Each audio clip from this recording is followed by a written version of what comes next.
evaluasi program melalui dukungan sumber daya internal dan eksternal melalui kerjasama lintas program dan sektor.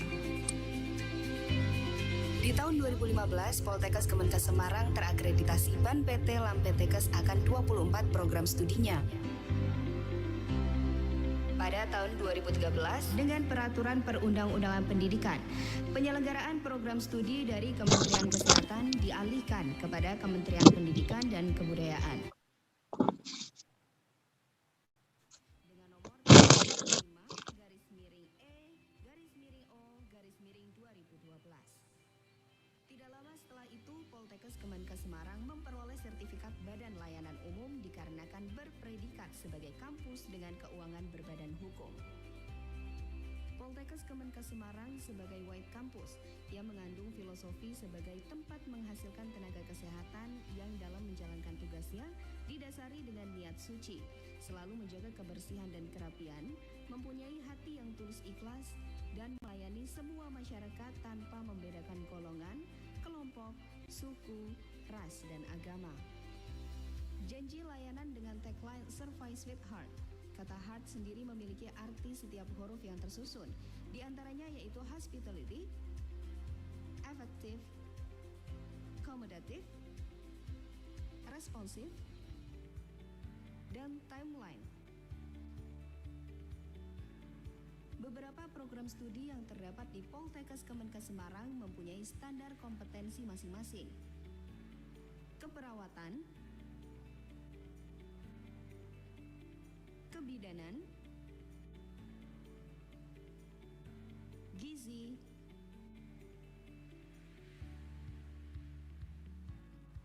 teknik radiodiagnostik dan radioterapi,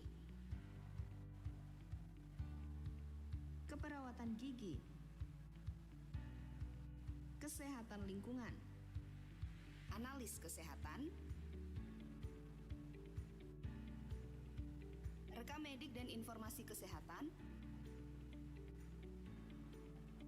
serta program Magister Terapan Kesehatan, Prodi Keperawatan, Kebidanan, Imagen Diagnostik, Terapis Gigi dan Mulut. Survei kepuasan pelanggan juga dilakukan dengan cara penyebaran angket, sarasehan mahasiswa, serta penyediaan kotak saran. Sasaran mutu dan target tahun 2015 hingga 2018 juga ditentukan oleh Poltekkes Kemenkes Semarang, yaitu meliputi lulusan bekerja dalam 6 bulan pertama minimal 80%. Satu program studi mampu menyelenggarakan rintisan program gelar ganda. Pada proses pembelajaran mata kuliah keahlian menggunakan bahasa Inggris minimal 1 mata kuliah tiap semester. Hasil penelitian dosen terpublikasi internasional minimal 5% dan nasional terakreditasi minimal 10%. Dosen melaksanakan pengembangan hasil pendidikan dan penelitian dalam kegiatan pengabdian masyarakat minimal 10%. Jumlah program studi terakreditasi BAN PT _Lampetekes dengan predikat A minimal 6 prodi. Para dosen di Poltekkes Kemenkes Semarang merupakan pengajar yang berkompeten. Total SDM dosen Poltekkes Kemenkes Semarang berjumlah 252 dengan gelar akademik guru besar 1 orang. Pengembangan SDM pun dilakukan dengan beberapa cara, seperti studi lanjut dalam negeri maupun luar negeri, peningkatan kompetensi sesuai bidang keahlian seperti pelatihan workshop, peningkatan kompetensi praktek dengan magang, dan atau data sharing dosen. Melihat teknologi masa sekarang yang semakin canggih, sistem akademik berbasis online tentunya diterapkan. Ada beberapa sistem, diantaranya seleksi penerimaan mahasiswa baru, akademik mahasiswa, perpustakaan online,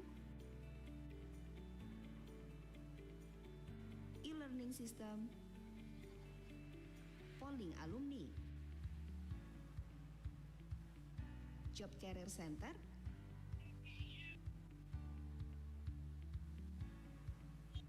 unit penelitian masyarakat,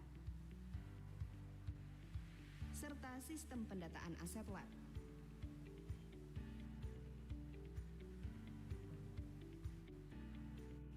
Poltekkes Kemenkes Semarang juga memberikan kepada mahasiswanya dengan 3 alternatif pilihan beasiswa, meliputi beasiswa mahasiswa berprestasi, beasiswa mahasiswa Gakin, beasiswa dari Bank BTN. Beberapa penelitian pun dilakukan dan sudah terpublish di Google Scholar dan SINTA atau Science and Technology Index yang dikelola oleh Ristekdikti. Dengan adanya penelitian tersebut menghasilkan 33 karya serta banyak sekali sertifikat yang diperoleh. Poltekkes Kemenkes Semarang juga melakukan kerjasama dengan berbagai lembaga dalam negeri maupun luar negeri. Lembaga dalam negeri yang bekerja sama berjumlah 158 lembaga yang terdiri dari rumah sakit, dinas kesehatan, dan masih ada lembaga lainnya. Sedangkan lembaga luar negeri yang bekerja sama berjumlah 12 lembaga, yaitu Queensland University, Norma Medical Specialist Center, Faculty of Nursing Konkan University Thailand, University Teknologi Mara Malaysia, Konkan University, Philippines Women's University, Emilio Aguilano College, dan masih ada lembaga lainnya. Sipenmaru atau seleksi penerimaan mahasiswa baru dibagi menjadi dua, yaitu jalur penelusuran minat dan prestasi atau PMDP, kemudian ujian tertulis, yang dibagi menjadi dua, yaitu paper based atau jalur umum dan computer based test atau jalur mandiri. Lulusan Poltekkes Kemenkes Semarang mempunyai sertifikasi keahli kegiatan mahasiswa. Beberapa prestasi lain yang diraih Poltekkes Kemenkes Semarang adalah penerimaan Piala Citra dari Presiden Republik Indonesia, seminar nasional bersama Kak Seto, rekor muri ikrar anti narkoba dengan cap tangan terbanyak di atas semen, dan 2 kali mendapat predikat perpustakaan terbaik. Terdapat berbagai fasilitas demi menunjang kenyamanan proses belajar mengajar mahasiswa. Fasilitas tersebut berupa laboratorium setiap jurusan, asrama mahasiswa, dan ruang kuliah yang nyaman. Poltekkes Kemenkes Semarang berhasil mencetak lulusan berjumlah lebih dari 24.000 wisudawan-wisudawati. Mereka para lulusan Poltekkes Kemenkes Semarang telah banyak yang berhasil bekerja di berbagai lembaga besar, seperti rumah sakit, klinik, maupun lembaga kesehatan lainnya yang terdapat di dalam negeri maupun di luar negeri. Dengan berbagai keunggulan dan prestasi yang diraih, diharapkan Poltekkes Kemenkes Semarang mampu menjadi kampus pilihan di bidang kesehatan di hati masyarakat. Bergabunglah bersama kami menjadi tenaga kesehatan profesional. Politeknik Kesehatan Kementerian Kesehatan Semarang, the heart of excellence.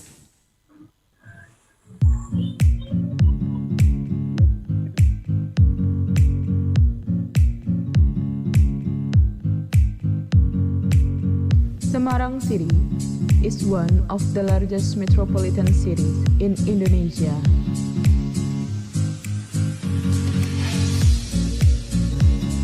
The harmonization of history and acculturation, which is always maintained, accompanied by the development of the changing face of the city of Semarang, which is increasingly beautiful, make the people more comfortable in the capital city of the Central Java province.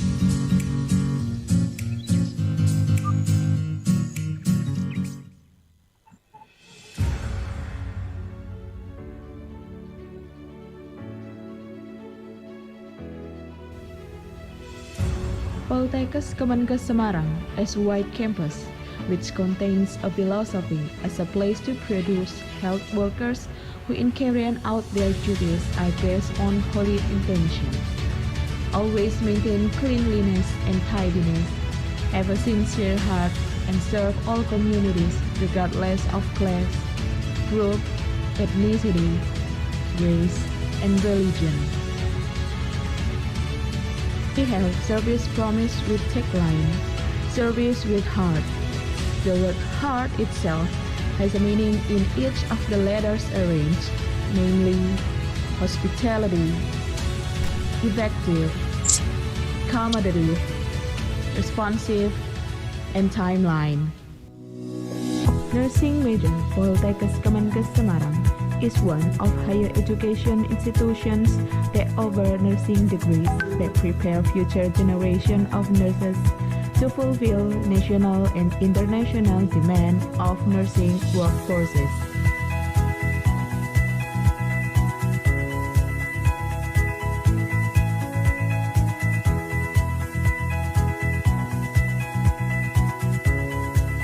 It It is a challenging and exciting period in which nursing major Poltekkes Kemenkes Semarang must compete in the world stage and be successful. The laboratory has been adapted to the learning needs of nursing students, including the Laboratory of Emergency Nursing and Disaster Management,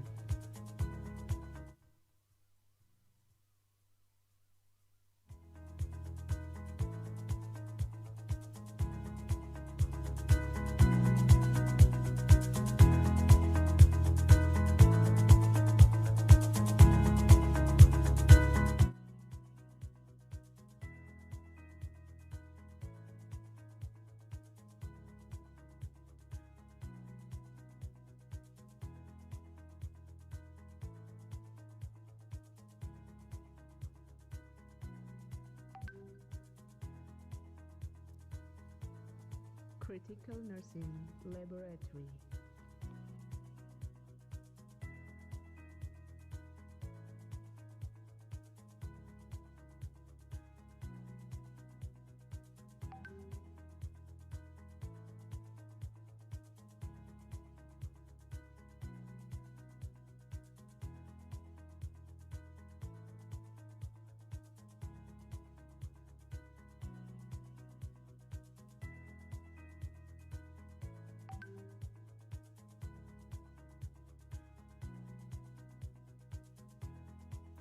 the Laboratory of Medical Surgical Nursing,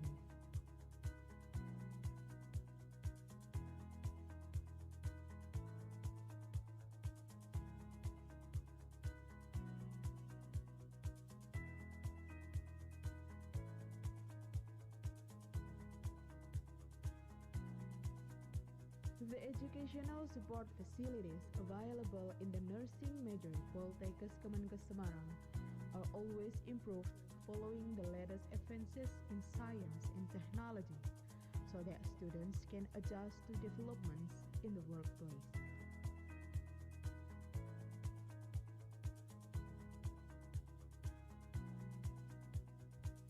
Our facilities include library,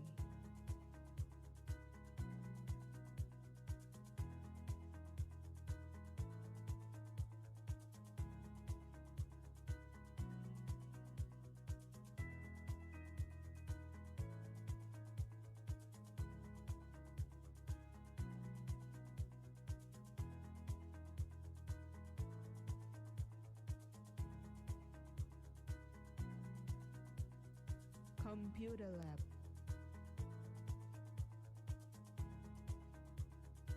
health promotion laboratory, discussion room,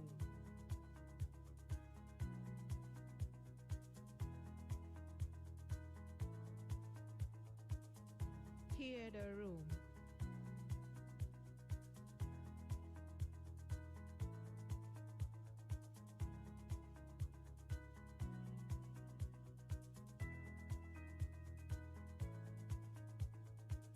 mosque,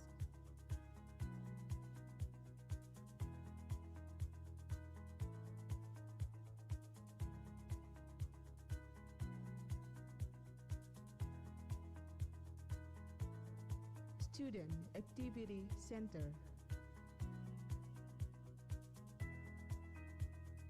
sports field,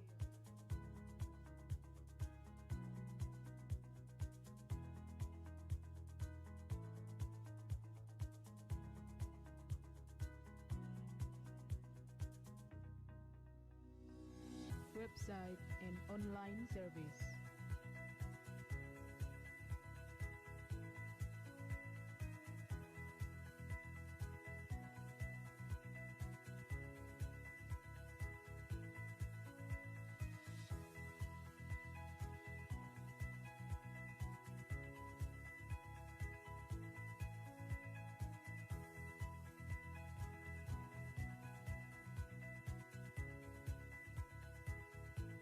The demand for the high-quality healthcare professional put up a stand to maintain the academic and local wisdom value became the foundation of nursing major Poltekkes Kemenkes Semarang in implementing the three pillars of higher education in Indonesia.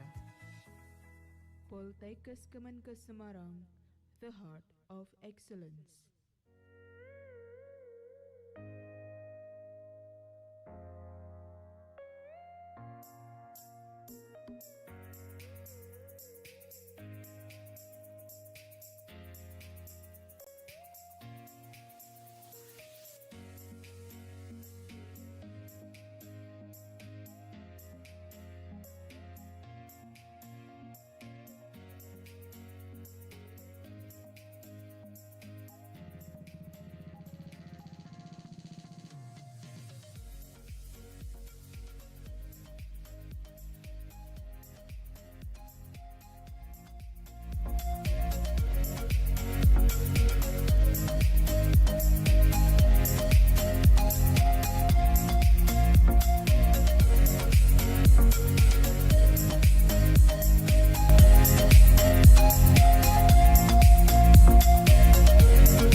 kita semua ingin bergerak.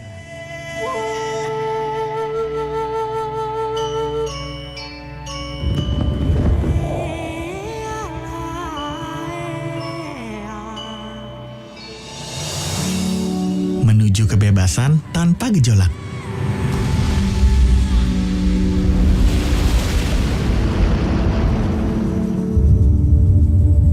Dari satu titik ke titik lainnya. Kita jelajahi lebih jauh.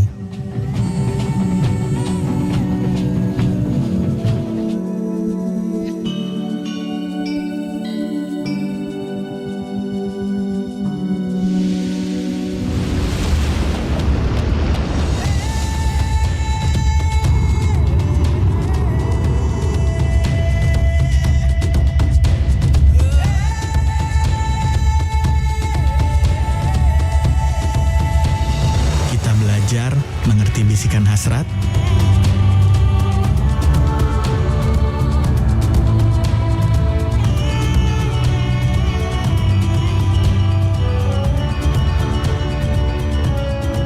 kita belajar mengerti cerita di balik senja.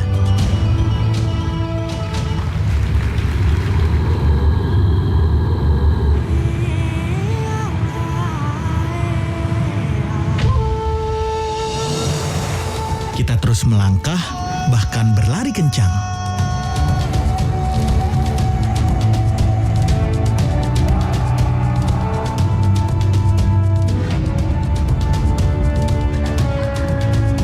Penuh harapan,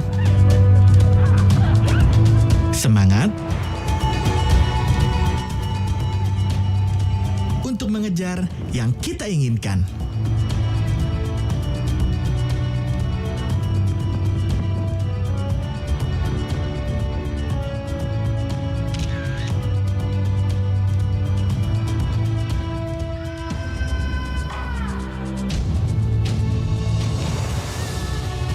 Tapi, apa yang sebenarnya paling berharga?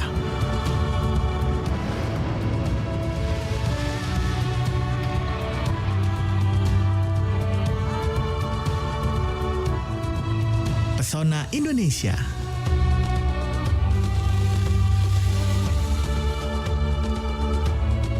Menyuguhkan kebahagiaan untuk dibagi dalam rangkaian kisah.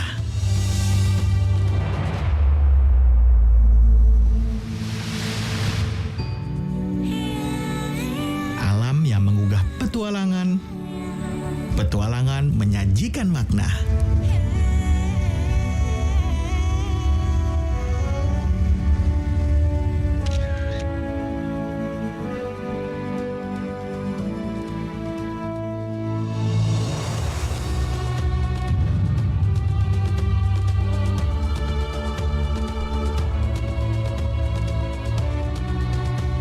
Lalu makna memberi kebaikan.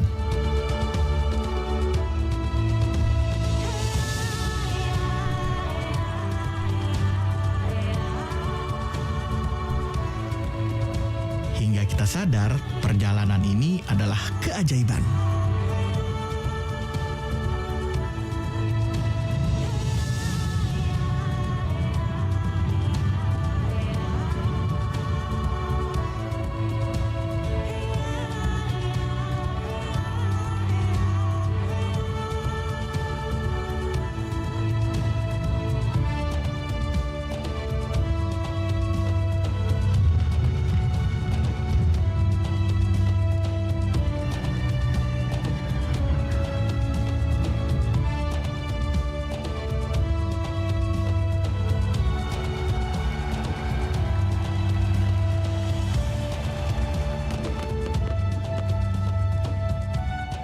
Jelajahi lebih jauh pesona Indonesia.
warahmatullahi wabarakatuh. Good morning, ladies and gentlemen. Best wishes for all of us. Welcome to the first international seminar of Complementary Nursing Department of Pekalongan. We proudly present implementation of emergency nursing practice and complementary therapy.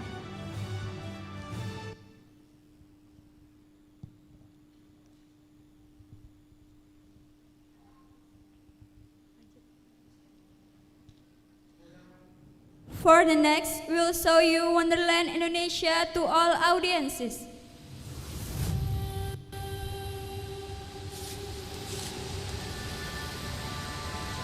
Bagimu negeri jiwa raga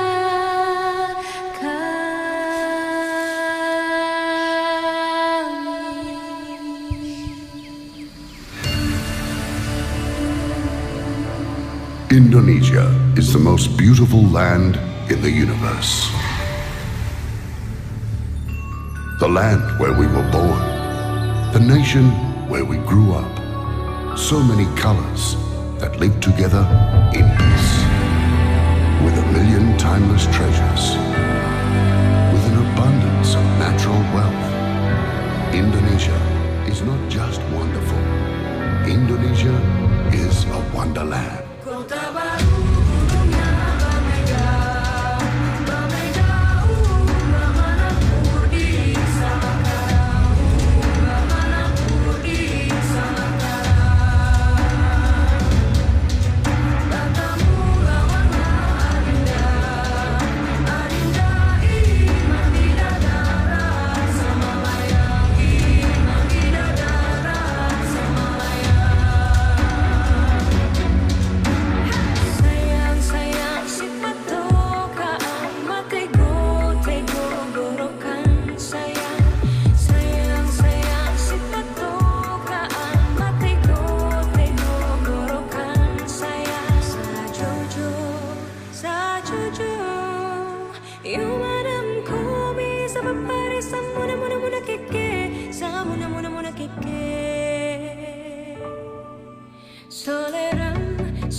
pijar nangis anakku sing ayu rupane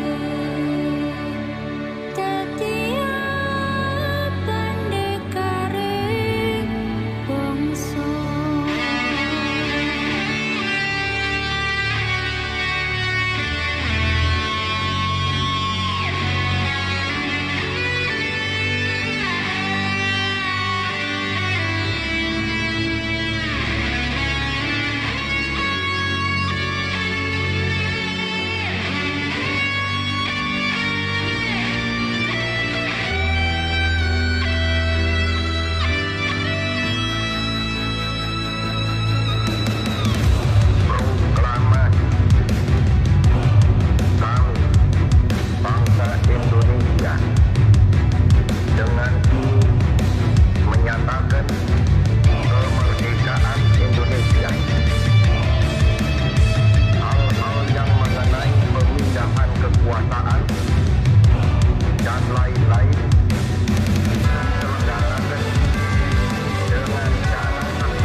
I would like to extend our gratitude to Allah Subhanahu wa Ta'ala for His blessing so this event is conducting well.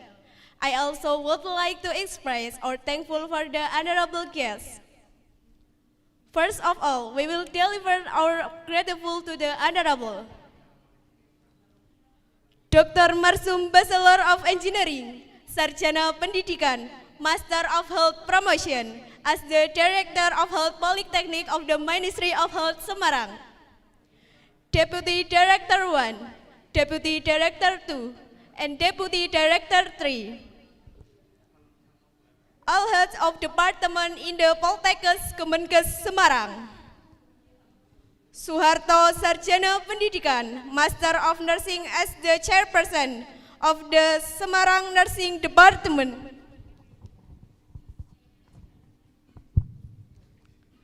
Elisa Sarjana Keperawatan, Nurse, Magister Keperawatan as the Secretary of Semarang Nursing Department.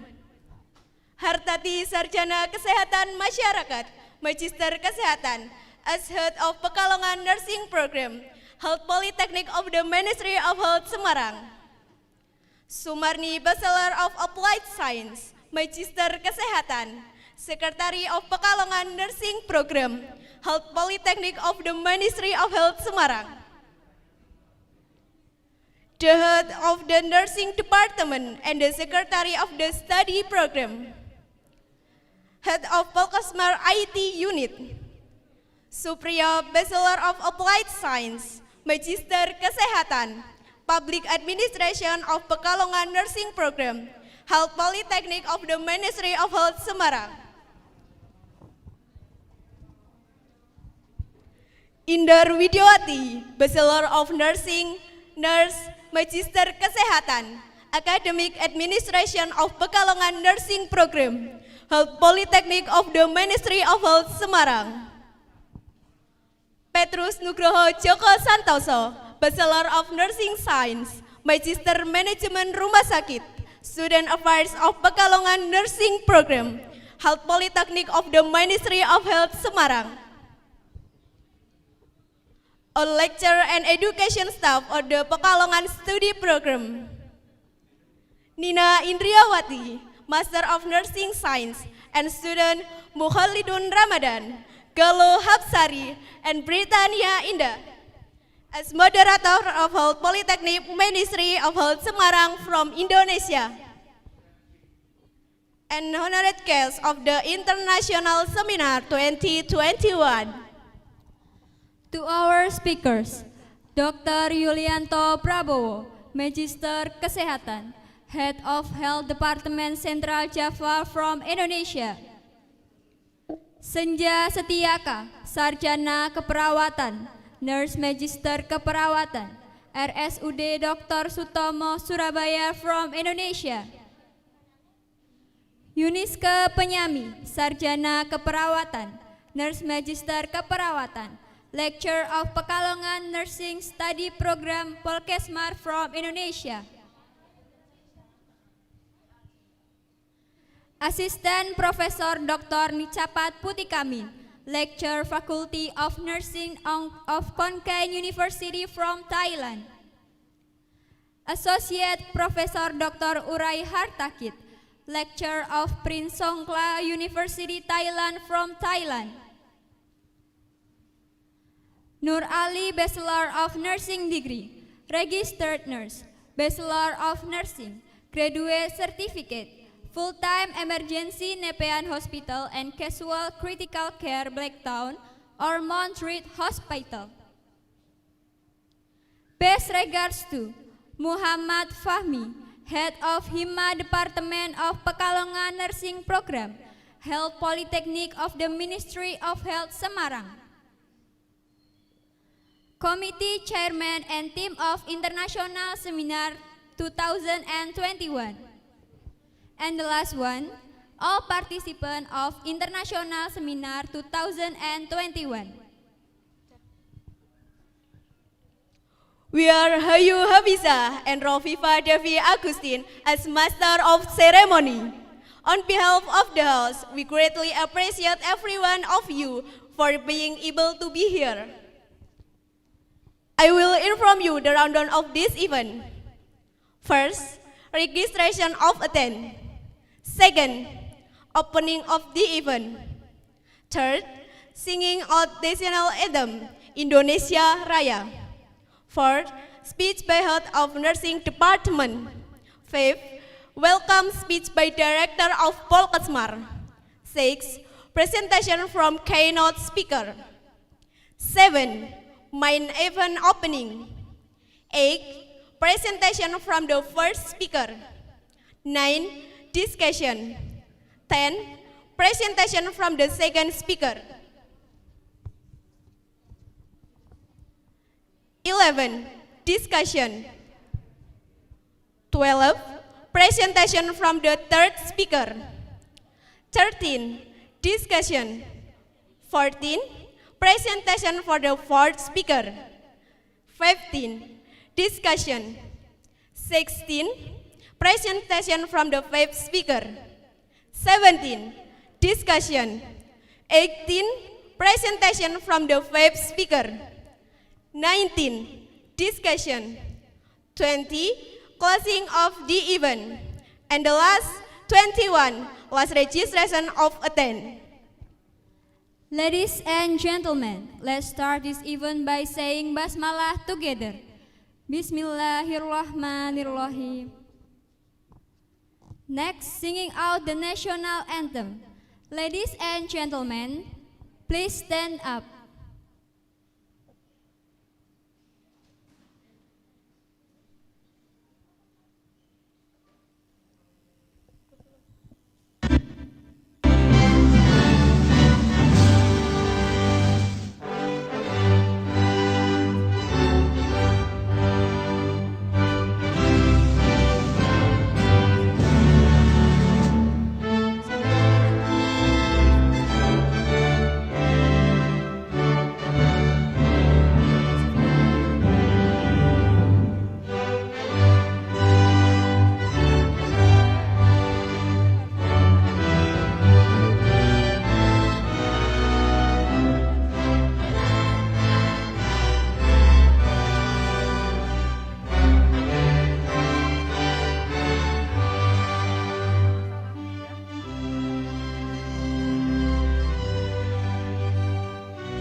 Ladies and gentlemen, please have a seat.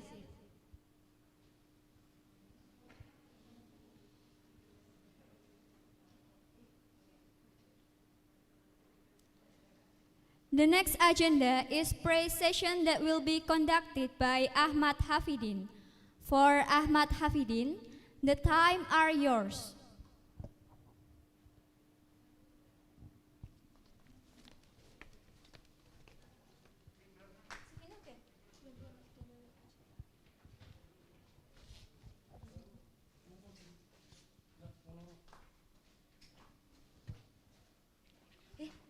Aduh, masih pilih Pak Yuli udah belum?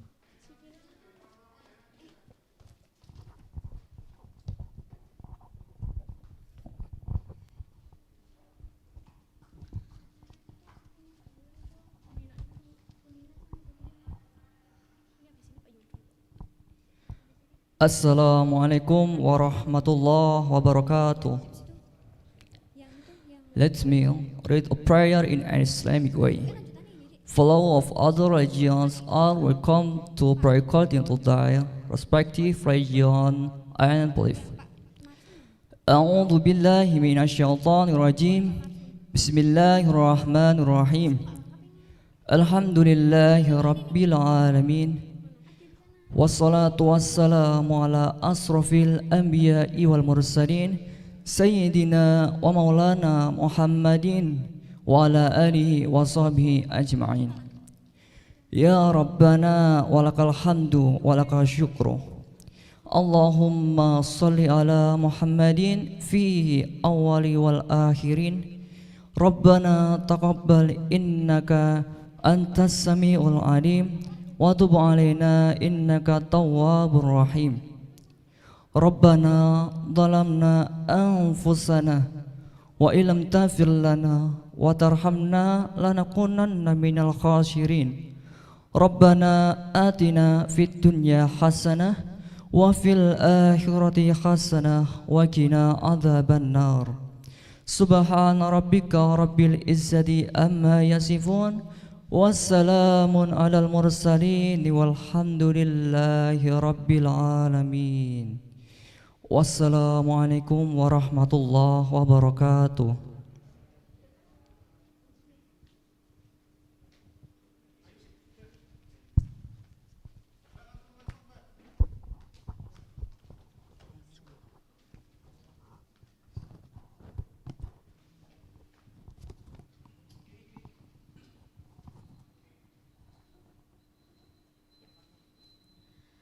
Thank you to Ahmad Hafidin who has led the prayer. Next is opening speech by Head of Pekalongan Nursing Program, Health Polytechnic Ministry of Health Semarang by Mrs. Hartati. Sarjana Kesehatan Masyarakat Magister Kesehatan. Mrs. Hartati, you may have the floor.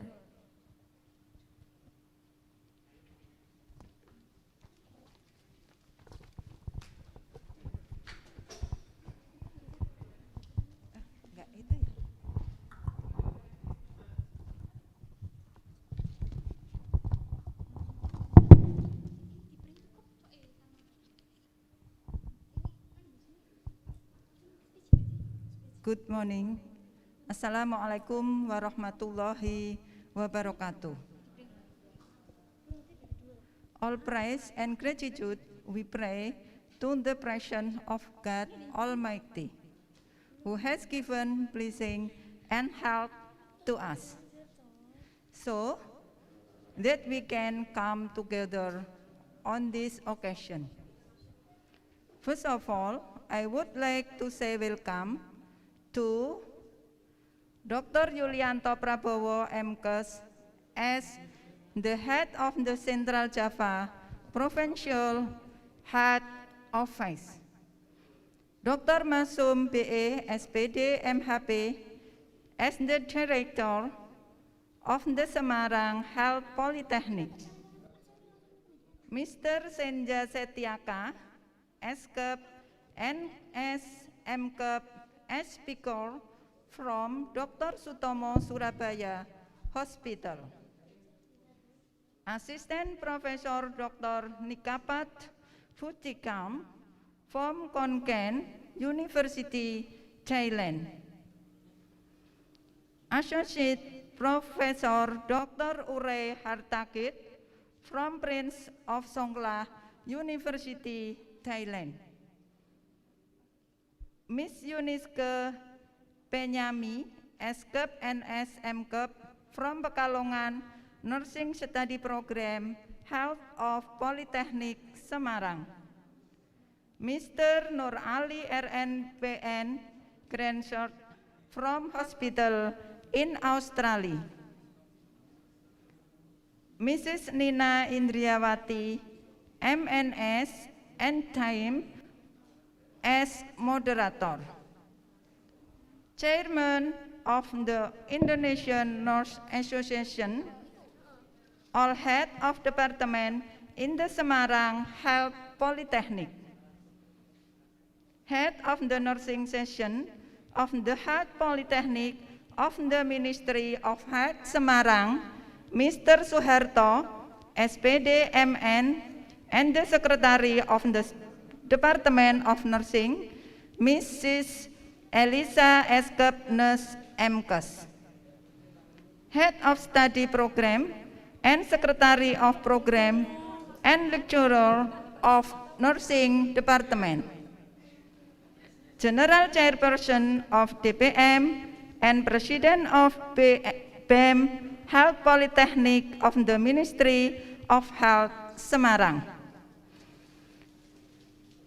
all Governor of HIMA and the head of the DEMA Department of Nursing. Thank you for taking the time to fulfill our invitation. In addition, I also would like to thank the committee and fellow seminar participants who have taken the time to attend this international seminar. Ladies and gentlemen, this international seminar activity is an activity of the Student Association, which is held regularly even every year.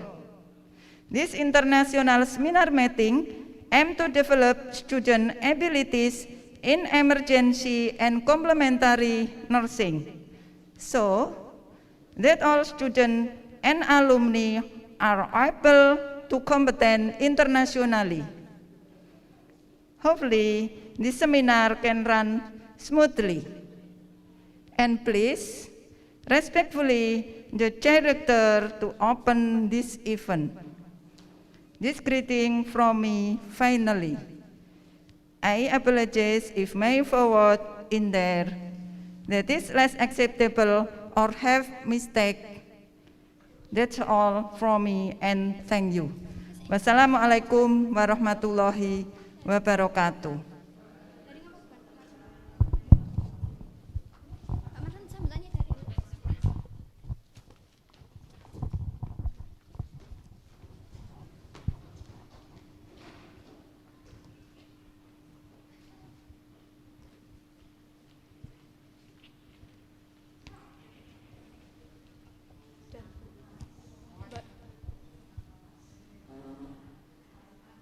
Thank you to Mrs. Hartati for the speech. Next is welcome speech by the Director of Ministry of Health Polytechnic Semarang by Dr. Marsum Bachelor of Engineering, Sarjana Pendidikan, Master of Health Promotion. The time is yours.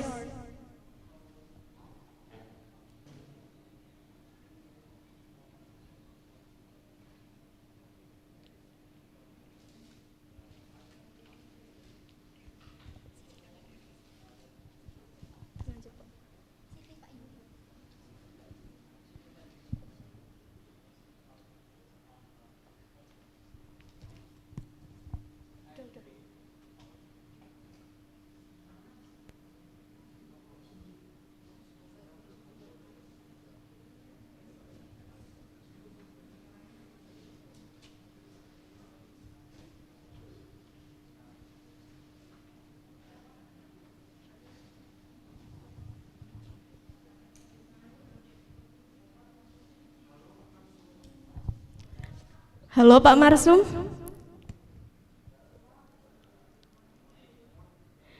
Good morning Pak.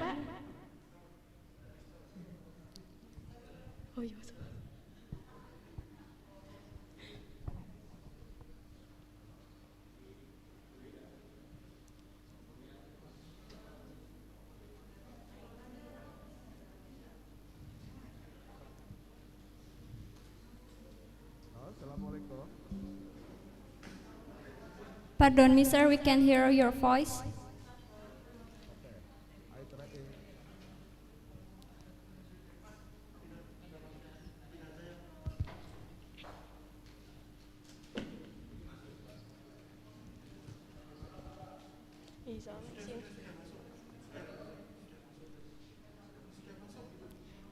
Sudah masuk, Pak.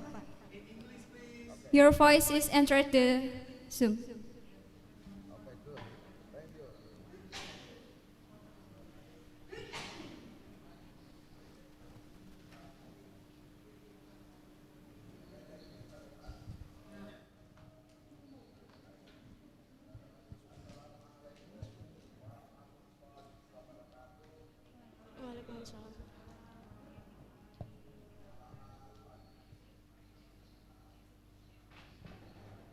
Sejahtera untuk kita semuanya.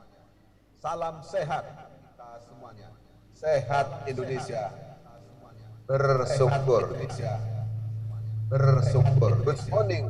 Bersyukur. Ladies and gentlemen. Best regard, best wishes for all of you. Alhamdulillah,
Good morning, sir. Good morning, sir.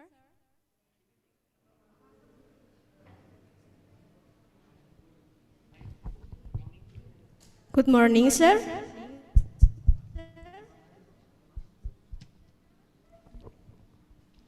Belum masuk.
Good morning, sir.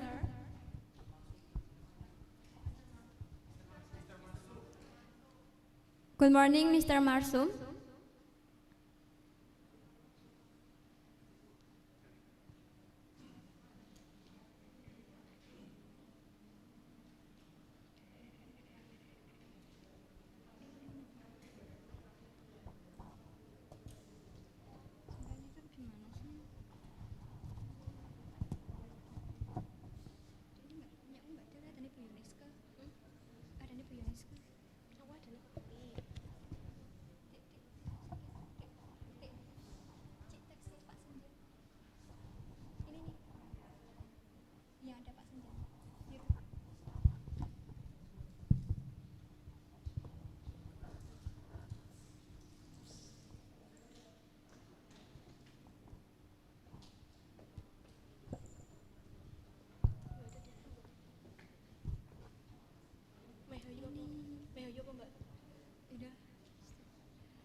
Okay, we'll show you the videos of Pekalongan City. Please enjoy the video.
Pekalongan merupakan salah satu kota di wilayah Provinsi Jawa Tengah dengan luas wilayah mencapai 45,25 km persegi. Terdiri dari tanah kering seluas 74,32% dan tanah sawah seluas 25,68%. Kota Pekalongan merupakan kawasan pesisir utara Pulau Jawa dan merupakan salah satu simpul strategis karena terletak di pertengahan antara Jakarta dan Surabaya. Jumlah penduduk Kota Pekalongan sebanyak 301.870 jiwa. Kota Pekalongan merupakan salah satu kota di Indonesia yang memiliki pelabuhan perikanan yang cukup besar dengan tipe B. Dilengkapi dengan tempat pelelangan ikan sebagai pusat kegiatan dan transaksi hasil tangkapan ikan. Potensi perikanan di Kota Pekalongan yang cukup besar membuat keberadaan cold storage sangat diperlukan untuk mendukung usaha perikanan tersebut. Beberapa usaha cold storage telah diintegrasikan dengan industri pengalengan ikan. Kota Pekalongan telah membangun tanggul rob sepanjang 1,7 km guna mencegah terjadinya rob di wilayah utara Kota Pekalongan. Produksi pengolahan perikanan pasca tangkap yang ada di Kota Pekalongan diantaranya adalah pengasinan. Hal ini dilakukan guna memenuhi kebutuhan konsumsi lokal, nasional, bahkan diekspor ke luar negeri. Dalam rangka menunjang industrialisasi perikanan di Kota Pekalongan, dikembangkan komoditas budidaya udang faname. Keterbatasan lahan di perkotaan menjadi kendala tersendiri bagi usaha budidaya ikan, sehingga budidaya ikan hias menjadi solusi.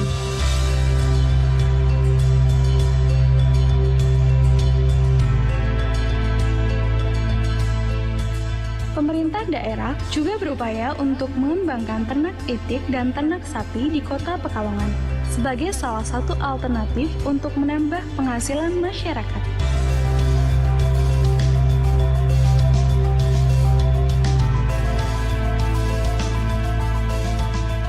Sebagai pusat industri batik, berbagai kebutuhan dan usaha terkait batik ikut berkembang di Kota Pekalongan. Salah satu peralatan yang paling dibutuhkan untuk membuat batik adalah canting. Pengrajin canting di Kota Pekalongan terpusat di Kelurahan Landung Sari dan Kebulen. Di Kota Pekalongan terdapat 2 kampung yang masuk dalam kategori Desa Wisata Nasional, yaitu Kampung Batik Kauman dan Kampung Batik Pesindon. Kampung Wisata Batik Pesindon tidak hanya menyediakan beragam jenis batik, namun juga memotret langsung ke jantung produksi. Pengunjung bisa menyaksikan pembuatan batik secara langsung.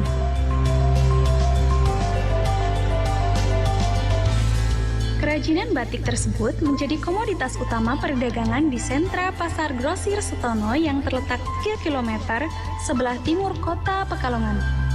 Pasar Grosir ini merupakan wisata belanja pertama yang menjual berbagai kerajinan rakyat, di antaranya batik.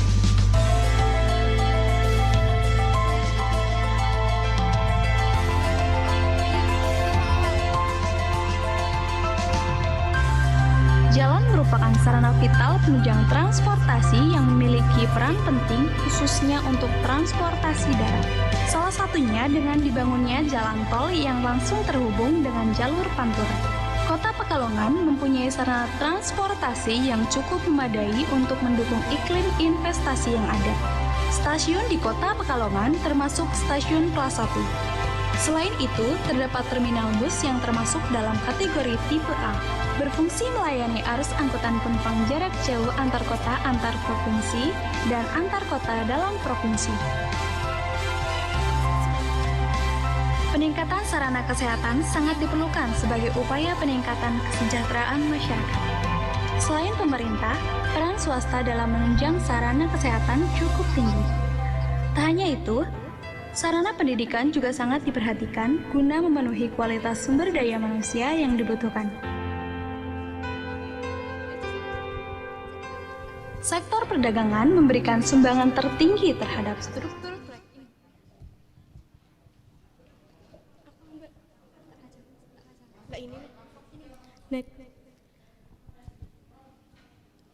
Next is the welcome speech by the chairperson of the Semarang Nursing Department of Health Polytechnic Semarang, Mr. Suharto, Sarjana Pendidikan Master of Nursing. For Mr. Suharto, the time is yours. Okay, thank you very much. Can you hear my voice?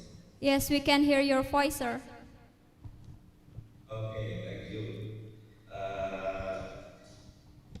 Bismillahirrahmanirrahim.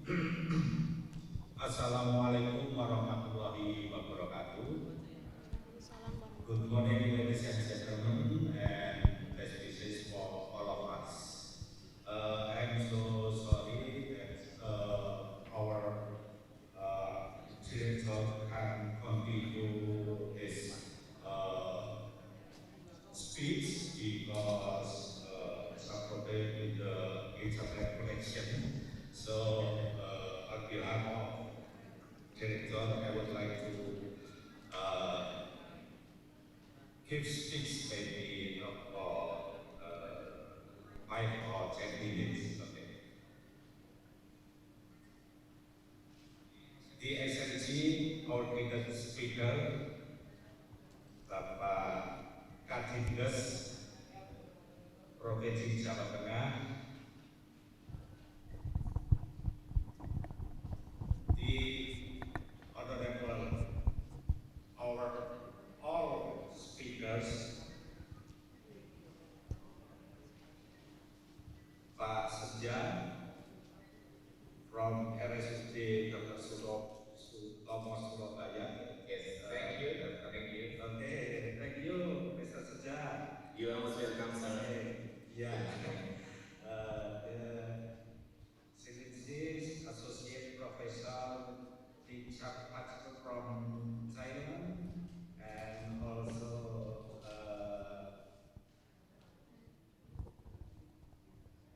Associate Professor Dr. Ure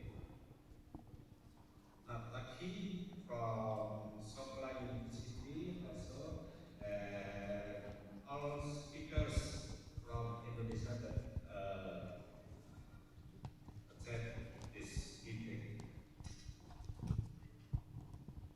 The Honorable Director of Poltekkes Semarang, Dr. Marsud PhD MHP,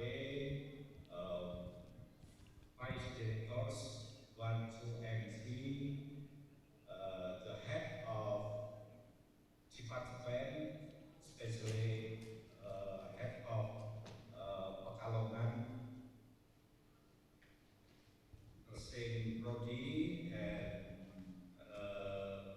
all of lecturer in Prodi Pekalongan, Poltekkes Kota Semarang, Dia Hima, and all communities that work hard to prepare and organize this event, so that we are proud of them. And the dearest all participants in this international nursing seminar, that I know in this time we are doing seminar again implementation of emergency nursing and complementary therapy. So that's all participants attending this meeting. First of all, please be a part of you and our mercy and blessings. Welcome to Pekalongan Nursing Program Study Politeknik Kesehatan Semarang in this event of international seminar, maybe the first international seminar in 2021. We thank God for the presence of Allah Subhanahu wa Ta'ala, because we are still given the opportunity to gather in this seminar in good health without any shortcoming. We also thank God because of His grace, we can gather in these occasions in the event of international seminar of the same 2021, by implementation of emergency nursing and complementary therapy. This topic is wonderful for students or maybe for all of nursing in Indonesia that we are facing in the uh, 4.0 or maybe the next 5.0 era.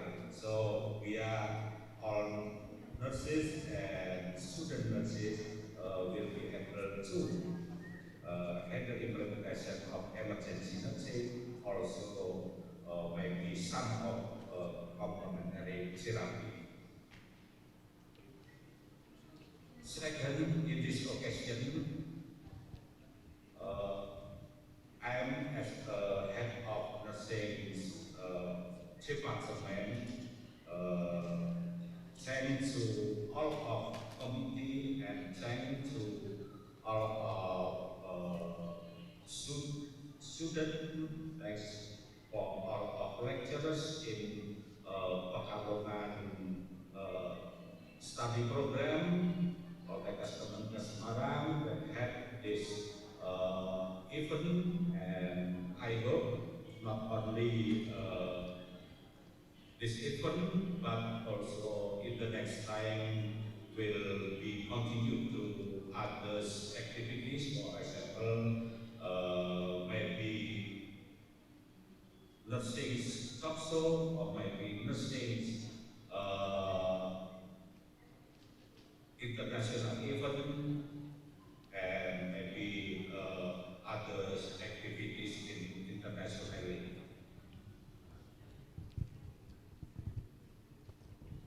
On behalf of the same department, we greatly appreciate every one of you being able to be here in the middle of your busy schedule and also give support to us in this great event.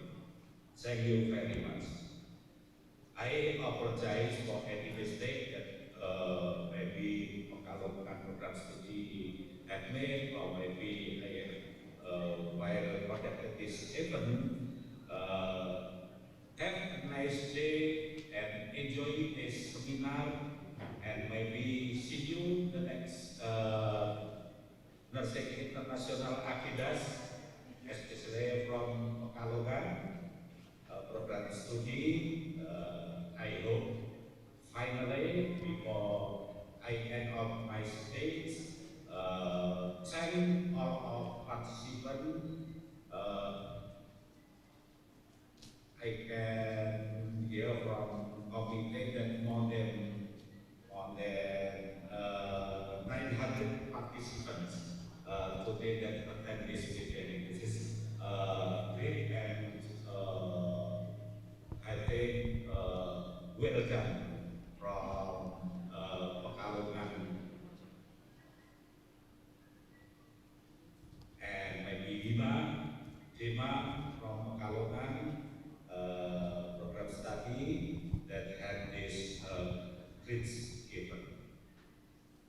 Terima kasih semuanya yang tidak bisa saya sebut satu persatu, khususnya di dalam penyelenggaraan ini, dan mohon maaf apabila Bapak Direktur tidak bisa melanjutkan untuk menyampaikan pesan-pesan, tetapi beliau sempat menyempatkan diri untuk bersama dengan kita semua, tetapi karena memang kondisi sinyal yang terkadang kita terbatas ataupun gangguan sehingga tidak bisa memberikan sambutan pada kesempatan ini.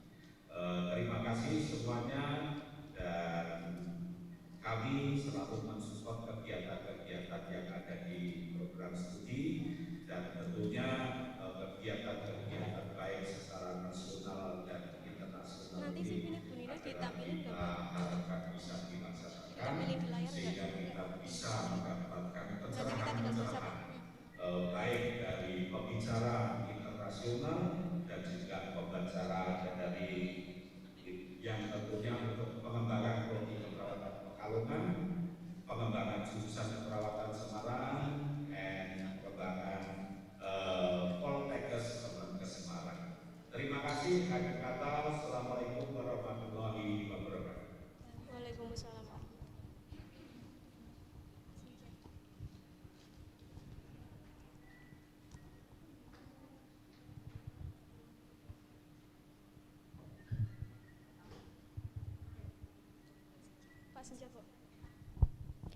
Ladies and gentlemen, entering the next agenda is the correct event by our speaker, Senja Setiaka, Sarjana Keperawatan, Nurse, Magister Keperawatan, RSUD Dr. Sutomo Surabaya from Indonesia. International Seminar of Nursing 2021 with the theme Implementation of Emergency Nursing Practice and Complementary Therapy. This morning, agenda will be guided by our first moderator, Mrs. Nina Indriawati, Master of Nursing Science. Here, I will read the CV for Mrs. Nina Indriawati.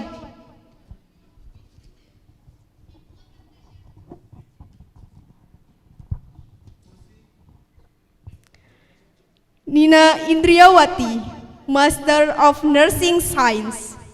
Lecturer at Nursing Program Poltekkes Kemenkes Semarang, Science 1998.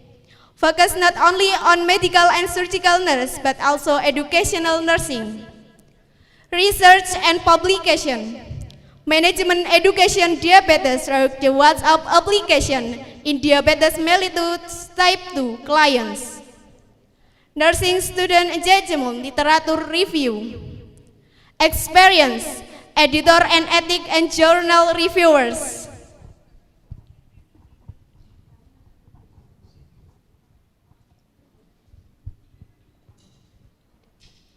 Mrs. Nina Indriawati, you may have the floor.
Okay, yeah.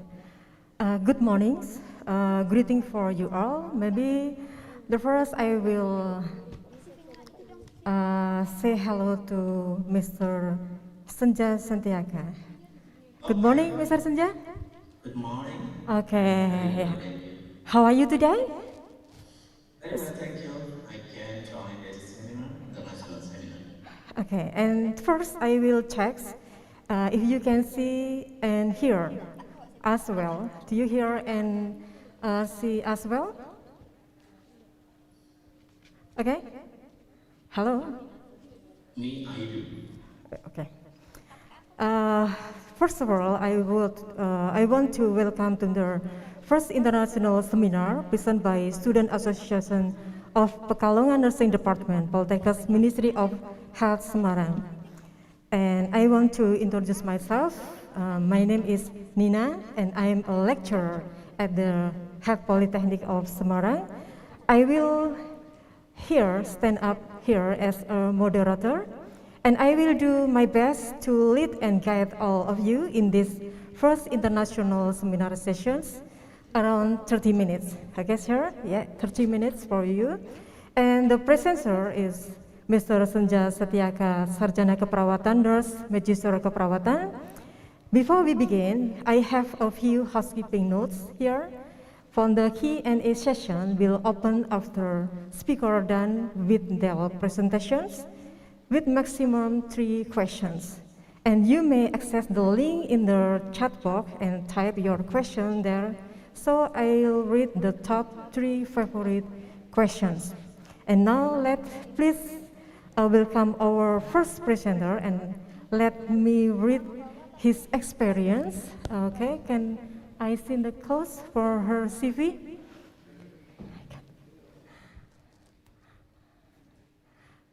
Okay, Mr. Senja Sentiaka, Sarjana Keperawatan Nurse Magister Keperawat is a clinical nurse at the Dr. Sutomo Surabaya Hospital. And for the rest, maybe the audience can read her experience in the clinical nurse, or maybe later Ms. Senja can explain us about a little bit about your experience. And in this seminar, Mr. Senja will discuss the multiple traumatic injury patient in emergency, and he will give us some key plural and pitfall on trauma management, and many more trauma in the plural and pitfalls. And we want to hear your experience and ideas about plural and pitfall in emergency caring of multiple traumatic injury patients. For the first speaker, you may have the floor. Please. Okay, thank you very much. Firstly, I would like to convey my thanks to Allah Subhanahu wa Taala. Our thanks to God that we grateful and all the protection we can get running this Zoom. And of course to Mr. Director, Dr. Marso BPS PD and MSD as a director in Nursing Department, Kalongan Polytechnic Semarang, Ministry of Health of Indonesia, and also to Mr. Suharto as the head of studio there, and also to speaker from Thailand, Australia, committee on Polytechnics here, and also for my guest participants in this morning. Yeah, I hope that this seminar will be runs well and without any resistance.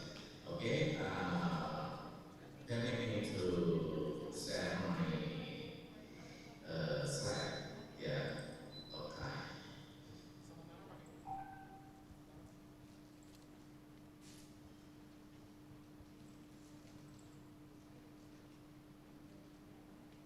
Okay, this is my slide. You can see my slide. You can see my PowerPoint. Yes. Yes, sir. Okay, yep. Thank you. Thank you. Okay, actually this is the hospital when I work in Surabaya City area. Surabaya City area is in East Java actually. Yeah. So this is the past when my profession was an ambulance attendant in Dr. Sutomo General Hospital, the Type A hospital in East, I think, is Java Island, I think. Yeah. Again, this is me about 10 years ago. Yeah. Okay, this is disclaimer statement from me. Yeah, my past is an ambulance paramedic nurse. And then nowadays I'm a nurse at high care unit. I'm a vice chief in high care unit in Department of Internal Medicine in Sutomo Hospital Surabaya. And of course, this is my disclaimer statement also because I want to make sure that my English is not good enough. So I have to talk you about this. But I'm an Indonesian, English is my foreign language instead of my second language. Therefore, I have to say sorry when my English proficiency is not good enough and unclear sometimes. I'm so sorry. Yeah, so of course, any occasion time is always a crucial minute. Maybe the time for me is only limited. Yeah, so I have to sorry because maybe time is not enough to present my presentation this morning. Of course, I'm sorry about the time. Okay? Okay. Before any patient with trauma, of course, we have to handle patient in pre-hospital stage or in pre-hospital area.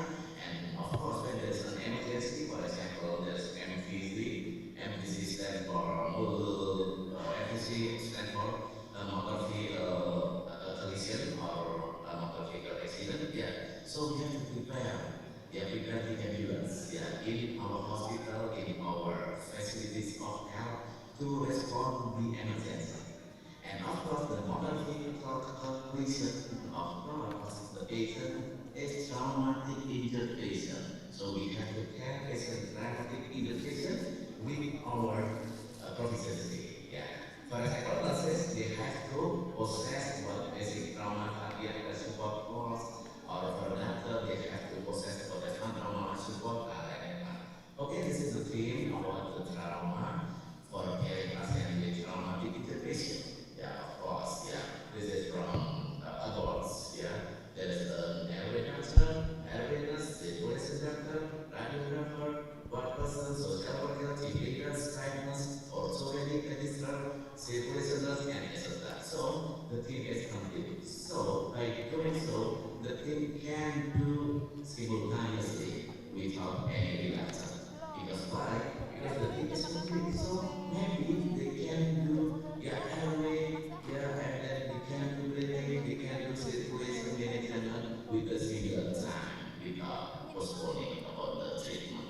So the team can be limited. That's very good. Yeah. So I have a jargon, but there's no I in trauma, but we are the team. Super team instead of Superman. So there is no Superman when carrying traumatic injured. Yeah, there is no I in trauma, right? Because trauma stands consider TRAUMA. There is no I. So that means there is no I. So we cannot be so what is it? Egoistic. Yeah. So we have to do caring together. Yeah, we have in cooperation together, not only no, there is no Superman, but super people. Okay, this is created by me also about 2007 years ago. Yeah, that I created this jargon by myself.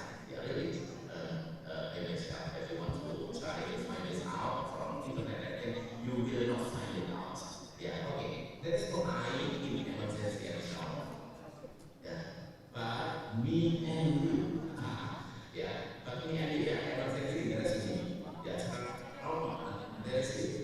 Ya, in bahasa Mary, ya, ada saya dan kamu, ya, ini. So it means that we cannot do by ourselves, we cannot do by ourselves, we have to do together. Yeah, we have to make cooperation between one professional, say, doctor, and other allied health professionals. Allied health professionals in many like radiographer, laboratories, and etc.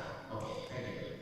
Okay, categorization with traumatic integration, and then we have to process about ABCD. Yeah, ABCD stands for airway breathing circulation fluid exposure, and it is so common, yeah, because it is caused by, it is recommended by external support. Yeah, so if patient with traumatic injury, we have to pay attention about the suspicion of cervical spine fracture. Yeah, so we have to add C-spine control on airway. So airway is C-spine control. But nowadays C-spine control is changed. Yeah, with the new guidelines from IPLS edition of 10, because the previous is edition of 9, yeah, edition of 9, yeah, and right now edition of 10, it is changed by restricted cervical motion, not C-spine control anymore. Yeah, airway plus restricted spine control, restricted cervical motion, sorry, restricted cervical motion, not C-spine control anymore. Breathing, oxygenation, ventilation, and you have to make some suspicion to tension pneumothorax, because tension pneumothorax is very harmful and it is very life-threatening. So you have to conduct like interval processes, and you have to continue with maybe chest tube performance like that one. Circulation is more simple, and you have to give fluid replacement because of the hemorrhage of the patient with traumatic injury. And disability about neurosurveillance, you have to pay attention about intracranial pressure. Yeah, prevent intracranial pressure. For example, by using oxygenation. Because why? Oxygenation, will prevent hypercardia. So there is no oxygenation in the intracranial. So intracranial pressure will be prevented. Yeah. Okay, exposure hyperthermia, maybe we have to give some blanket to patient, to avoid hypothermia patient. Okay, this is maybe in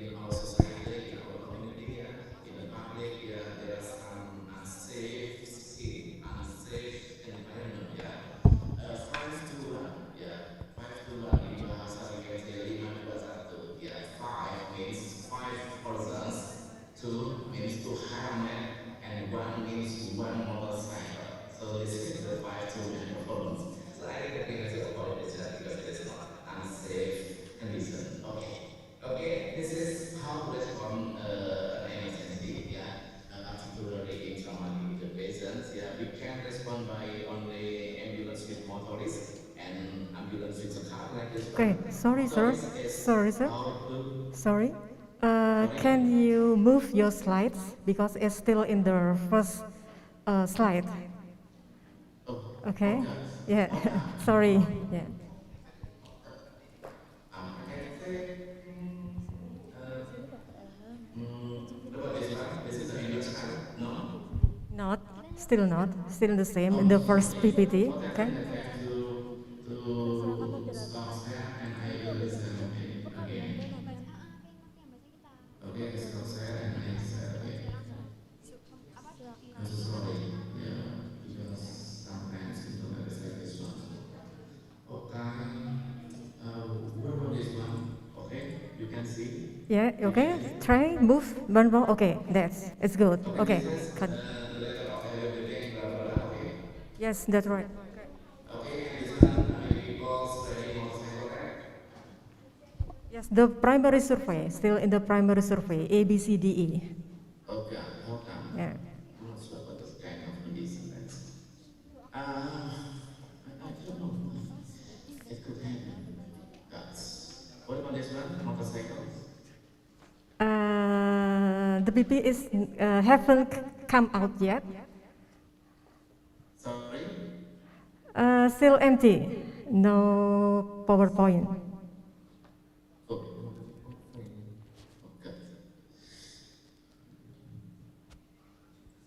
Okay, maybe our team can help you to share your slides.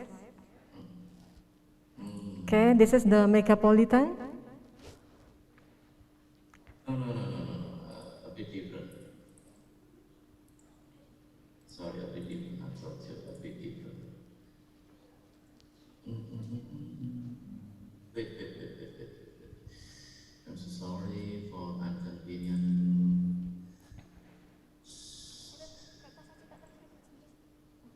What about this one? You can see motorcyclist? Yes, motorcyclist. I see. Okay. Okay. Yeah. What about this one? You can see motorcyclist, ambulance? Yeah, the vehicle. Yeah. Yeah, the vehicle of ambulance, right? Yeah. Okay, so I continue.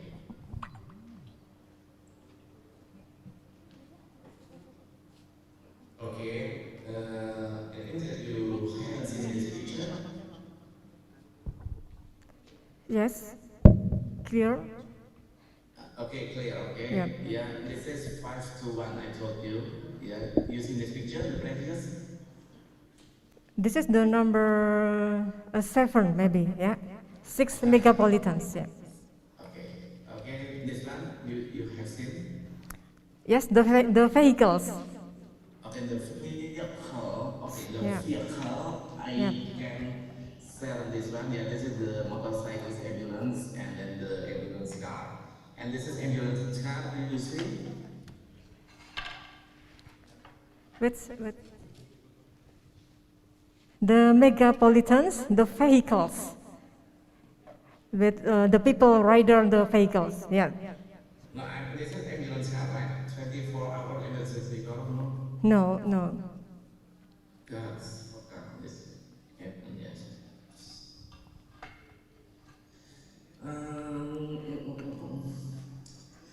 How to say?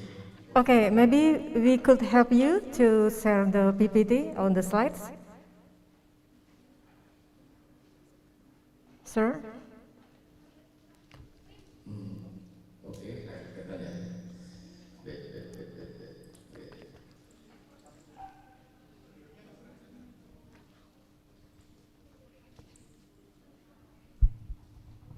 Okay, I try to save my PPT and I stop share screen and I try to share again. Okay. Okay, stop and I try to share again. Yes. Wait.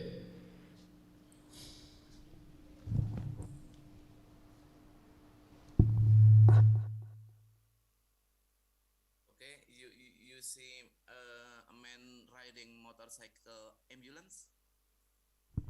Yes. Okay, you see the ambulance car during night? No, it's no picture more.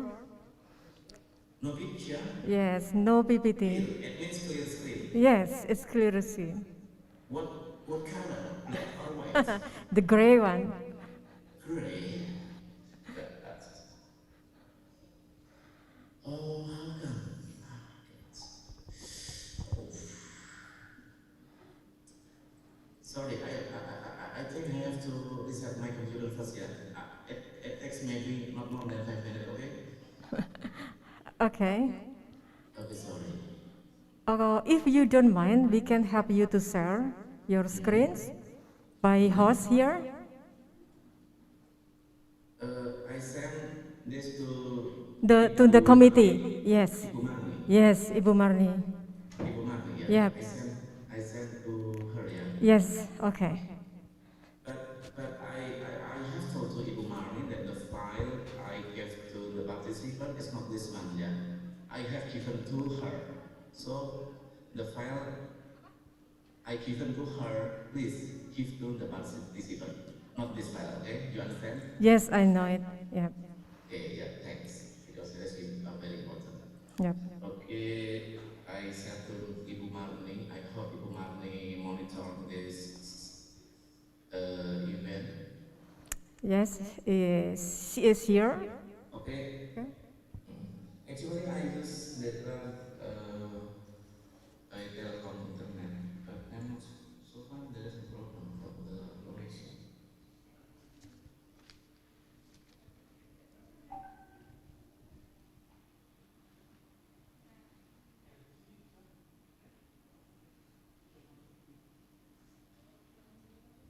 Oh, it seems that the internet connection is a big problem. I think I use what is it?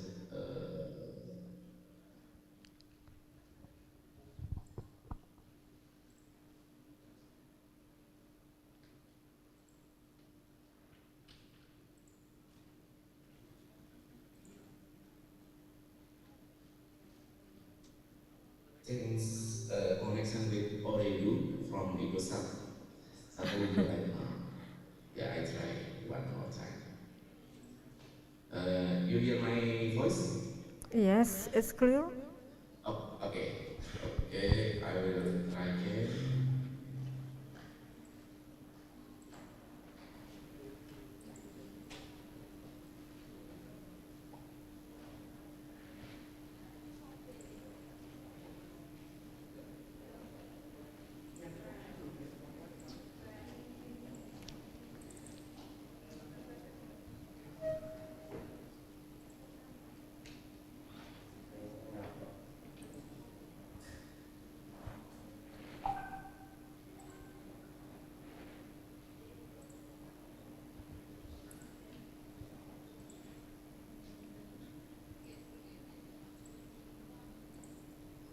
Okay, you see my picture?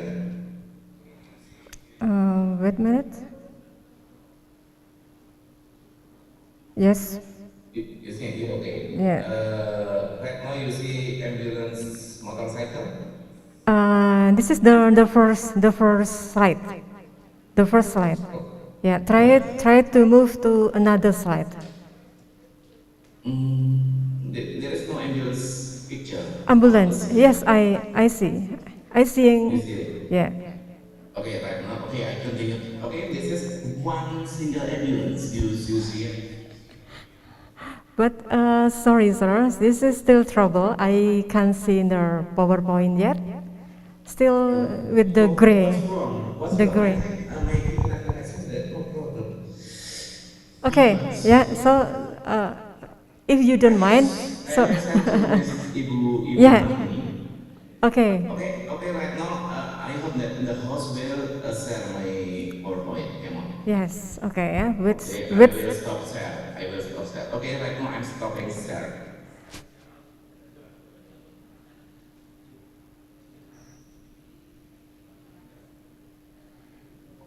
Okay, I'm waiting for your share. Yeah. So wait a minute for a second.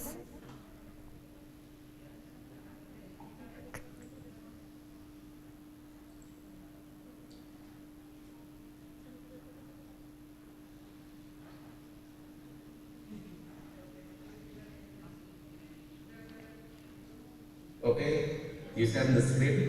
Yes, wait for a moment. Okay. We still preparing for sharing the slides. Yes, I tried. Yeah, since this morning. Yeah, since this morning about 4:30 in the morning, and there's no problem about the internet connection. But right now, what's problem? Okay, you share, yeah. Yes. Okay. Okay, you Yeah. just say next, next, and we will help you. Yep. Sure, I'm sure. Okay, this is we how to respond emergency traumatic injured patient in the hospital area. Yeah, this is ambulance car, ambulance motorcycle, and this is ambulance car headset. Yeah. Okay, continue. Next slide. Okay, ambulance car is operating 24 hour, of course. Yeah, they respond 24 hours, 7 days a week. Yeah, so never stop giving service. Yeah, particularly for traumatic injured patient, because traumatic injured patient there is a bleeding, so there is a very harmful and life-threatening condition. Next slide. This is only a joke, yeah, because several times ago I told you several times ago when we call ambulance, sometimes it is very long time, yeah, ambulance respond to the incidents. But right now I think it is good enough condition, yeah. For example, in Surabaya city area, when we call ambulance, not more than 15 minutes, yeah, ambulance come, arrive, and immediately to the patient. But long ago, yeah, yeah, it is hard, yeah, to call ambulance, yeah. It is hard to call ambulance, but if we call about fried chicken, oh, it is very fast, yeah. So it is pernah fiction, yeah, about the emergency and emergency in oral, yeah. So oral emergency is very quick, yeah. Okay, next slide. This like joke. So this is how to asking about assistant, yeah, for the team, yeah, from hospital or from other facilities, yeah, to ask ambulance. Of course we have to call, yeah. For example, you have to dial 119, yeah, 119, yeah. The previous was 118 and right now is 119. So and then the command center will respond you and send ambulance to the site of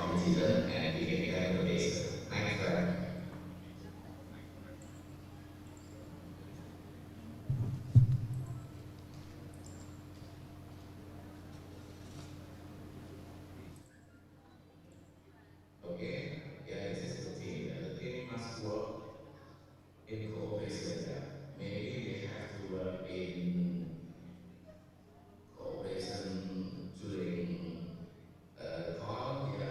Yeah, cooperation among hospital, among police department, and among fire department, like that lah. So they have to work together because sometimes, yeah, emergency it result fire. So they need fire brigades, yeah, to handle fire. Next slide. Yes, okay. Okay, when we respond, yeah, when we ambulance attendant, yeah, the team of ambulance, when we respond traumatic injured patient on set of incident, of course, sometimes we have problem to make sure the location. Yeah, even though, yeah, I'm Surabaya city people, and then I have to meet the patient in Surabaya city. Sometimes it is hard. So sometimes we have to use like global positioning system, and we have to use this one on board on ambulance, yeah, to make a fast response to handle traumatic injured patient. Yeah. Otherwise, you have to ask with community. Yeah. So GPS means global positioning system, or in bahasa we can say gunakan penduduk sekitar. Next slide.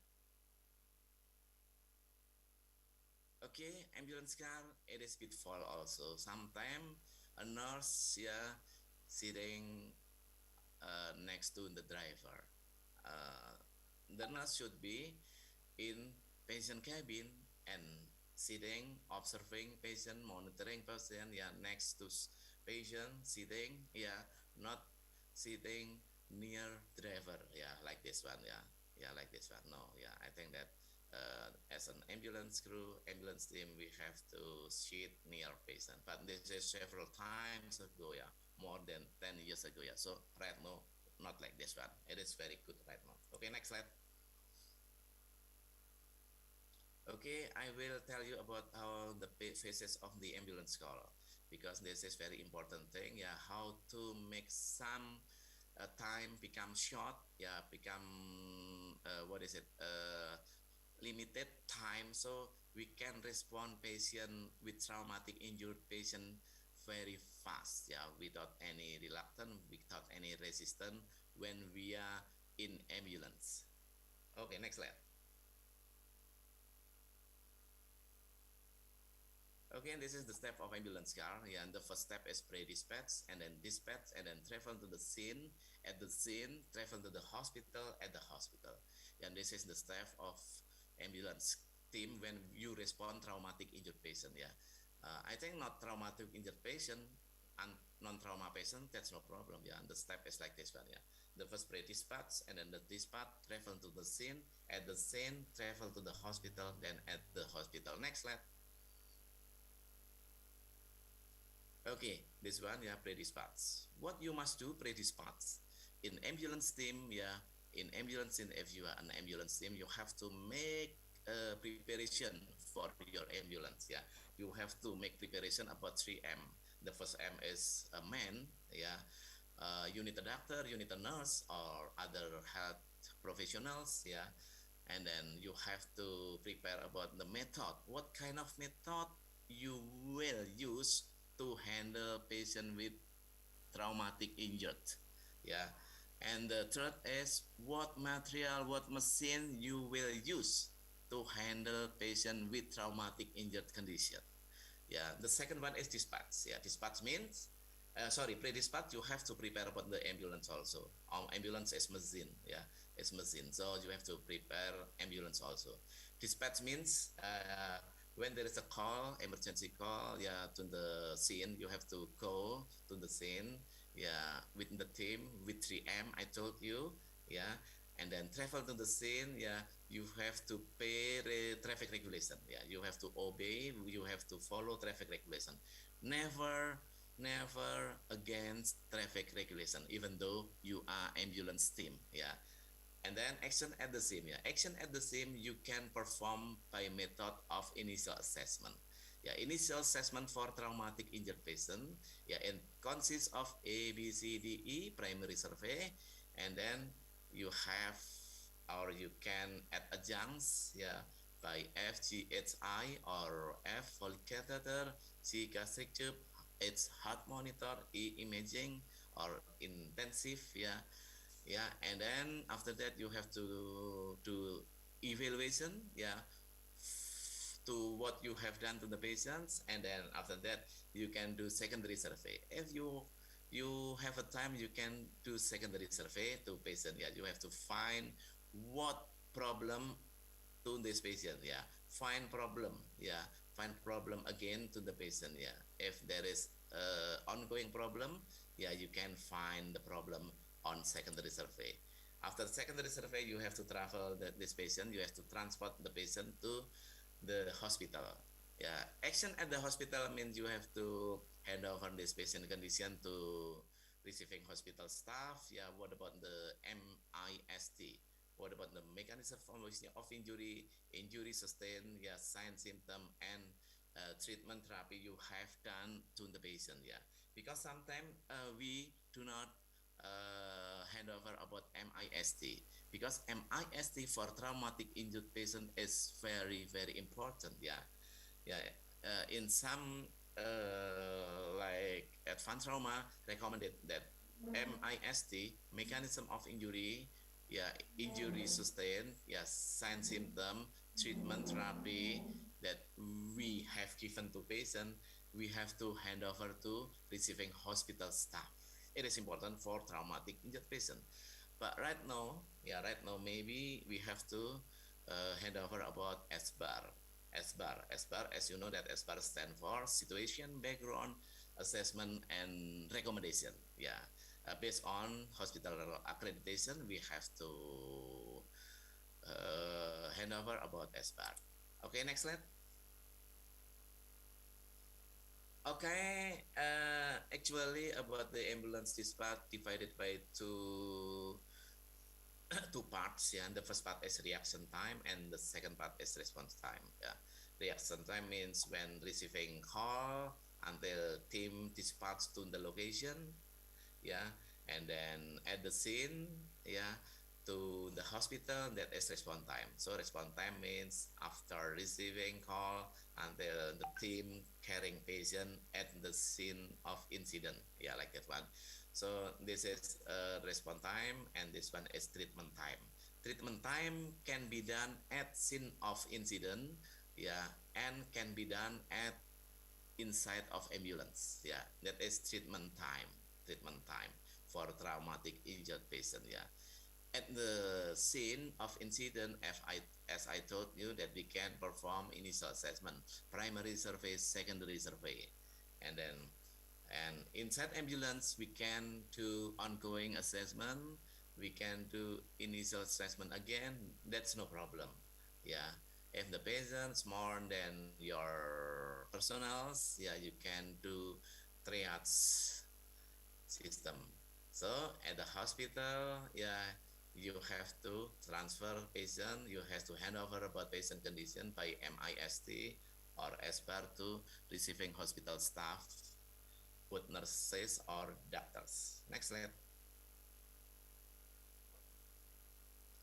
Okay, this is ambulance phase I told you. Next slide. Sorry, in the previous slide. Sorry, I forgot to tell about this one. The previous one.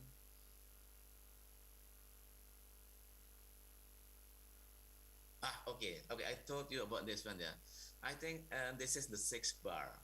This logo called Star of Life. Yeah, Star of Life. It consists of six. Yeah, like ambulance dispatch. Yeah, and there are six steps. So this is six bars. It means six step also. So maybe the meaning of this one, this logo, Star of Life, is like six bar in ambulance dispatch. Okay, next slide. I just want to talk about that one. Okay, next.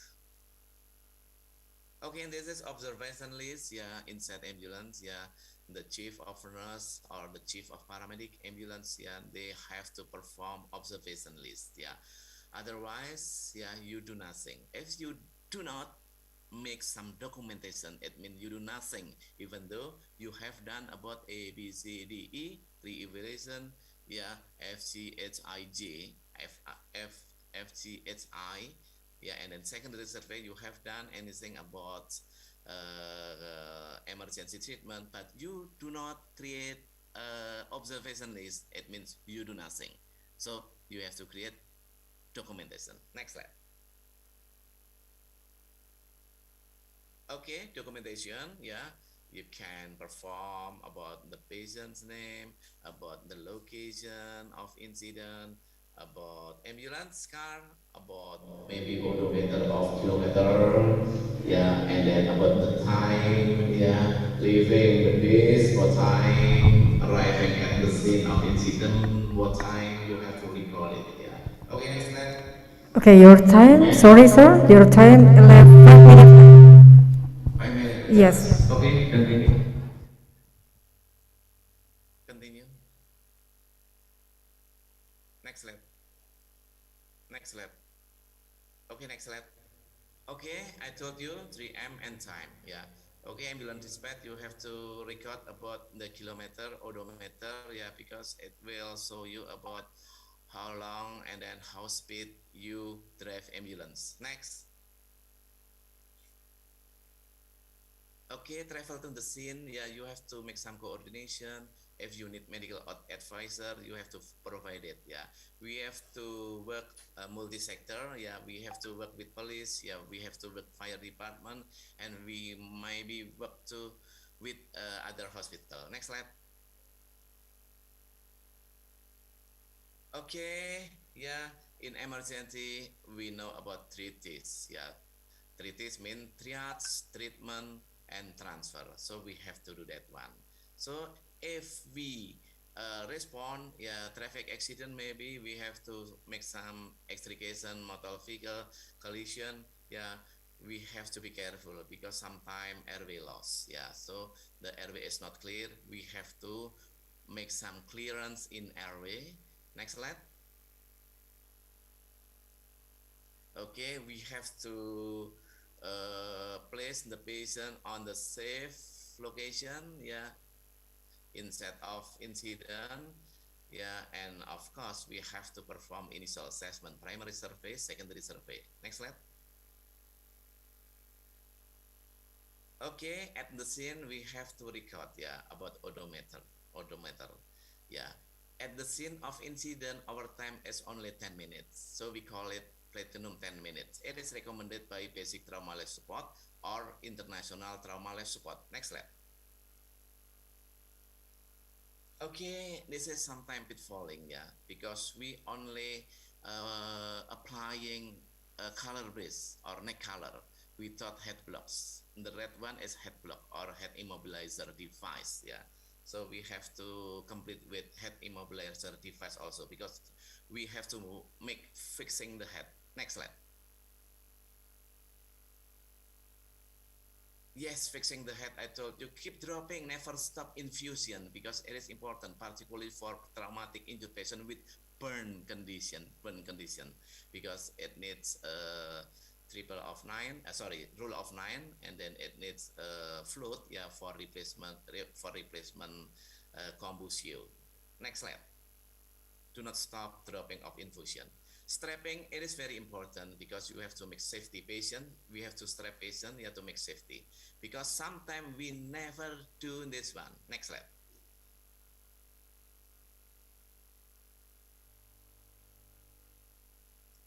Okay, yeah, sometimes when we make some auscultation patient, for example, patient with tension pneumothorax, yeah, we have to do in for example, we have to do like, what is it, in bahasa is IAPP, yeah, inspection, auscultation, percussion, and palpation. Yeah, for example, in auscultation, it is very hard to auscultation, to perform auscultation patient, because why? Because sound pollution out of hospital, yeah, very crowded. So sometimes it is hard to diagnose tension pneumothorax. So I think sometimes we have to on-board patient inside ambulance and we can perform auscultation. So it is almost impossible if we make some auscultation to the lungs of patient, yeah, to diagnose patient clinically diagnostic, yeah, with tension pneumothorax, because it is very hard to make some auscultation. Okay, sorry. Based on sound pollution. Yes. Next slide. What minute left? Okay, thank you. Next slide. Okay, and then if the patient stable, you can transfer. Yeah, do not delay transfer because sometimes we delay transfer. Maybe when we give some infusion, we perform IV cannulation. Yeah, do not delay transfer. Yeah, do not delay transfer. I told you because it kind of some pitfalling is delaying transfer. It is very very dangerous. Yeah, because sometimes patient needs load and go situation or load and go situation, or what is it, scoop and run condition. Scoop and run on or load and go situation is different, is similar, yeah. Next slide. Okay, this is for traumatic injured patient. If the patient is pregnant, we have to left lateral tilting, yeah, left lateral tilting about the 30 degree, yeah, 30 degree. If the patient is pregnant and the pregnancy is 24 weeks gestation. Next slide. Okay, this is so traditional, yeah. If the patient having trauma with in extremities, just immobilizing them. Okay, next slide. Okay, some kind of injured, yeah, maybe snake bite. We have to immobilize it also by using elastic bandages. Next slide.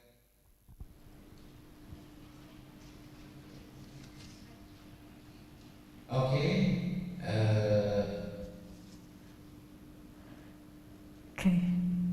Okay. If you have a patient with multiple injured patient, yeah, maybe for example like this one, yeah, having a fracture on the right femur and left femur on crucis and maybe upper extremities, yeah, hands, yeah, lower hands and upper hands like that one, yeah. So Okay. lower arm or upper arm like that one. So I think that we have to place patient. Okay, sorry, sir. The time is up. Okay, it's not enough time, yeah, actually for 30 minutes, Yes, but we I are so told in sorry. my disclaimer statement, right? Yeah. I told Okay. in my disclaimer statement, time is a problem. Yeah. First of all, I want to thank you for your interesting presentations, but I'm really curious about your explanation about how the team is look like Superman. Yeah, the ambulance team is really strong man, something like that. Now, ladies and gentlemen, and now we come to the questions and the answer. And if you have still a question, you can ask to the chat box. But first of all, I will read the first questions. Yeah.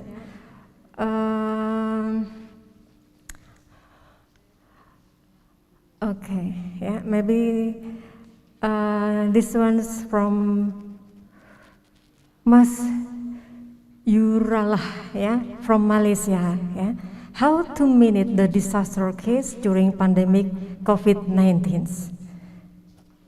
Okay, this is one question from the Malaysia, from Masrurala. And the question is how to manage the disaster case during pandemic COVID-19. And what do you think, Mr. Senja? Okay, thank you very much for the question. Yeah, during pandemic, yeah, I think it is very complicated. Yeah, during pandemic, so I think that we have to work in coordination with other sector. That means I told you multi-sector in on my slide. Yeah, so we cannot do ourselves only doctor, only nurse. No, we have to do this kind of condition. Yeah, together. Yeah, with all the team in the country, because this is pandemic. This is the problem of country. This is the problem of international environment. So we have to handle it not only by medics, not only by nurse. Yeah. So we have to make some coordination with other professional like that one. Yeah. So of course we have to pay attention about 3M. I told you the first is man, and then the second is method, and then the third is material. That's all. If I have to explain about this one, of course it needs much time.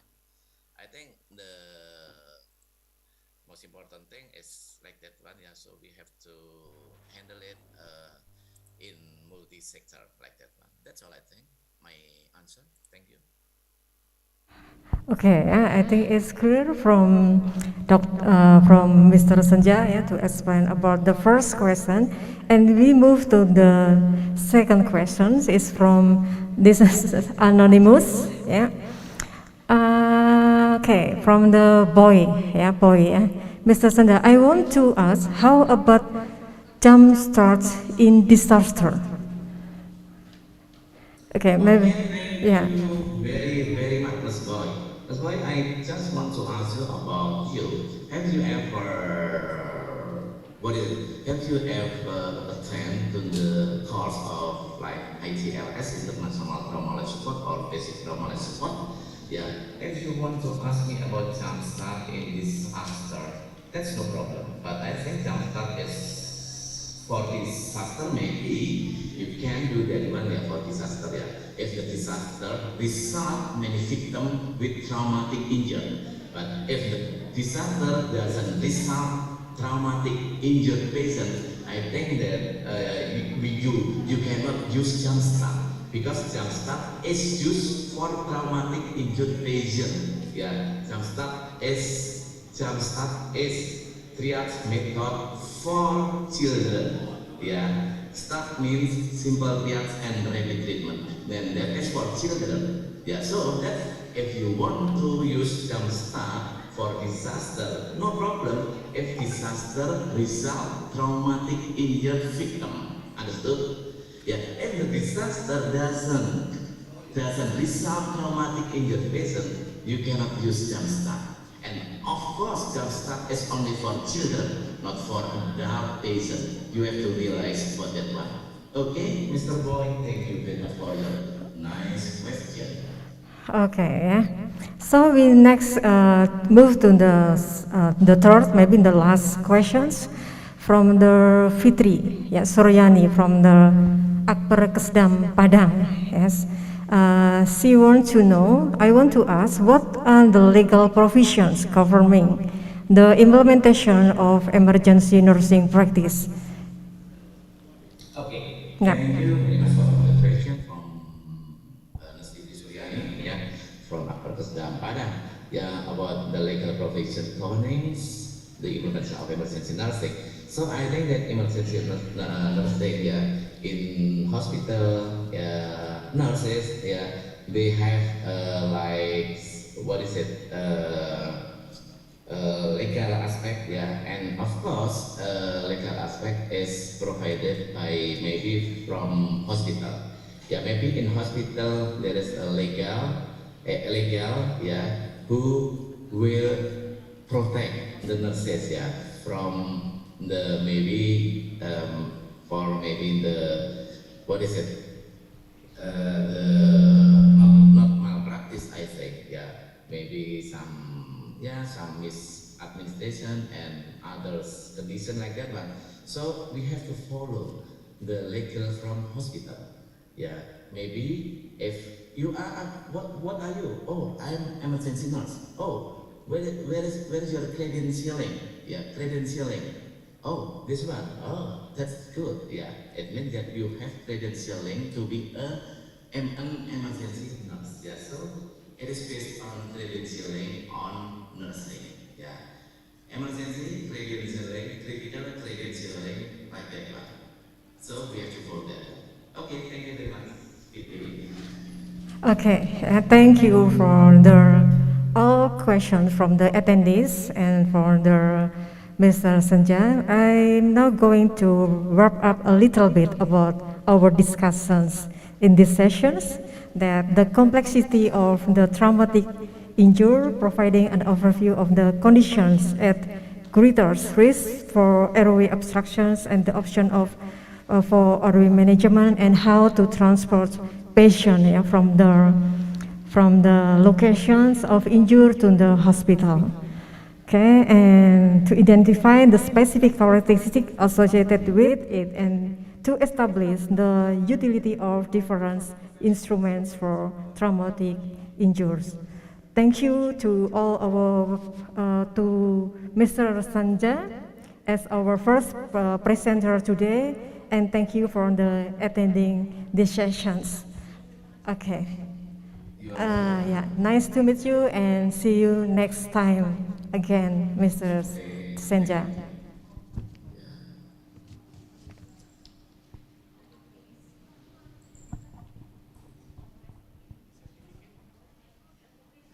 Okay, now we begin to deliver the certificate to our speaker. The first to Mr. Senja. Okay.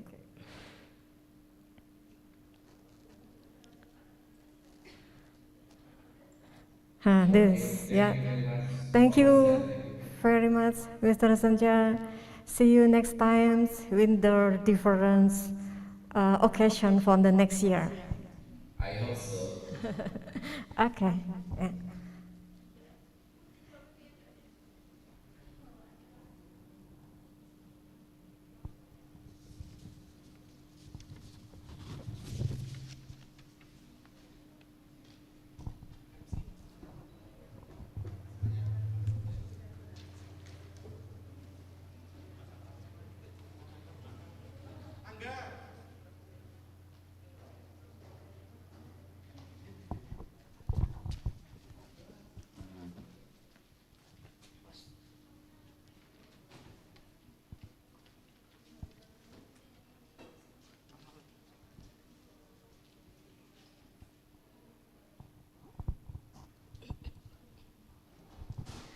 Thank you to the speaker, Mr. Senja Setiaka, for the material presented, and our moderator, Mrs. Nina Indriawati, who has guided the international seminar this morning.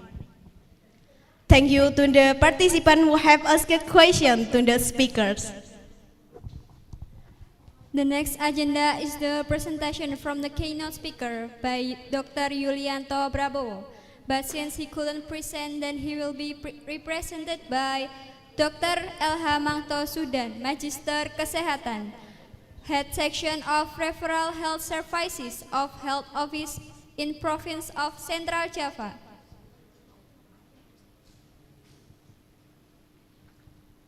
Here I will read the CV of Mr. Elha Mangto Sudan, Magister Kesehatan.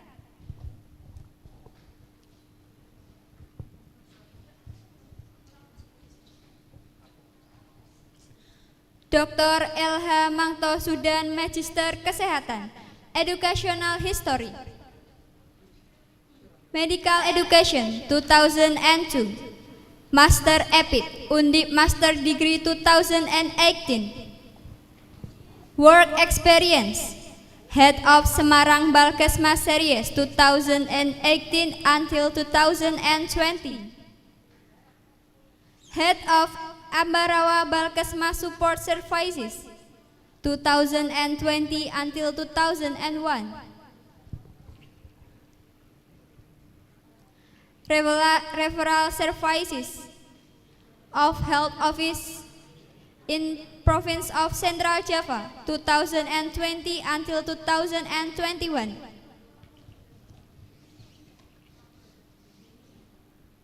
For Mr. Elha Mangto Sudan, your speaking time is around 30 minutes. You may have the floor.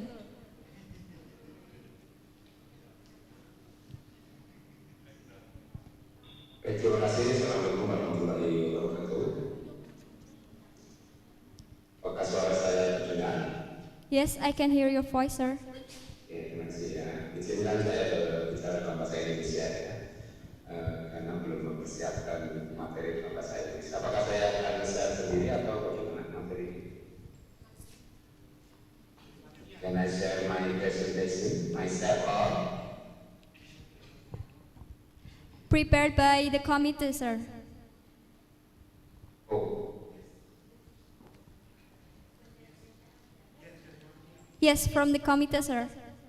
Dari panitia.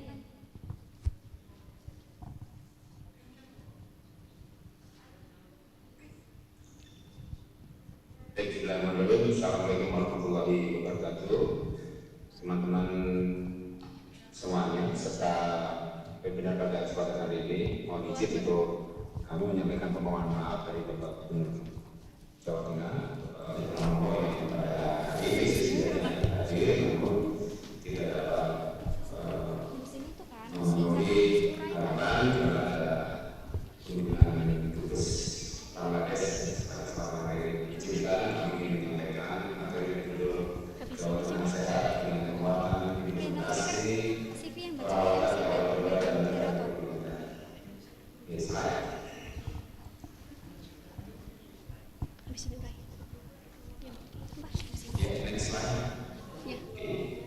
ini adalah yang kami sampaikan penurunan proses implementasi perawatan darurat proses implementasi serta penguatan strategi mencapai Jawa Tengah Sehat.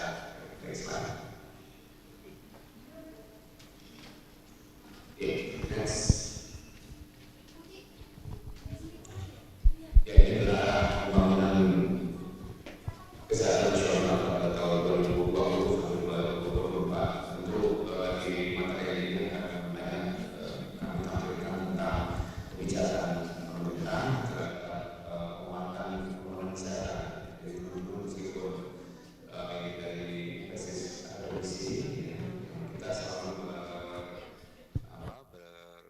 berkecimpung di teknis ya kegawat daruratan, tetapi sangat penting teman-teman juga nanti mengetahui dan memahami tentang kebijakan pembangunan kesehatan nasional ya. Jadi arahnya adalah untuk meningkatkan akses dan kualitas pelayanan kesehatan menuju cakupan kesehatan semesta ya.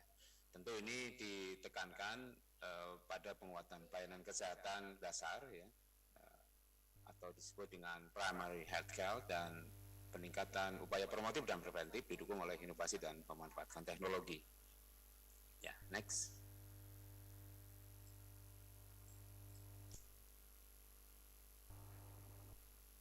Ya, next saja.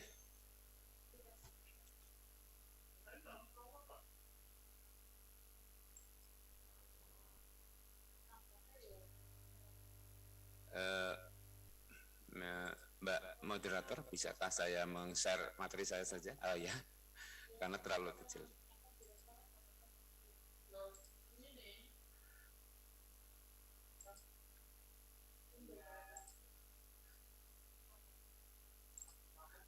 Baik, jadi dalam strategi rencana pembangunan jangka menengah nasional ya, ini RCPMN ini, RPJMN ini singkatan dari rencana pembangunan jangka menengah nasional di 2020 sampai 2024 ini adalah diantaranya peningkatan kesehatan ibu, anak, dan kesehatan reproduksi. Ya, ini menjadi penekanan karena bagaimanapun juga kesehatan ini kan harus dikawal sejak masa reproduksi. Kemudian percepatan perbaikan gizi masyarakat. Yang ketiga adalah peningkatan pengendalian penyakit. Ya. Kemudian penguatan gerakan masyarakat hidup sehat atau germas, dan peningkatan pelayanan kesehatan dan pengawasan obat serta makanan. Ya. Next slide. Jadi di dalam pembangunan kesehatan tentu kita memiliki banyak sekali target-target pembangunan yang divisikan sampai beberapa tahun ke depan. Ya. Kita tahu bahwa nantinya visi ke depan adalah menuju Indonesia maju di tahun 2030. Ya. Jadi bagaimana nanti kita ya, pemerintah ini bisa, atau bangsa Indonesia ini bisa menurunkan AKI atau angka kematian ibu kurang dari 20 ya, per jumlah kelahiran hidup. Kemudian angka kematian bayi kurang dari 7, kemudian stunting kurang dari 20. Sementara di tahun 2028 di program pengendalian penyakit menular, di tahun 2028 ya, eliminasi malaria ini juga dicanangkan. Kemudian eliminasi TBC ya, bagaimana bisa menurunkan angka 3-0 HIV ya, jadi HIV-nya tidak ada penularan. Kemudian pada hepatitis juga angkanya menurun ya. Kemudian pada kehamilan juga menurun. Pada 2027 target HIV adalah 90-90 ya, 90-90. Kemudian di 2019 universal access mencapai 100-0-100. Kemudian 2022 kita ada penyakit tidak menular, dan tahun ini diharapkan pada evaluasi jaminan kesehatan nasional sudah mencapai universal health coverage. Next slide. Selaras dengan pembangunan nasional di Provinsi Jawa Tengah juga mencanangkan visi dan misi di Jawa Tengah ya, di mana visi Jawa Tengah yang dicanangkan oleh Gubernur Ganjar Pranowo dan Wakil Gubernur Gus Yassin menuju Jawa Tengah sehat dan sejahtera dan berdikari, tetap boten korupsi dan boten ngapusi. Nah, kemudian pada misi keempat ini bisa kita lihat bahwa misi keempat pada pembangunan di Provinsi Jawa Tengah adalah menjadikan masyarakat Jawa Tengah menjadi lebih sehat ya. Nah, bagaimana menuju Jawa Tengah sehat ini? Dengan penguatan gerakan masyarakat hidup sehat, kemudian penguatan promosi kesehatan, kemudian pemanfaatan pelayanan kesehatan sebagai kearifan lokal, dan penguatan pelayanan pada teknis keperawatan. Nah, bagaimana dengan indeks pembangunan manusia ini? Ini adalah salah satu ukuran di dalam proses pembangunan manusia, ya, capaian keberhasilan pembangunan manusia, bahwa ada 3 dimensi pada dasar pembentuk indeks pembangunan manusia ini, antara lain adalah usia yang panjang, ya, umur panjang dan kondisi hidup sehat, kemudian tingkat pengetahuan dan standar hidup yang layak. Nah, pada indeks pembangunan, indeks pembangunan manusia ini, dari tahun 2018 sampai 2020 ini terlihat semakin meningkat. Kemudian pada usia harapan hidup ya dari Jawa Tengah mengalami peningkatan. Ini menunjukkan bahwa masyarakat Jawa Tengah ini semakin sehat ya. Dengan sehat maka usia harapan hidup juga akan semakin meningkat. Next slide. Kita masuk pada lanjut next slide. Next lagi. Ya, konsep implementasi pada keperawatan, implementasi keperawatan gawat darurat ya. Kita melihat teman-teman peringkat dari satu dekade ke dekade yang lain ya, bagaimana terjadi beberapa perubahan pola ya. Perubahan pola angka kesakitan. Ya, kita lihat di tahun 90-an ini peringkat terbesar ya, peringkat tertinggi terjadi pada penyakit-penyakit yang berbasis pada penyakit menular ya, pada penyakit ISPA, penyakit TBC, diare, dan menjadi penyebab kematian dan angka kesakitan yang terbesar. Sementara di dekade berikutnya 2010 bahkan sampai hingga sekarang ini kita melihat ya, kecuali di masa pandemi kemarin ya, ini penyakit tidak menular atau kami biasa menyebut dengan PTM, penyakit tidak menular, ini menjadi penyebab terbesar kematian dan kecacatan. Ya, bahkan pada masa pandemi kemarin, angka kematian yang disebabkan oleh penyakit menular pun salah satunya adalah komorbid ya. Komorbid ini banyak terjadi pada penyakit tidak menular. Bagaimana penderita COVID-19 dengan kasus meninggal ini banyak terjadi pada mereka-mereka yang memiliki komorbid penyakit tidak menular. Jadi penyakit tidak menular ini juga selain menjadi penyebab kematian, terbesar kematian, tetapi juga bisa menjadi salah satu sebab kematian pada penyakit menular. Contohnya pada kasus pandemi COVID-19 saat ini. Nah, kemudian bagaimana dengan peran pelayanan keperawatan pada kasus-kasus gawat darurat sehingga kasus-kasus ini bisa dapat kita kendalikan. Next. Kebijakan pelayanan keperawatan gawat darurat ya, antara lain adalah bagaimana pengembangan penerapan standar pelayanan keperawatan gawat darurat dalam upaya penurunan angka kematian dan kesakitan. Ya, mungkin tadi disampaikan oleh pemateri sebelumnya, bagaimana teknis, ya, bagaimana standar, bagaimana ideal memberikan pelayanan keperawatan pada kegawat daruratan maksud saya, sehingga mampu meningkatkan mutu pelayanan keperawatan. Kemudian untuk mencapai standarisasi ini, tentu pengembangan dan peningkatan kemampuan teknis dan manajerial tenaga keperawatan, sehingga terwujud kompetensi yang diperlukan pada instalasi gawat darurat.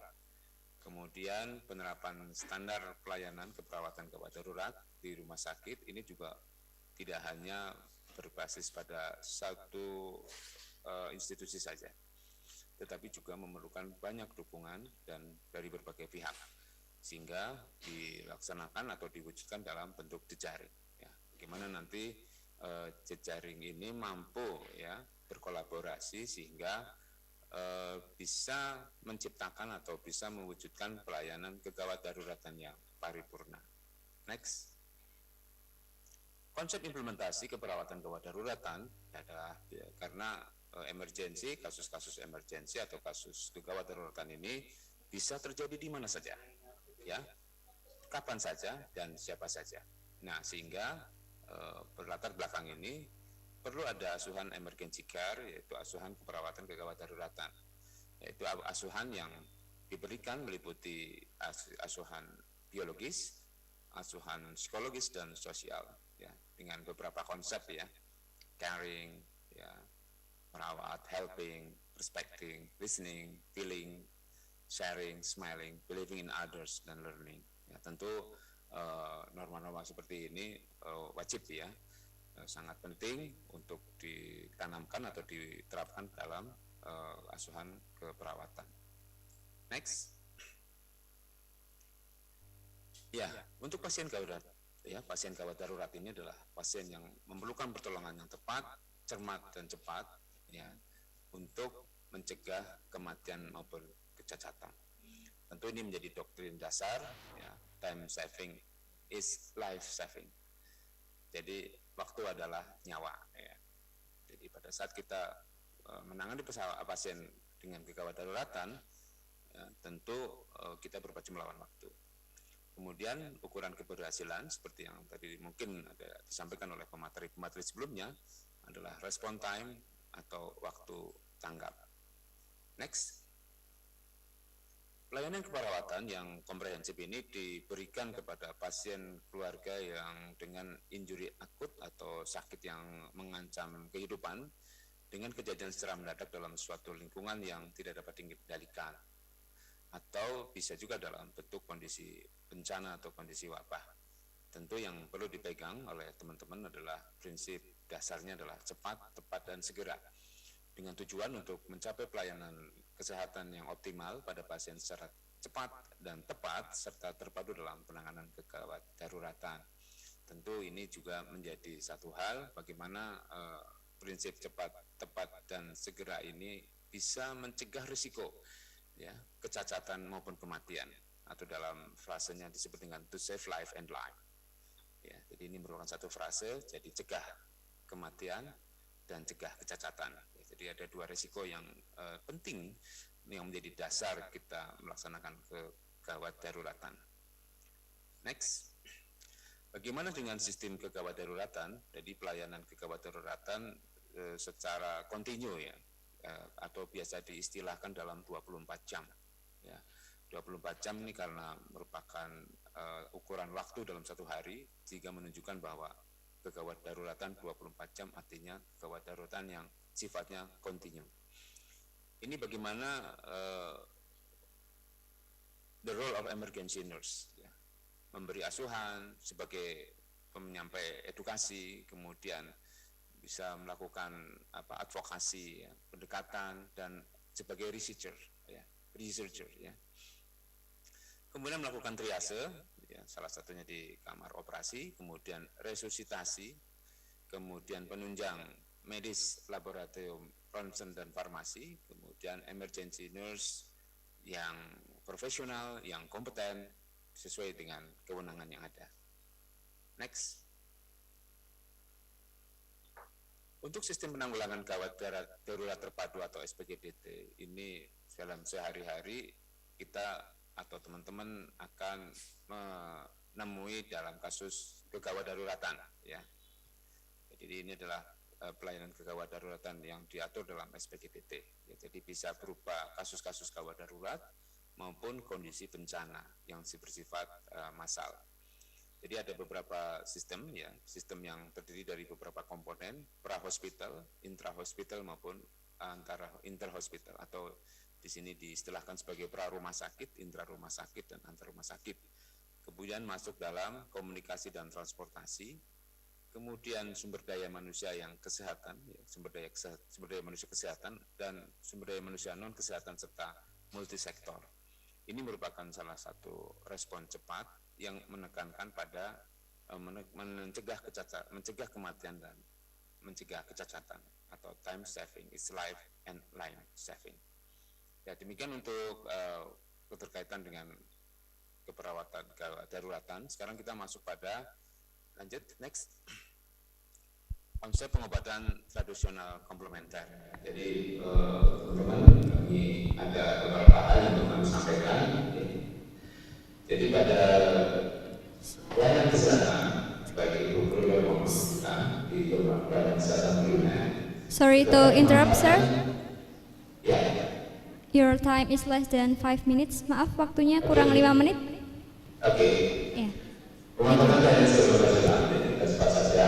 Ini adalah merupakan salah satu peluang yang dari presentasi ini merupakan satu peluang pengembangan pengobatan Nusantara atau kesetaraan, ya, di Provinsi Jawa Tengah. Kita lihat ada 44,3% ternyata masyarakat menggunakan cara tradisional untuk kesehatan. Apalagi di masa pandemi kemarin, betul-betul kesehatan tradisional ini menjadi bagian dari alternatif dalam upaya masyarakat menanggulangi kasus-kasus ini.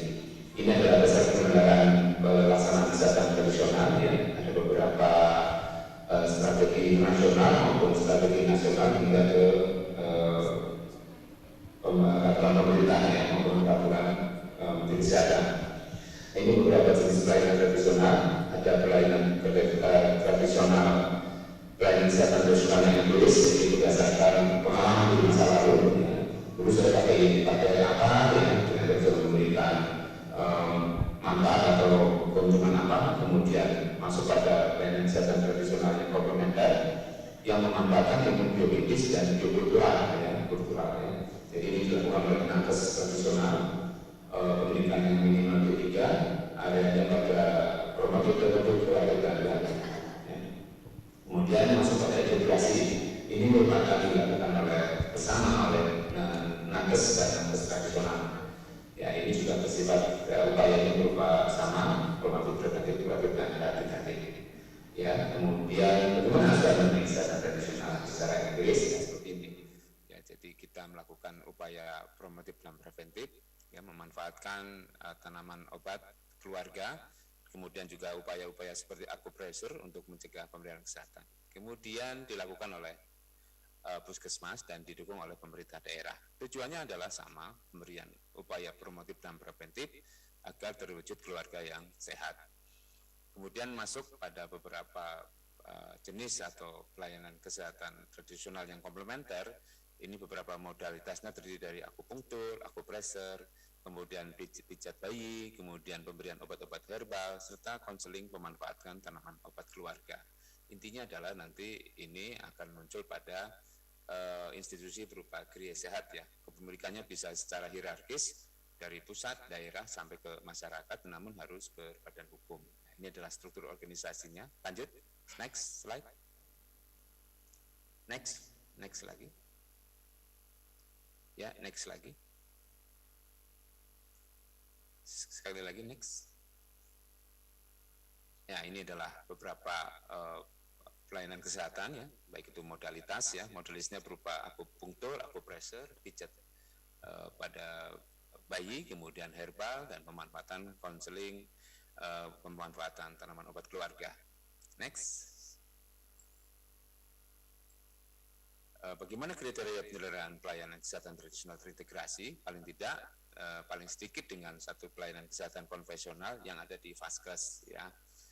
Ya, kemudian aman, bermanfaat, bermutu sesuai dengan standar, kemudian menggunakan pelayanan kesehatan tradisional yang memenuhi kriteria. Antara lain sudah terbukti secara ilmiah, kemudian dilaksanakan sesuai dengan kebutuhan terbaik pada pasien, memiliki potensi promotif, preventif, kuratif, rehabilitatif, dan meningkatkan kualitas hidup pasien secara fisik maupun mental. Jadi bisa dilakukan oleh nakes terlatih ya, baik itu akupunktur, akupressur, kemudian fitofarmaka ya, obat tradisional, hipnoterapi, pijat pada bayi berusia 2 tahun. Nah, ini perspektifnya bahwa nanti pelayanan kesehatan baik itu konvensional maupun pelayanan kesehatan komplementer ini berharap bisa dilaksanakan sesuai dengan prosedur, sesuai standar, ada kode etik yang mewadahi, profesional, efisien, efektif, ada sistem, ada rujukan, serta berpijak pada keselamatan pasien. Dan harapannya nanti tersedia merata, mudah untuk didapatkan atau diakses, dilaksanakan oleh masyarakat lokal yang diberdayakan, kemudian menggunakan sumber-sumber daya lokal, ya, baik itu bahan-bahan obat tradisional yang murah dan aman. Next slide. Jadi ini strateginya adalah bagaimana pelayanan keperawatan gawat darurat, ya. Jadi mengoptimalkan sumber daya dan pengembangannya, kemudian meningkatkan kemampuan teknis maupun manajerial, peningkatan kerjasama tim, dan peningkatan kemampuan teknis, ya, yang tertuju pada pelayanan kegawat daruratan. Next slide. Bagaimana langkah penguatannya? Lanjut.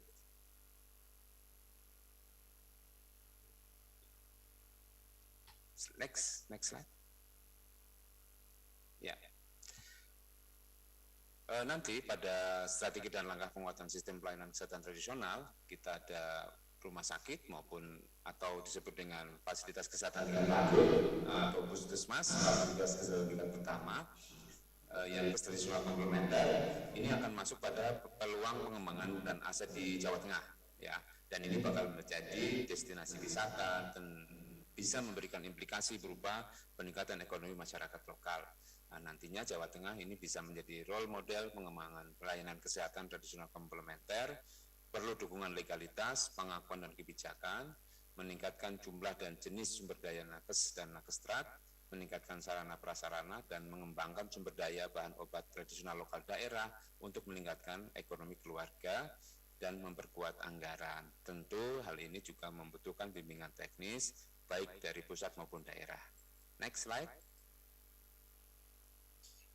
Jadi untuk asuhan perawatan yang dilakukan secara cepat, tepat, dan segera didasari oleh kompetensi, kemudian bertujuan adalah time saving is life saving, ukurannya adalah respon time, sehingga bisa bertujuan menurunkan angka kematian dan angka kesakitan. Last slide. Next slide.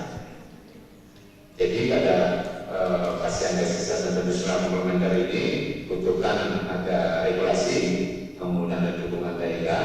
Ini melalui pelayanan kesehatan tradisional bersifat empirik, komplementer dan terintegrasi sehingga mampu mewujudkan Jawa Tengah sehat dan mandiri.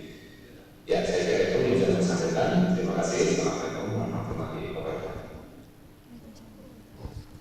Okay, thank you to Mr. Elhamangto for the great presentation with all the students. Ladies and gentlemen, the next agenda was a presentation session by second speakers. Assistant Professor Dr. Nicapat Putikami with the topic Strategies for Acute and Critical Care Nurses Implementing Complementary Therapies, which will be guided by our moderator, Muhalidun Ramadan. Here I will read the CV from Muhalidun Ramadan.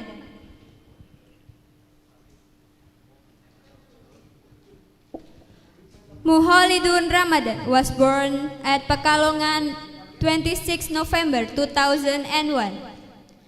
Educational history: Senior High School 1 Kajen 2016 until 2019. Student of Pekalongan of Nursing Department of Health Polytechnic Ministry of Health Semarang 2019 until now. Currently serving as an ambassador of Pekalongan Nursing Department of Health Polytechnic Ministry of Health Semarang. For Muhalidun Ramadan, the time are yours.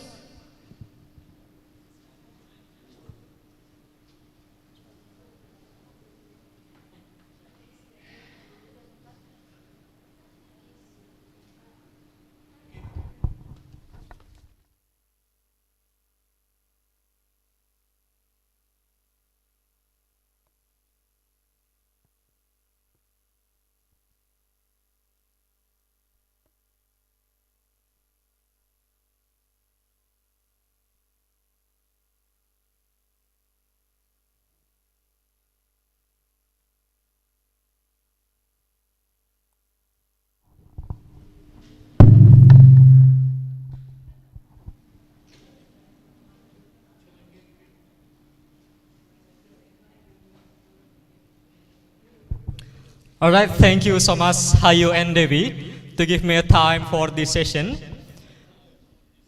Assalamualaikum warahmatullahi wabarakatuh. Good morning, ladies and gentlemen. First of all, let me introduce myself. My name is Mukhalidun Ramadan. I am a student of Pekalongan Nursing Department of Health Polytechnic in Health Semarang. And today, I will be the moderator of the second speaker. Ladies and gentlemen, it is an honor for me to introduce the second speaker at this international seminar. We have Assistant Professor Dr. Nicapat Putikamin from Faculty of Nursing Konkain, University of Thailand. Excuse me, dear Dr. Nicapat, can you hear my voice? Yes. Ya, selamat pagi. Yeah, as well as know, You look so beautiful right now. Yes, yes, I am. Yeah, thank you. How are you today, dear Mrs. Nisabat?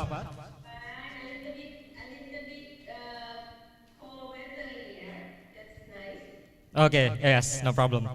Yep, I hope you. Yes, absolutely. Of course, you. I hope you fine, and of course, we hope that this event will be run successfully.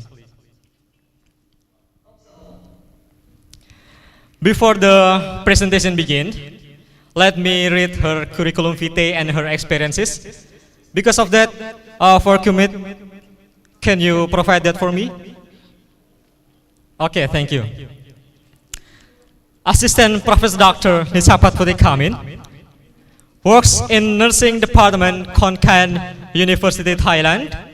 And then for the experience, in 2013, Dr. Nisapat Putih Kamin wrote a research. It is about effect of an exercise program in hospitals with limit back range of motion in patients with idiopathic low back pain.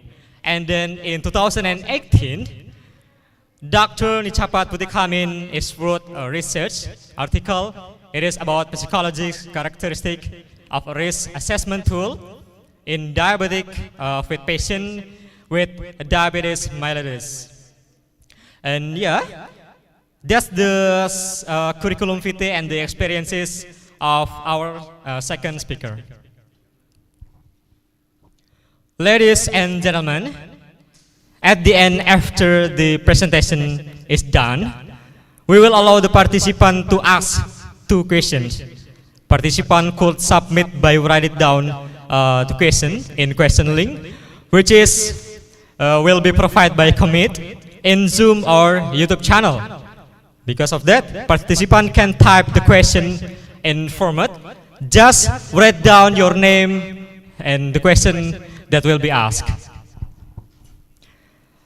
All right, let's just welcome Dr. Nisapat Putih Kamin from Thailand as second speaker to begin the presentation. Excuse me, Dr. Nisapat Putih Kamin, do you still with me? Yeah, thank you. Yes. You have 30 minutes to present your presentation. And Dr. Nisapat Putih Kamin, the time is yours.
use alternative therapy. Some people, especially like I think Asian people, we use like traditional folks a lot. Like in Thailand, we have right now we still have traditional folks, so that's called alternative therapy. But for in like in combination to the standard in healthcare, we use the term complementary therapy. Okay. Then when we talk about complementary therapy, we need to understand the basic concept of the complement. We need to understand that holistic approach. When we talk about complementary therapy, we talk about mind-body connection. So it means that we view our client as the. So that means that the aspect that include physical, mental, emotional, spiritual being, and relate to the environment. So that's the view that when the complementary use when to define about health or healing or the after we use the complementary. The next one is healing and development. This term is used like the outcome that health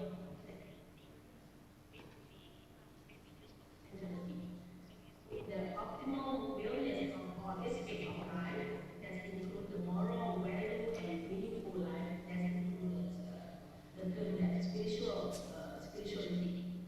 And spirituality in the meaning is like inner strength, or it can be lightness, or can be beauty of oneself, others, and so like in Thailand, most of people here we are Buddhist, so we kind of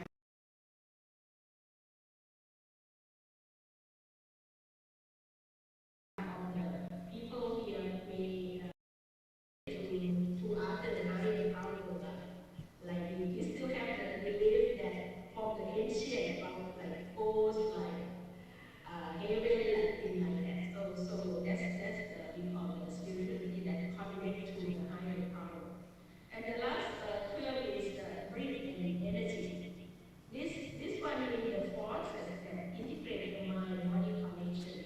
So when we use complementary therapy, we try to explain that when we like do something to one point, and then we generate energy and like power to other part of the body or even the inside ourselves. So that the breathing energy.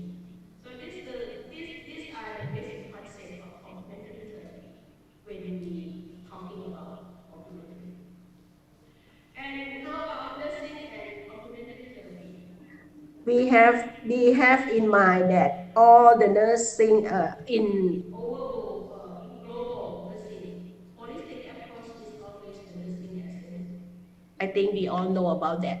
So we approach the patient or the client like holistic, and we use holistic approach. We don't separate mind from the body, or we don't separate body from spirituality. When the client or patient admit into the hospital, they come with maybe come with kind of disease, but we look at the disease as the response of nurse will focus on the response from the illness or disease.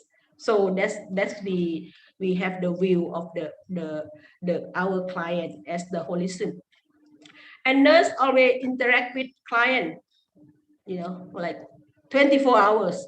Nurse stay with the patient 24 hours. So we use, to promote the health of the patient all the time. So we cannot, even, 1 minute that we can ignore the patient or something. Yeah. And nurse use hands and heart to create healing environment.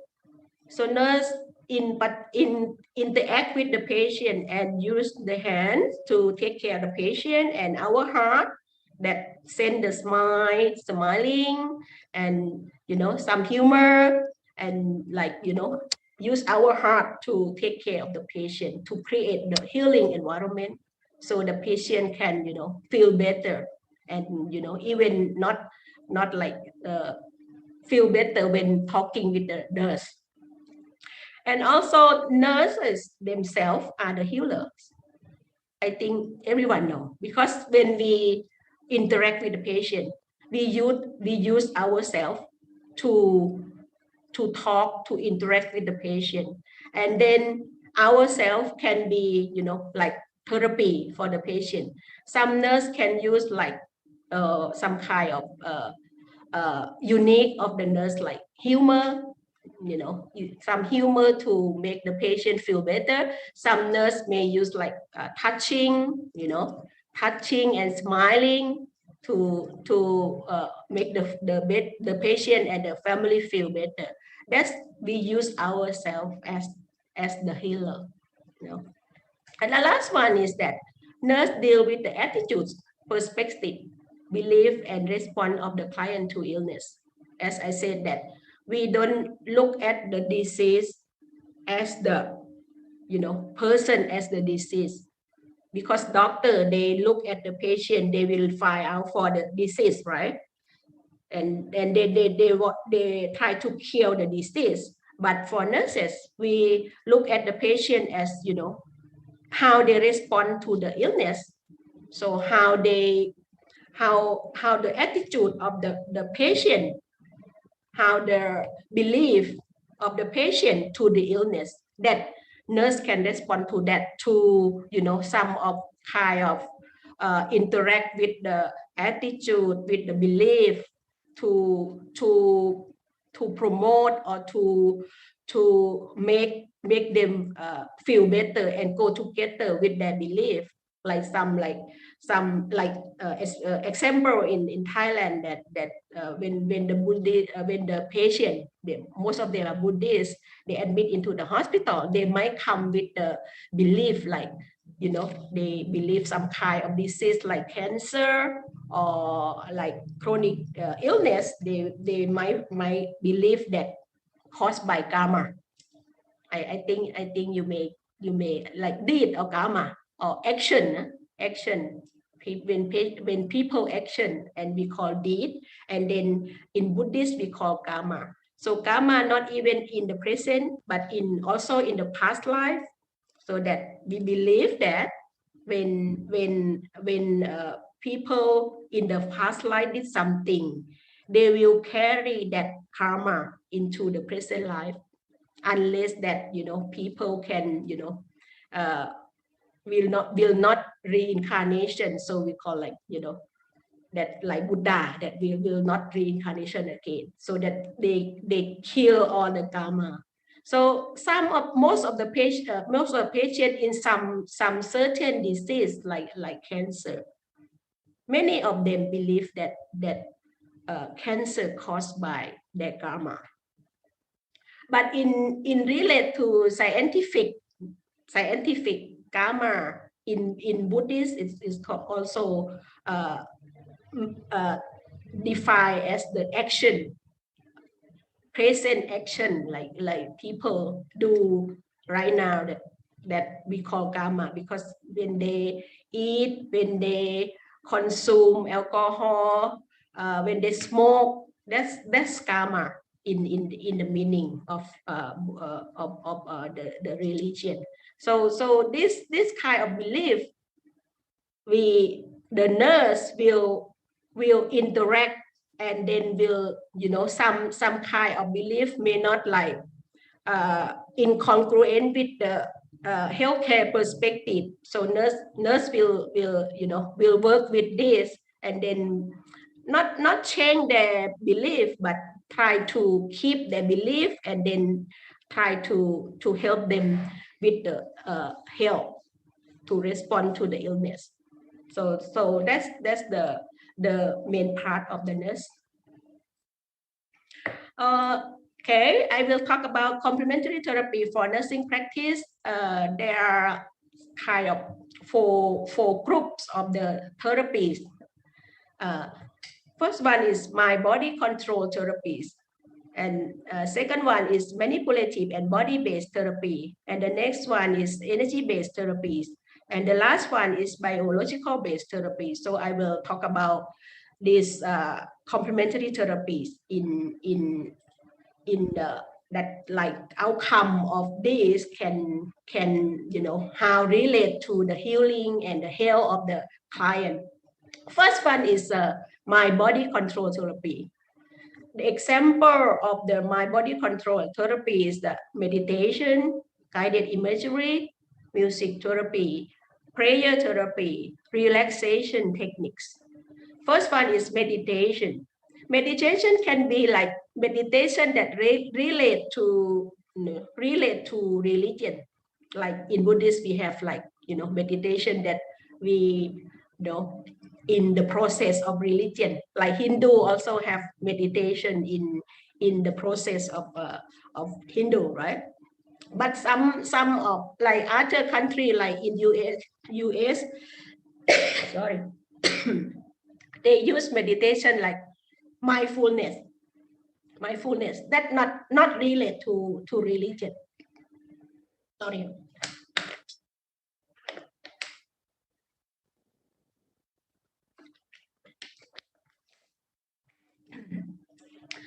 And meditation can if continuing practice, meditation can reduce pain, stress, anxiety, and it promote relaxation and decrease lactic acid. We know that lactic acid is caused by the anaerobic metabolism. So if we use meditation, it can change metabolism to be aerobic metabolism and can decrease oxygen consumption. When people do meditation, they will breathe slowly, breathe deeply and slowly. So it will, consume of the oxygen decrease, and also it will decrease lower heart rate and blood pressure, and also improve immunity. If like continuing do meditation. And the next one is guided imagery. Some kind of guided imagery, and when we use something that to guide the patient or the client, like we use some kind of music, some kind of music also can use, and also that some kind of speaking that to use to guide the client to follow. So this one can reduce pain, nausea and vomiting, and anxiety, and reduce distraction when confront pain, discomfort and fear. So guided imagery can use like even you have the patient in during COVID, and you use like some kind of media used to guide the imagery for the patient and for the client. So nurses don't need to be there, but when explain the patient and can use guided imagery, use the media or sound for that. And next one is music therapy. Music therapy can use like in different part of country or in different context. Music can be therapy very well. Like in Thailand, we have like in my part in my area is from northeast of Thailand. The music therapy that we use for most of patients we call Mo Lam. Mo Lam is the music that people in northeast Thailand, they like when they hear about Mo Lam, they will feel like like dancing, like relaxation. Sorry. So this causes the relaxation, and can sleep very well and reduce stress, anxiety, and also can reduce pain as well. So So in applying a music therapy, need to concern about the context of the client. Some of the patient, like even in Northeast Thailand, they may not like ngolam. They may like some other kind of music, different, like some younger, they like some pop rock or something like that. So we can use the music that that the patient like. Next one is prayer therapy.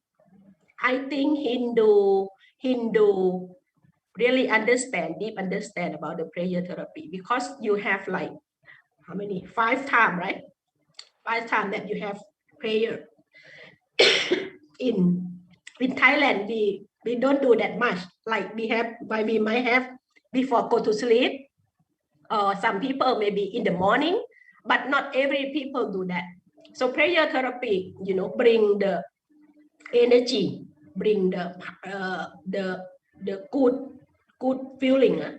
So it can like keep concentration and then relaxation, and can reduce stress and anxiety.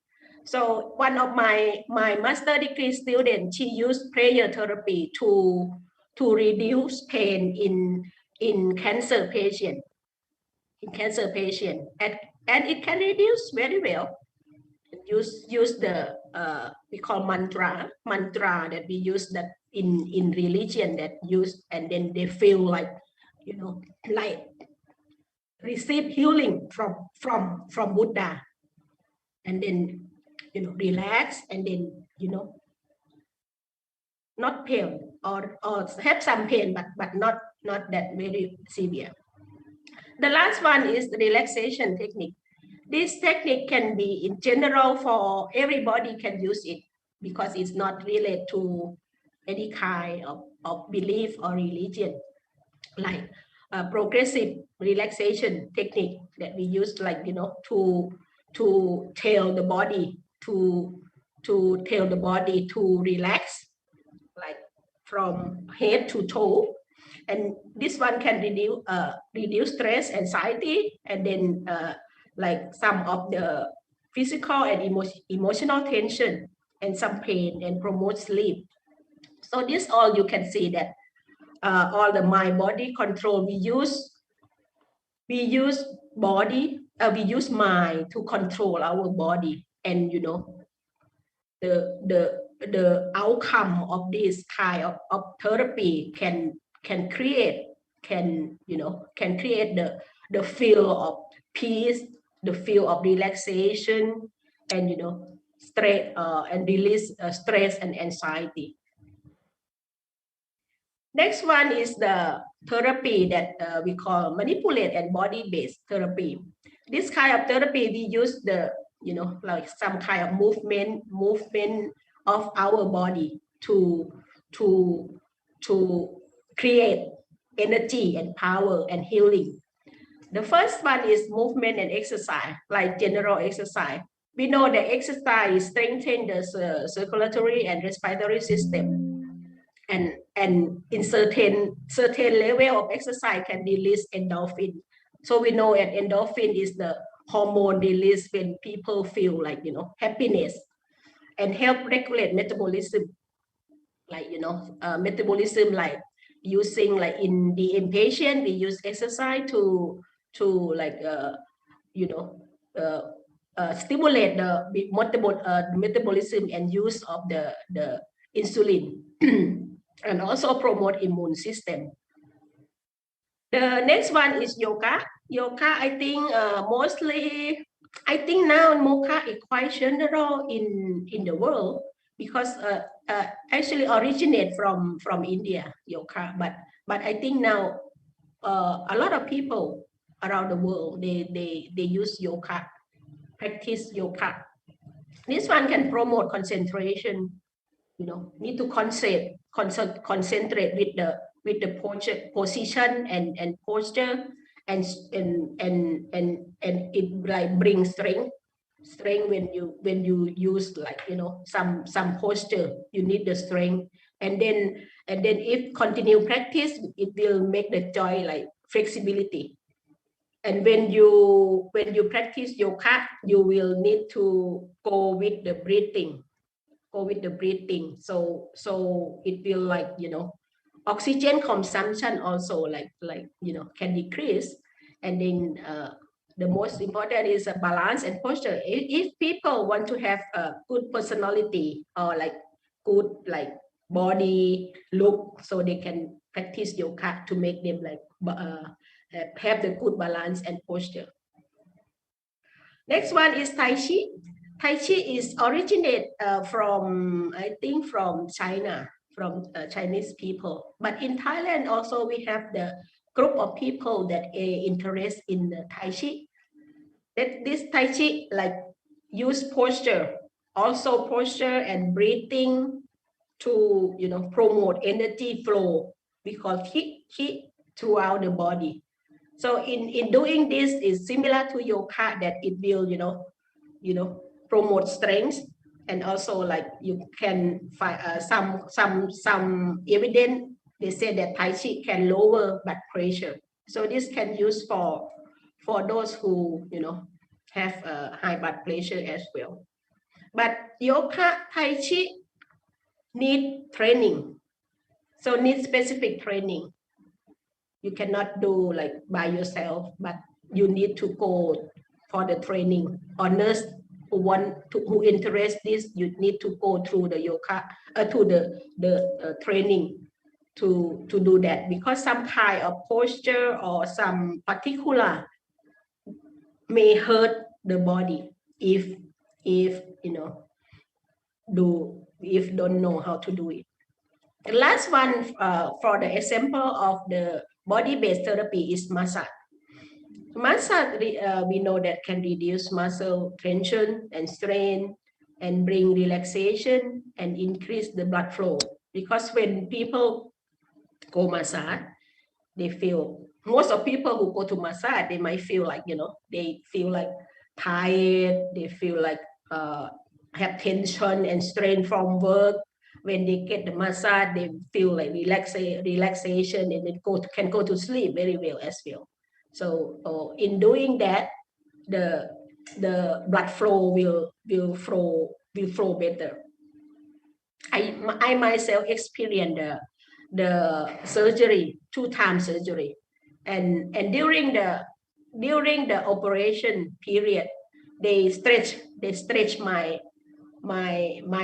hand like this, and then they like for how many hours, 2-3 hours, the net like after surgery, I feel like some kind of very pain, not that severe pain, but like disturb me a lot with the pain or the feeling that refer pain to other part of my body. So after I feel better about after I discharged from the hospital, I went to the massage to help me with the muscle, the joint, the thing. So I feel better about that.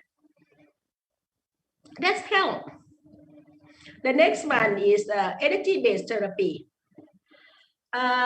Energy-based therapy, they have like belief that our body is made of is the big energy field.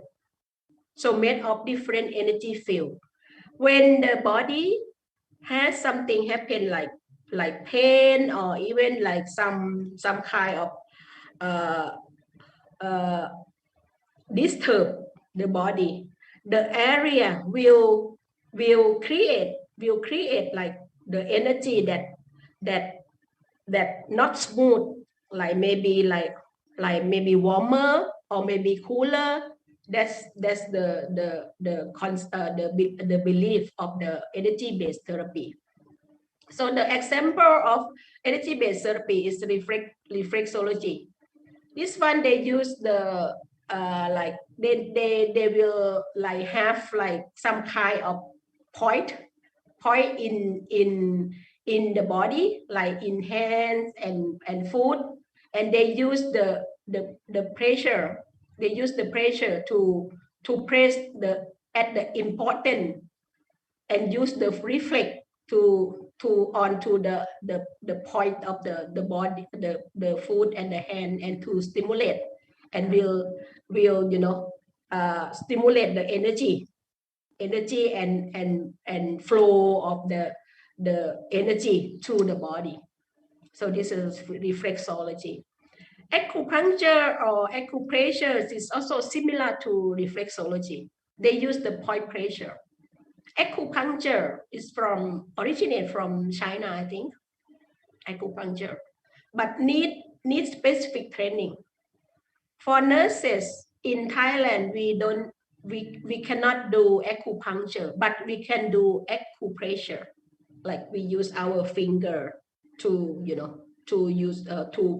point pressure for the patient, but need the one who already training. But acupuncture in Thailand, for the doctor, for physician, that they use acupuncture because they use needle to use the point pressure.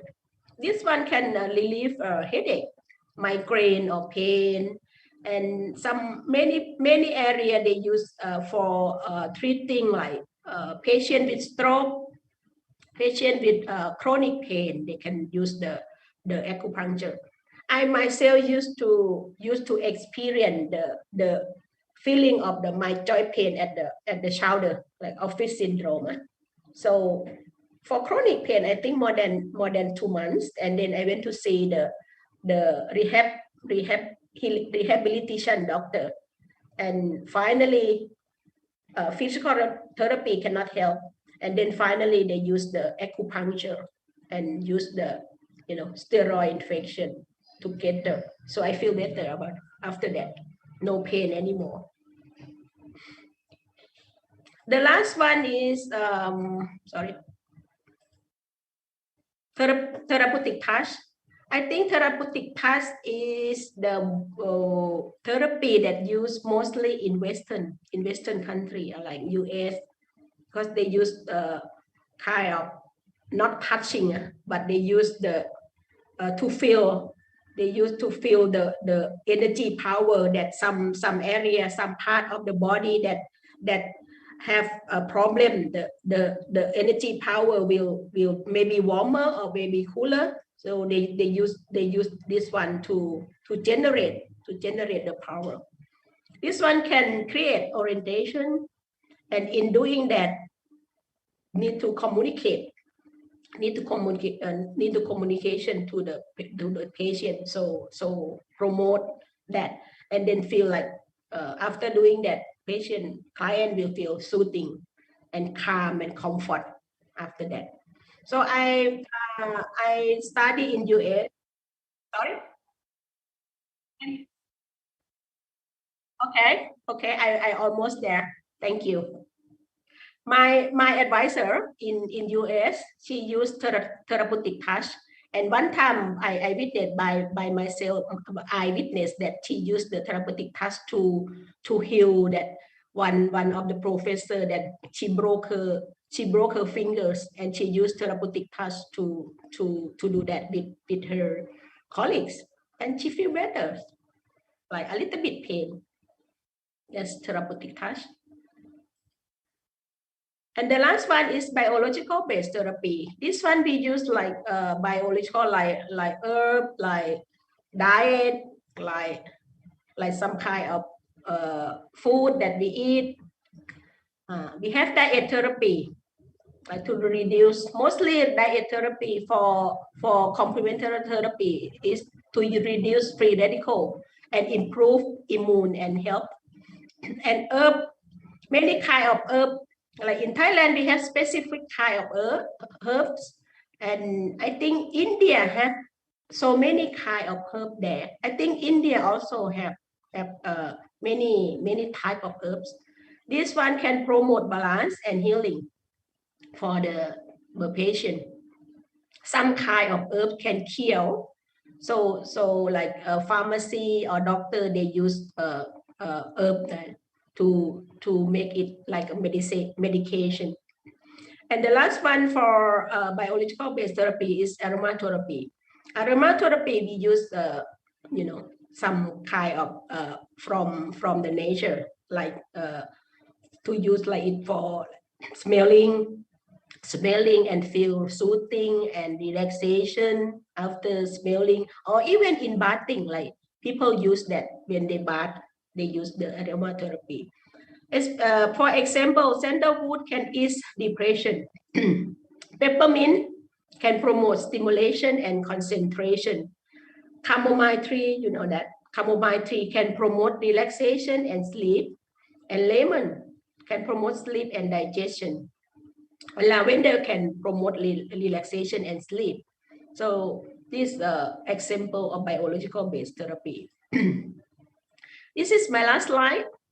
So in implementation of the complementary therapy, we have some concern or some issue about using that. We know that complementary therapy bring physical, physiological, and psychological benefit, and people know that. And it's specific to the patient, not the disease, because we don't cure the disease, but we want to, make the patient feel better, relaxation and no pain, but not cure the disease. And it can provide by the nurse, of course. And then most of the complementary therapy are cost effective, unless you have specific, you need to go through the training, it might cost a little bit, but you can use it forever. And then the problem is that nurse nowadays always busy, so for time for implement the complementary therapy for the patient may not enough, because too busy. And some kind of complementary therapy need equipment and knowledge, need the knowledge and training, specific training like yoga, like reflexology, acupressure, need the training. And it's personal use and personal background. Some nurse may be challenged with the complementary therapy, but some nurse, they just I don't use it, and I don't use with the patient. And another problem is that not so much interested by nurses or by physicians. I don't know, maybe time limitation or too busy or not, not that my interest. So that's still, still the limitation when we want to implement complementary therapy. And complementary therapy need the attitude and openness toward the therapy. So nurses who want to implement the complementary therapy needs to have the view, basic concept about holism, about spirituality and healing. So we need the positive attitude toward the therapy. And the last one is may have the problem with ethical issue and belief. Yes? Okay. So I end my slide here with the problem of ethical issue, that like if you go to the research, they may have problem with the, some kind of therapy like this. So terima kasih, ขอบคุณค่ะ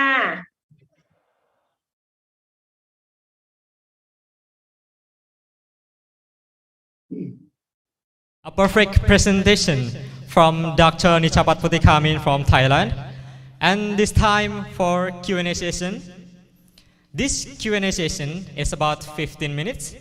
And maybe it seems like there are many questions waiting to be answered for Dr. Nichapat Putikamin. And may I read the question for you?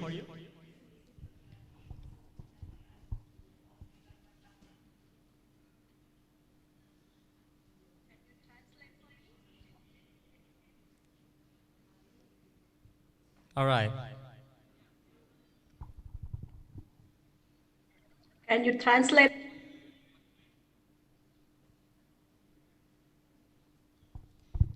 The first question is from Dimas Utomo Hanggoraputro. I want to ask, is it effective to provide complementary therapy during the pandemic COVID-19 with a Zoom meeting? Thank you. Sorry, Ramadan, I cannot.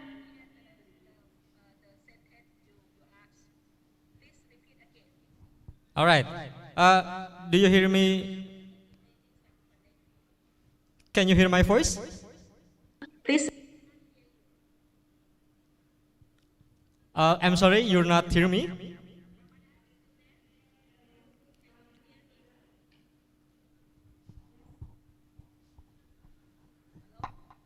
Yes, I'm sorry.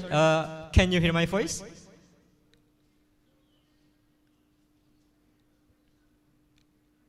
Excuse me?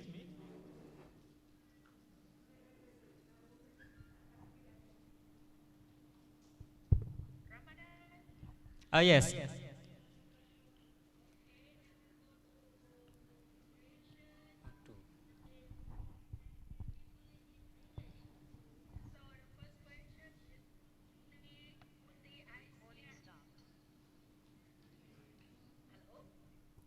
Yes, can you hear my voice?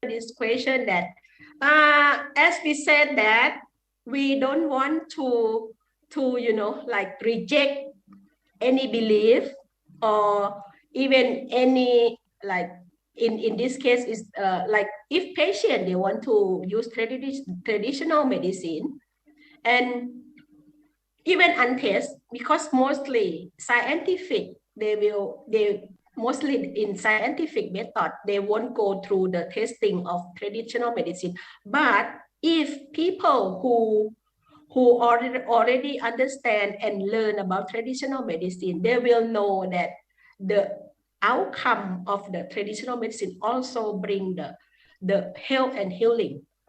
In this case, we don't want to reject them. We still have them keeping the traditional medicine, but for some kind of symptom or some kind of problem, if they have problem like cannot cure by traditional medicine, we can suggest them that we have this, we have complementary therapy, we have conventional therapy, or we have like standard medical care for take care of this problem if the traditional medicine cannot cure. So this is my answer.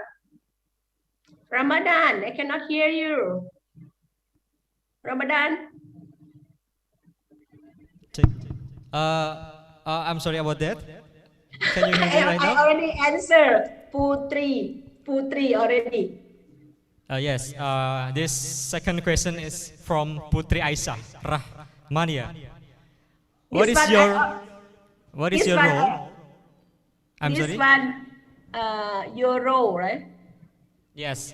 What is our role? Your role, I mean. No. If This we one meet... I just, sorry Ramadan. This one I just answer. I just answer Putri Aisyah. So Yes. what is the first question? Repeat Yes, again, please.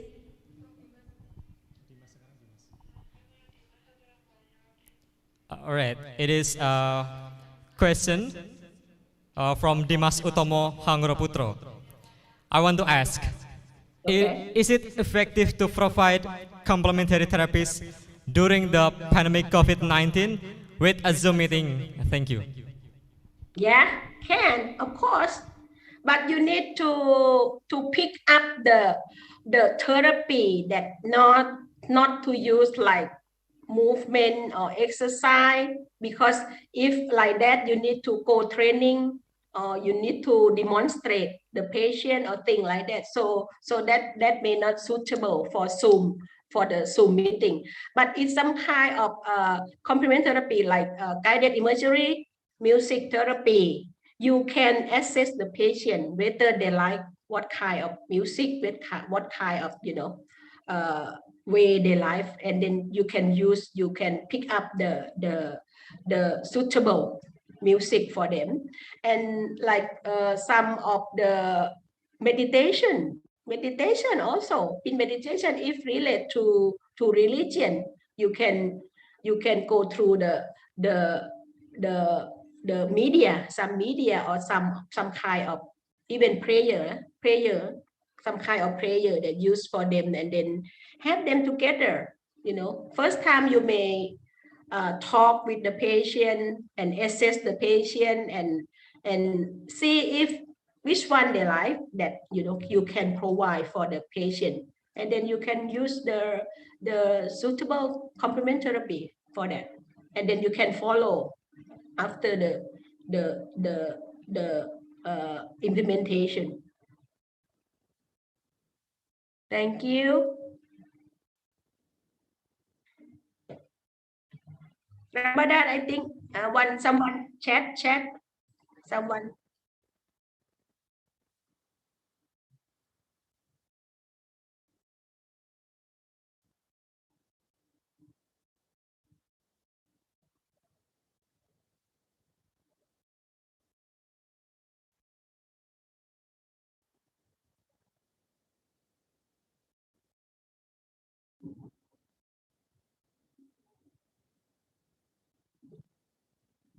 With terminal illness, like people with cancer cannot cure and feel like no hope or something like that. I think last the moment when the patient feel like they are going to die, they will feel like no hope and can be despair, no hope, hopeless. So I think spirituality come in place during this time. So they will connect to the spirituality, that what is the most important for them, who is the most important for the patient, and then religion come in place. So you can use the complementary that relate to religion, like some kind of meditation, if they can do that, because meditation you need the full consciousness, or even prayer. In the hospital, the nurses, some patient who with the terminal illness, some nurses, they use the mantra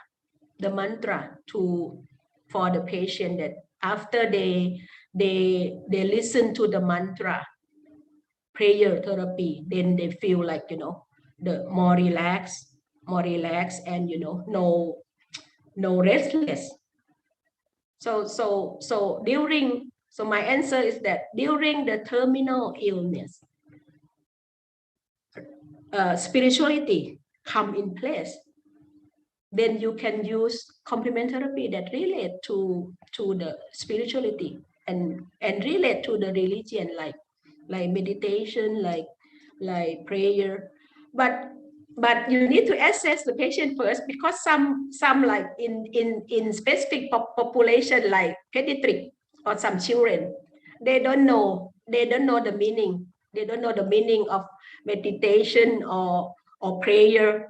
They might use some other kind of therapy, like you can use art, you can use drawing, and ask the children to explain the meaning or like that.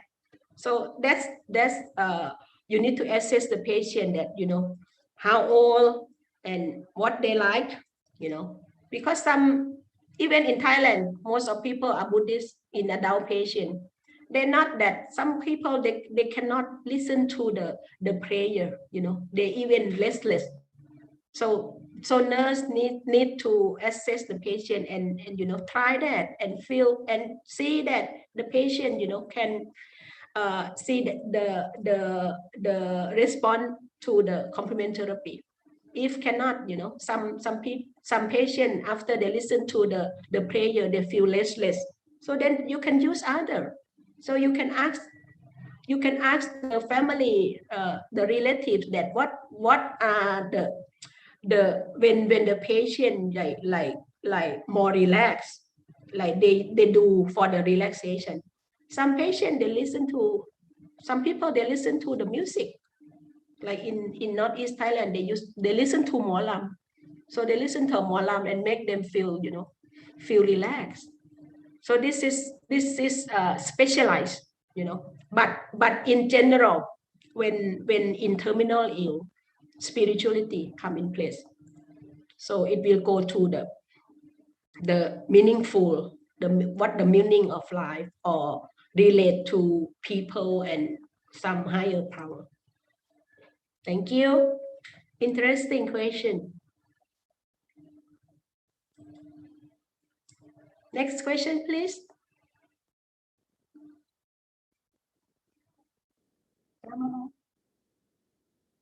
Mhm.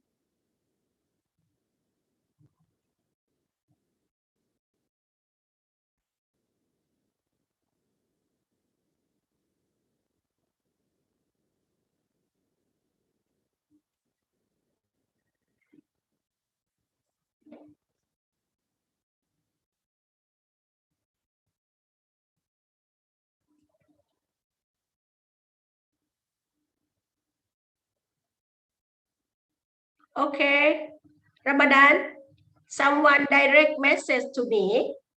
She asked, can I talk about the question?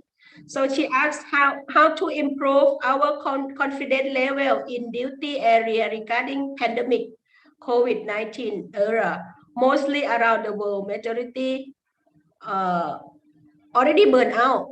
Yes, nurse, physician already burned out. I think everywhere in the, you know, especially the healthcare profession that need to cope with the COVID-19. But I think we work hard every day. Nurse, physician work hard every day. Not even during the COVID-19. When we feel like, you know, patient also exhausted, also tired, you know, with the COVID-19. If we consider, you know, some time of, you know, we want the patient to feel better, even ourselves to get the positive or power from working during COVID-19. If we do good to others, I believe that if we do good to others, it will bring us the positive power that we can move on with that. We will happy to take care of the patient. So complementary is another choice for nurses that they can use that to make the patient feel better. They can use music, they can use dancing like in Indonesia. I think a lot of people everywhere they have like specific dancing, or like prayer also, right? So this, if the nurse implement this, and then they will, you know, the patient after you interact or hear the music, or you dance, even you dance for them, then feel better. And if they feel better, it will bring back our happiness for the nurse. That's my personal attitude and belief, that if we do good to others and the others feel better, that bring happiness to us as well.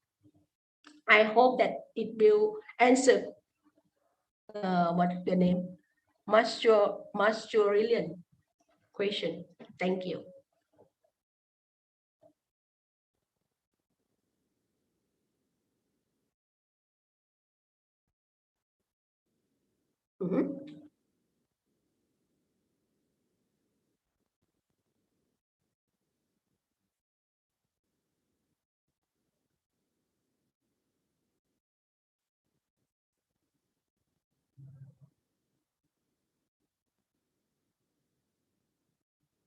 She direct message to me. Yeah, she direct message. Yeah, I already answer. I hope that she get my answer. Okay.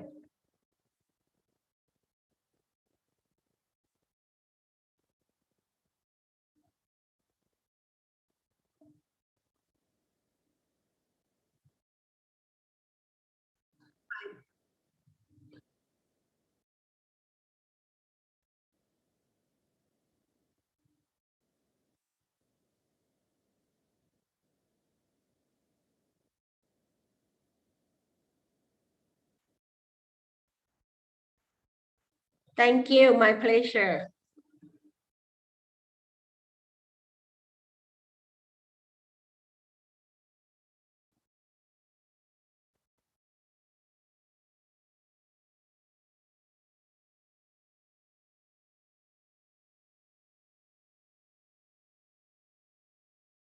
Cepat Putih Kamin, as our gratitude, we would like to virtually hand out for the e-certificate for you.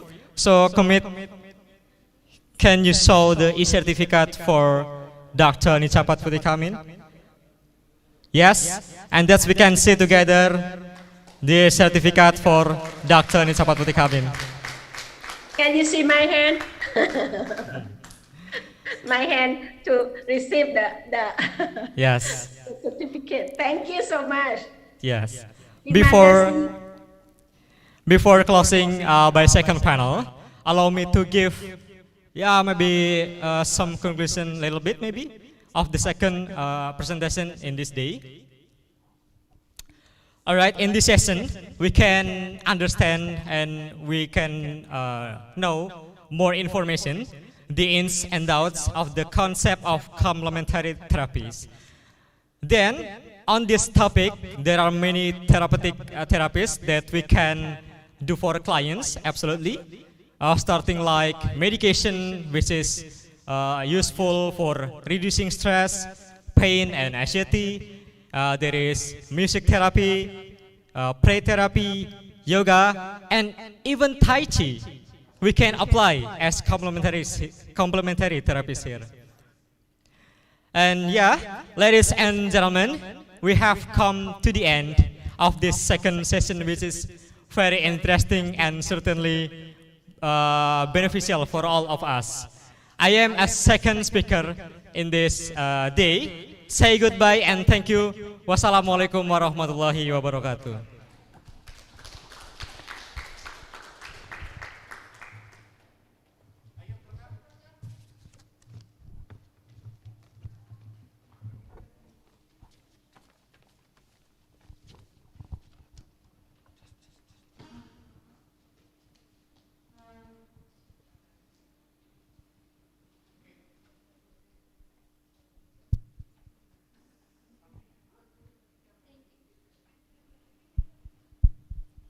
Thank you to Mrs. Nicapat Putih Kamin for the great presentation and the moderator who has guided the international seminar this morning. Thank you to the participants who have asked questions to the speakers.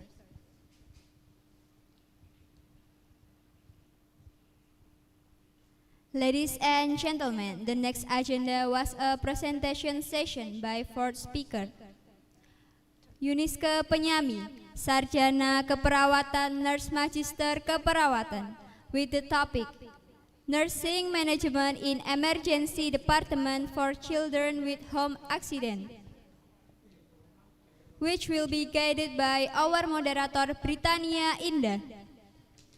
Here I will read the CV from Britannia Indah. Britannia Indah Beliana was born at Pemalang, 5 December 2000. Educational history: Senior High School to Pemalang 2017 and 2019. Student of Pekalongan of Nursing Department of Health Polytechnic Ministry of Health Semarang 2020 until now.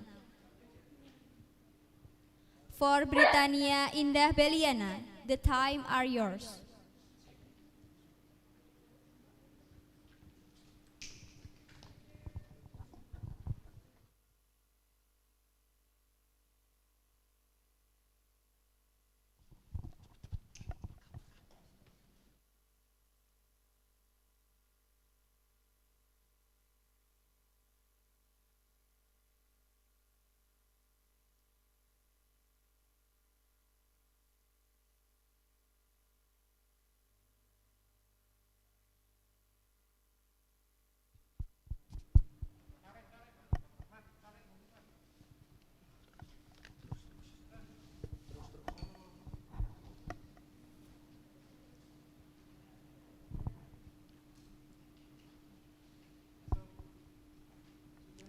Okay, good morning all. Baby Biponas, Om Swastiastu, Namo Buddhaya, Salam Kebajikan. Reading and good day for our honorable speakers.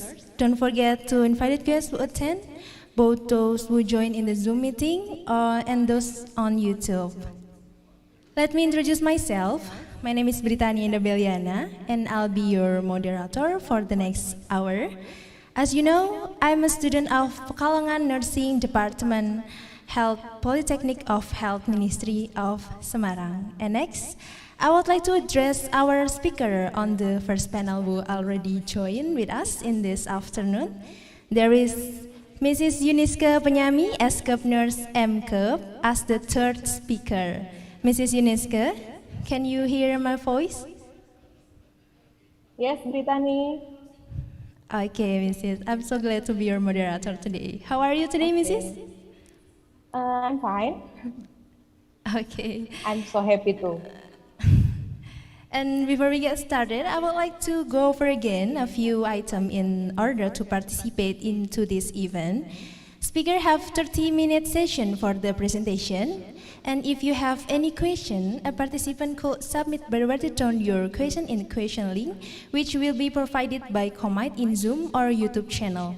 And you can type the question in format, just write down your name and the question that you will be asked. You may send the question anytime during our presentation, and we will collect the question and confirm them to the speaker at the end of the presentation. And now, let's moving along and get started to our seminar station. Let's proceed to our third speaker. It is great pleasure to introduce Mrs. Yuniska Penyami, S-Cup Nurse M-Cup, from Health Polytechnic of Health Ministry of Semarang, as the third speaker into this international nursing seminar. And she will be talking about nursing management in the emergency room for children with home accident. Okay, ladies and gentlemen, maybe Komite can share the CV from Mrs. Yuniska. Mrs. Yuniska was born in Pamonaposo, Central Sulawesi.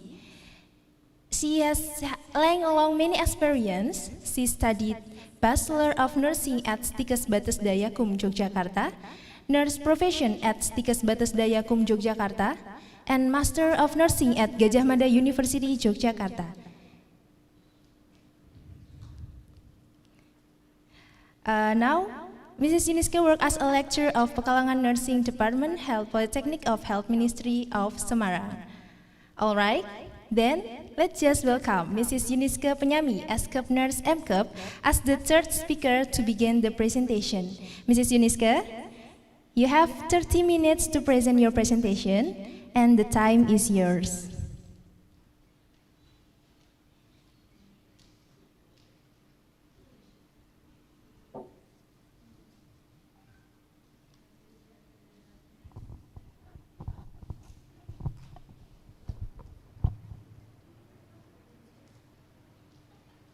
Wait a moment.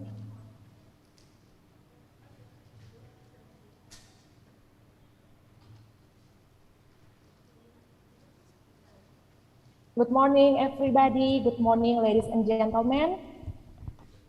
Morning. Brittany. Yes, Mrs.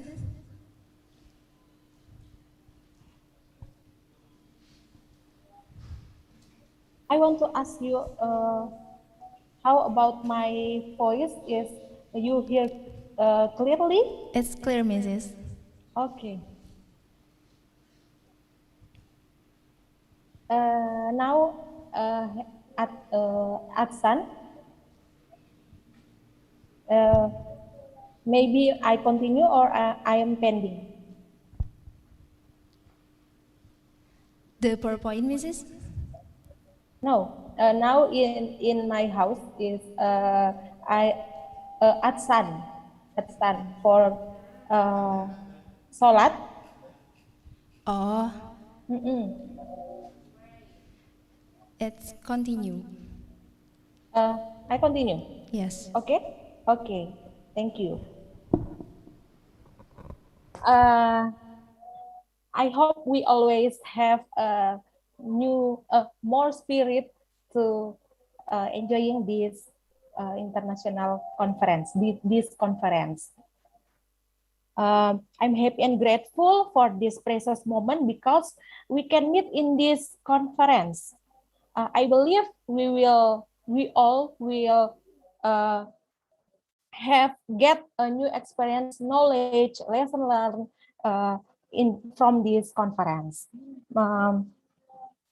Let's introduce myself. Oh, moderator has introduced myself, but it's okay. My name is Yuniska Penyami. I'm lecturer from nursing program at Pekalongan Nursing Program. Okay, thank you for this opportunity. Thank you for this response. Thank you for all of organizing a committee for giving me responsibility to sharing about a little about nursing. That's about nursing management in the emergency department for children with home accident. Let I share my PowerPoint.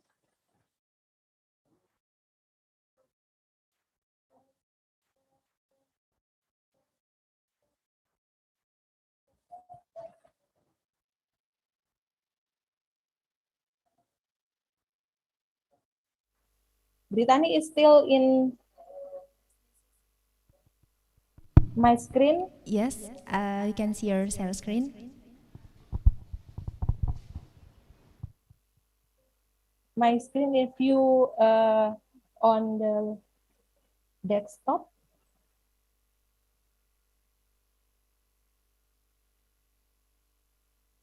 Okay, my PowerPoint is already in screen now.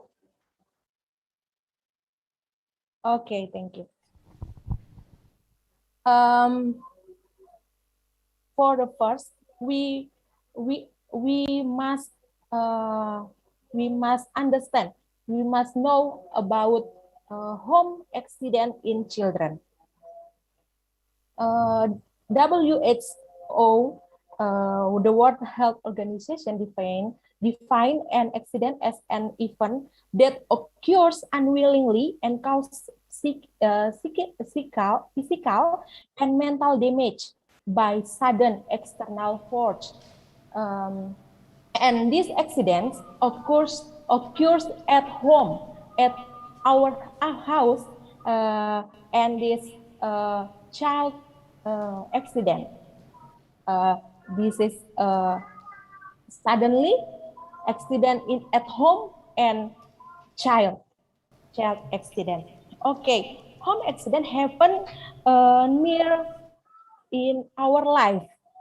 Maybe happens in our home, occurs in our family member or our neighbor, and we in the phenomena we can see this accident.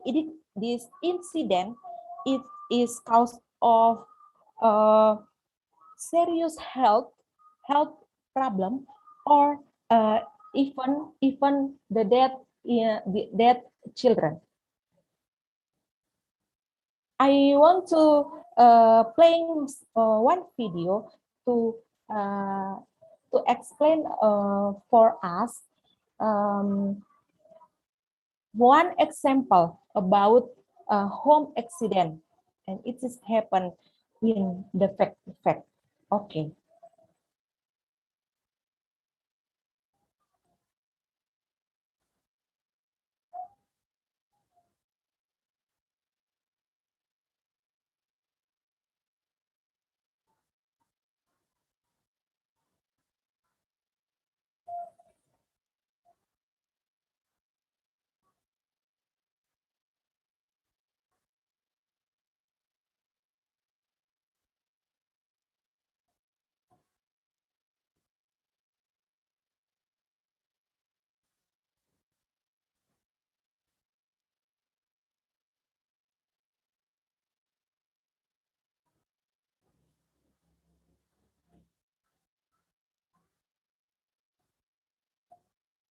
Okay, I think it is enough.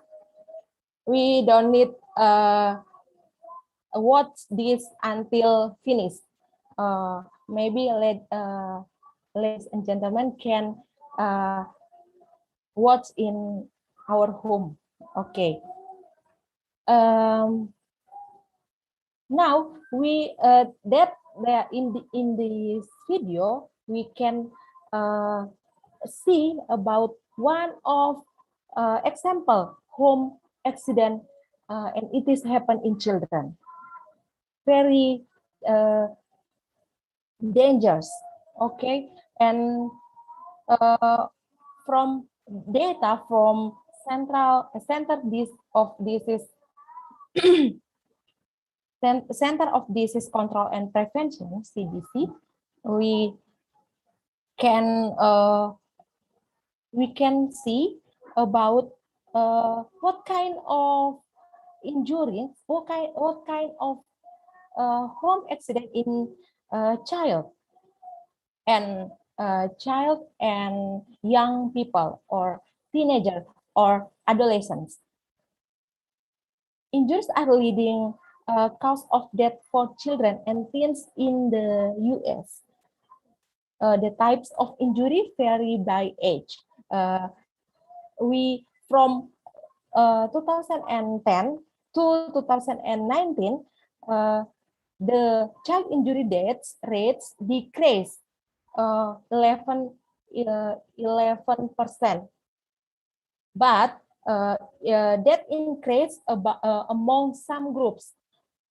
50% increase about poisoning and drug overdose. This among Hispanic children, and 37% in these black children about poisoning and drug overdose. And suffocation death. Suffocation is about choking and airway obstruction and edge. This is increased 21%, and motor vehicle deaths rates about black children in this happen in young children or adolescent is 9%. Okay, and from CDC have three tips to prevent this incident. Suitable about this some group. Okay, one, family engagement and support, parental monitoring, and school connectedness can reduce substance use, and safe sleep strategies can reduce suffocation deaths among infants, and proper use of care seats, booster seat, and seat belts can reduce motor vehicle crash injury and deaths. Next, this is accident statistic from Stanford children. Injury are major source of childhood emergency department and hospital admission, and injury is leading cause of death in children and young adults. According to the CDC, approximately 12,000 children and young adults aged 1 to 19 years die from unintentional injury each year. Very dangerous, and even to cause of death in children. For children. Now, fall are a leading cause on non-fatal injury for children.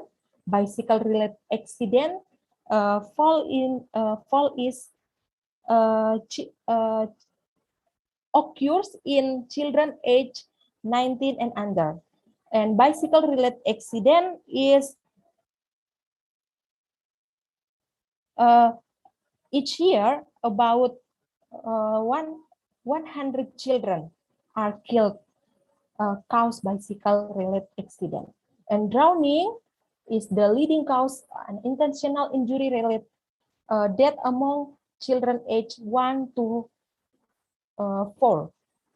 And airway obstruction, injury, or suffocation is the leading cause and intentional injury-related death among infants under age 1.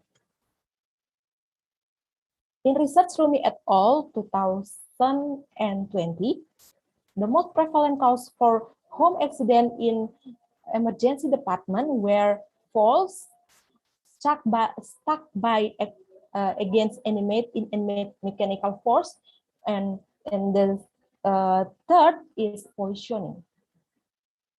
Severity scale showed that around 36% of children suffered from severe injuries, and 5.4 were admitted to the hospital. This research we can see in underline, red underline. It is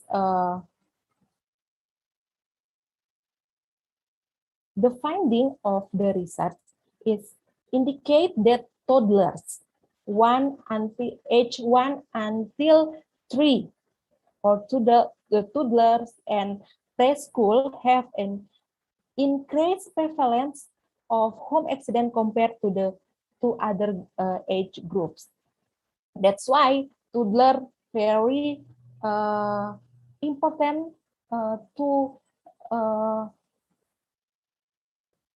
we always to care about them,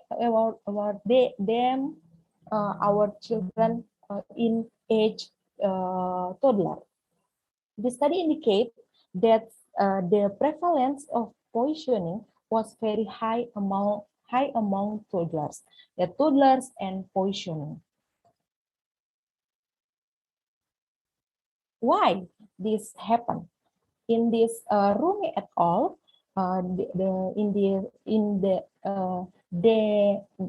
research them in the research about Rumi et al. The finding is this study on the increased number of injury related to home accident among children may indicate low social attention to preventive safety measure in the home environment. This is finding maybe can be a reminder for us. We about parents and in family, we increase the social attention to prevent home accident for children. And background knowledge for emergency department nurses and home accident among children may help them in predicting to common types of injuries. That's why role of nurse is very important to maybe preventing and to treatment about home accident for children. This is the Canadian triage and acute scale. Resuscitation, emergent, urgent, less urgent, non-urgent. Is based on how long patient need to be seen by a Recording in progress. doctor and health worker. How to manage this condition, this phenomena about poisoning? I choose one of most about home accident in children. I choose poisoning. Maybe can reminder us about wow, paracetamol can be a toxin, can be poison in our body, especially for children. This is very many medication or many about can cause can cause poisoning in children. Poisoning is when cells are injured or destroyed by the inhalation, ingestion, injection, or absorption of a toxic substance. Okay.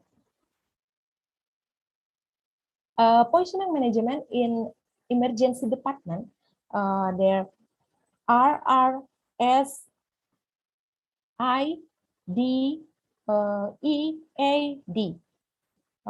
We can see one by one. Resuscitation. R1 resuscitation. Resuscitation consists of ABC, airway, breathing, circulation, control, courage, about seizure, hypothermia, and hyperthermia. And risk assessment, there are 5 factors will provide an accurate prediction of clinical course, potential complication maybe, and time course of positioning to direct management. The first agents, dose, time of ingestion, patient factors, clinical status. Patient factor may be about weight, comorbidities, and effect prognosis, for example, heart disease complication, calcium, obesity from family, and clinical status. Next, supportive care and monitoring. Supportive care and monitoring, first, IV hydration, intravenous hydration, control of agitation and seizure with titrate benzodiazepines, ensuring normal glycemia, bladder care, especially monitoring for urinary retention.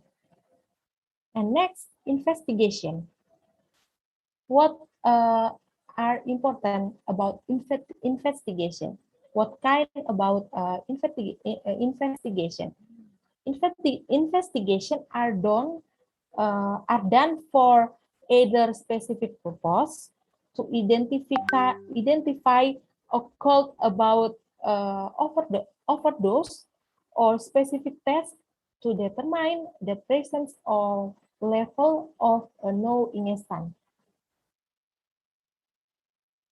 Screening, yeah, echocardiogram, we can see in 12 lead, serum paracetamol level, blood glucose level. What is specific? Specific drug levels, paracetamol, iron, alcohol, lithium, salicylate, anti-epilepsy, and others. We can find what is specific in poisoning. Other adjunctive tests as indicate the first blood gas. This is about classification respiratory alkalosis or respiratory acidosis. Abdominal X-ray. This is diagnostic of and diagnostic test, blood test, and etch. Decontamination considered but rarely required. Activate charcoal, we can read this, will not bind to hydrocarbons or alcohol, corrosive, and metals. Other methods, example, wall bowel irrigation. In our life, maybe we can know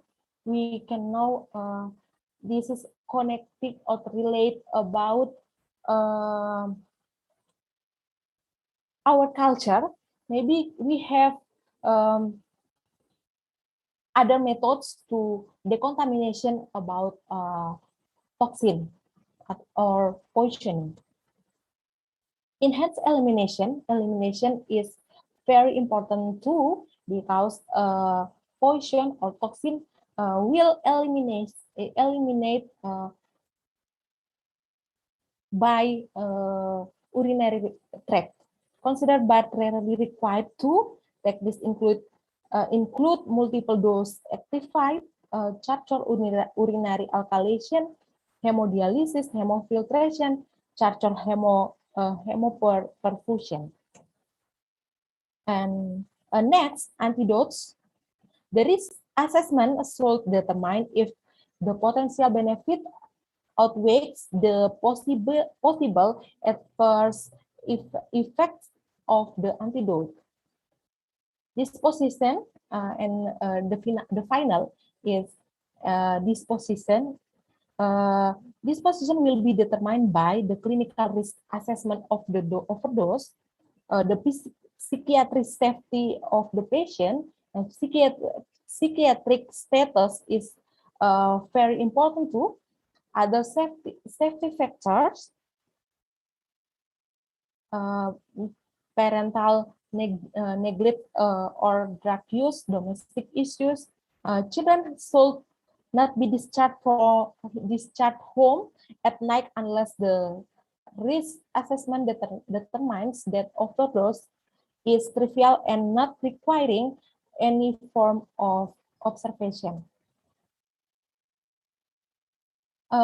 Intervention from WHO.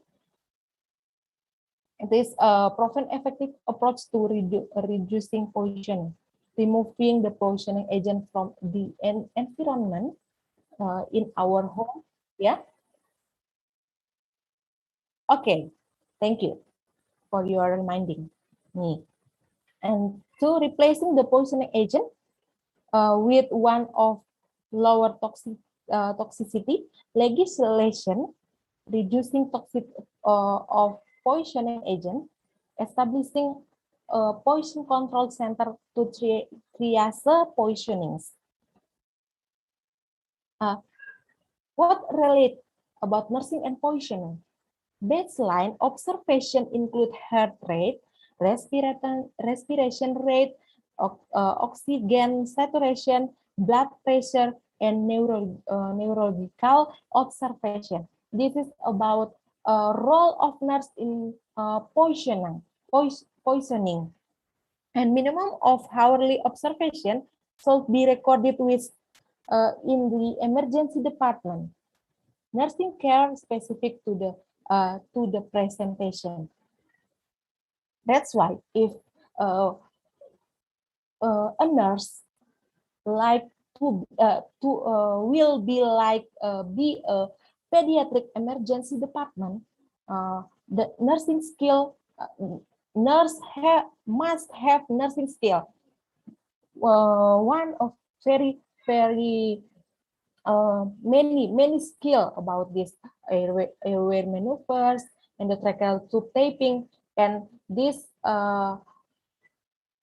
need a training, special training and intensive training to be a nurse in pediatric emergency department.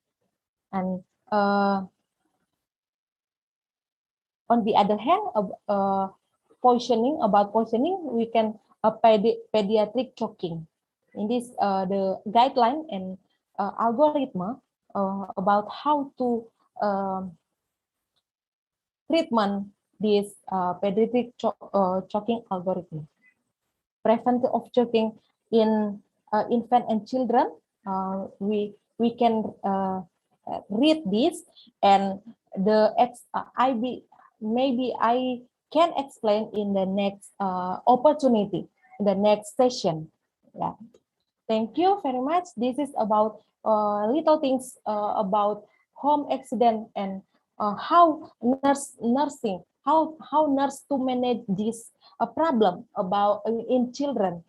I just share this. Thank you very much for your attention. Thank you.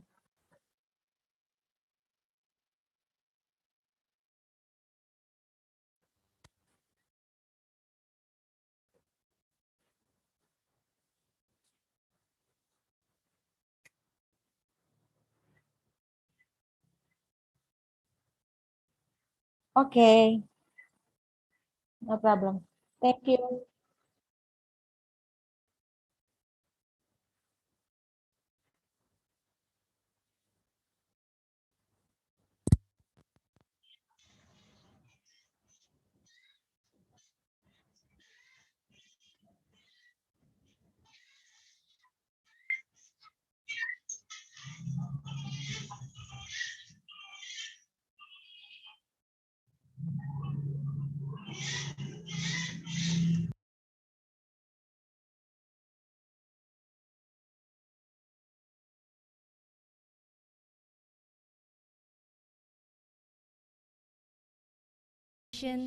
Decontamination and nonsense elimination, anti-deaths and disposition.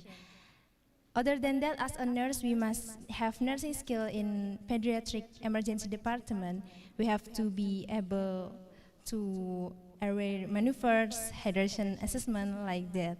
Okay, Mrs. Siniska, an RTE certificate will be awarded along with the fourth speaker. I hope you still join in the Zoom meeting until the fourth speaker, Mrs.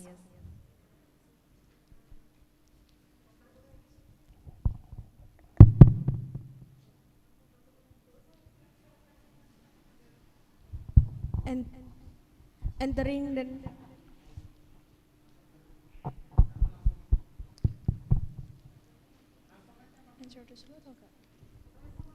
Okay. Let me introduce myself. My name is Galuh Hapsari Butina Pramesti as a fourth moderator, and I will be for the next hours. As you know, I am a student of Pekalongan Nursing, Department Health, Polytechnic of Health, Ministry of Semarang. And next, I would like to address our speaker on the first panel who already joined with us in this afternoon. There is Mrs. Associate Professor Dr. Urat Hartakit from Prince of Songkla University, Thailand, as the fourth speaker. Hello, Mrs. Urat. Are you hearing my voice? Okay. Good morning. Sorry for the technical problem. Okay. No problem. Yeah, so. Yeah, it's clear, right? My voice is clear?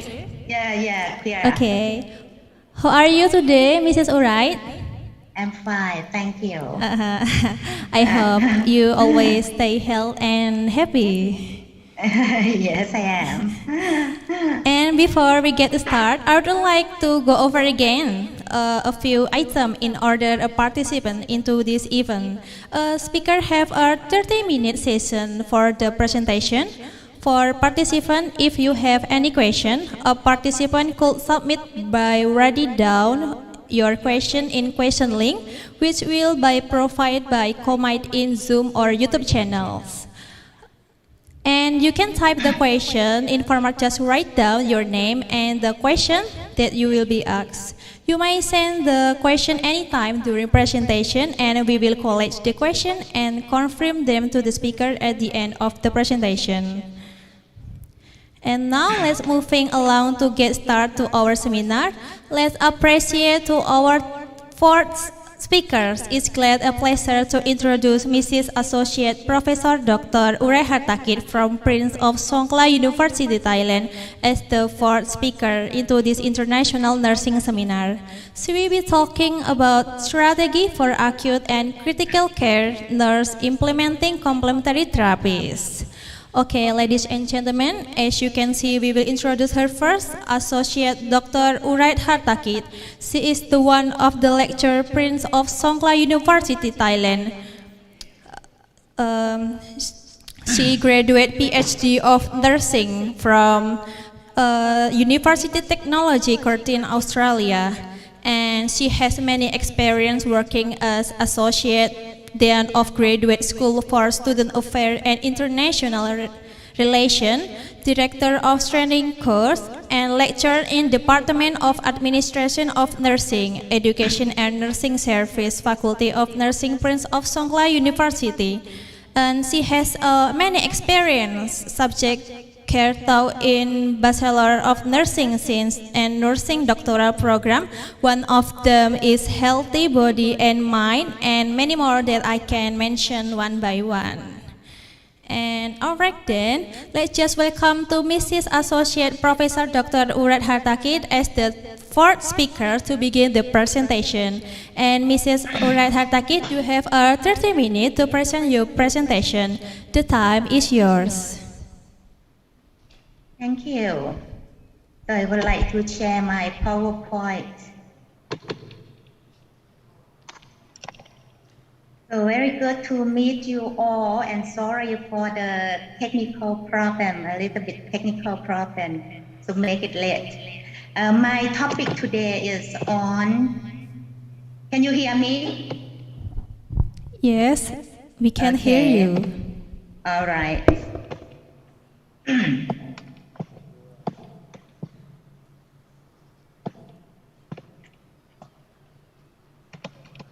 Okay, my topic is on strategies for acute and critical care nurses implementing complementary therapies. So I won't touch very much on the theory of complementary therapies because I think all of you have well knowledge about this already. I just want to show with you the classification of camps, and then I will link it in to the camp that I'm going to focus on my talk today. So according to the National Center for Complementary Therapy and Alternative Medicine 2004, its classification giving 5 category of camps, including alternative medicine system, mind body intervention, body logical based therapies, manipulative and body based methods, energy therapies. And some of the therapy under each of the category, just show you quickly, but I won't have time to talk about that. So I just want to bring you to the therapy that I regroup it as Eastern wisdom or Eastern therapy. And this term actually is not indicated in the mentioned classification. And this term has been using in Faculty of Nursing, Prince of Songkhla University and Thailand. Is described as knowledge, skills, beliefs, behavior, and ways of living that have been developed and passed on from generations to generations. It can be used to solve life problems, including health-related, in the past, present, and future. And these are the wisdom of Eastern people that have been developed within a specific culture and society. They emphasize on ethics, spirituality, rather than material. Many of them are influenced by religions. And I would like to show you this slide. We have it here, some dominant religion.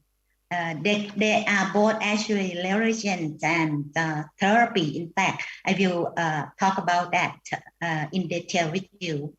In this picture, we have Hinduism, Islam, Taoism, and Buddhism, which is the religion and also philosophy of life for Eastern people in Eastern region, right? And each of them actually have its own practices. And this practice all will bring them to the ultimate goal of the practice, for the spiritual purpose and also giving better health outcome also. Okay. So how it's work actually, the religion doctrine or its philosophy can shape people's attitudes and practice, right?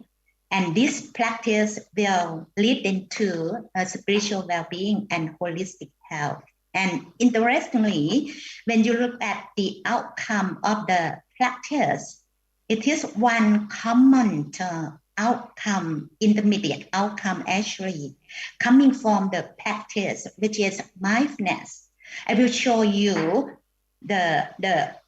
how mindfulness actually involved in bringing the expected outcome of the practice. Okay.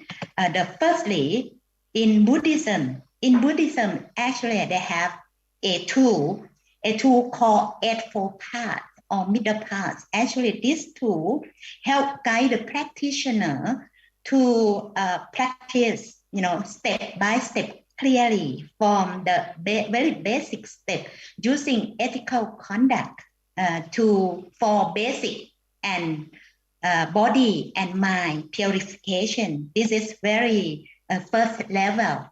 And move on to the next level using meditation for advanced mental development. And then this will giving to the condition for wisdom development, which described as perceiving true nature of reality.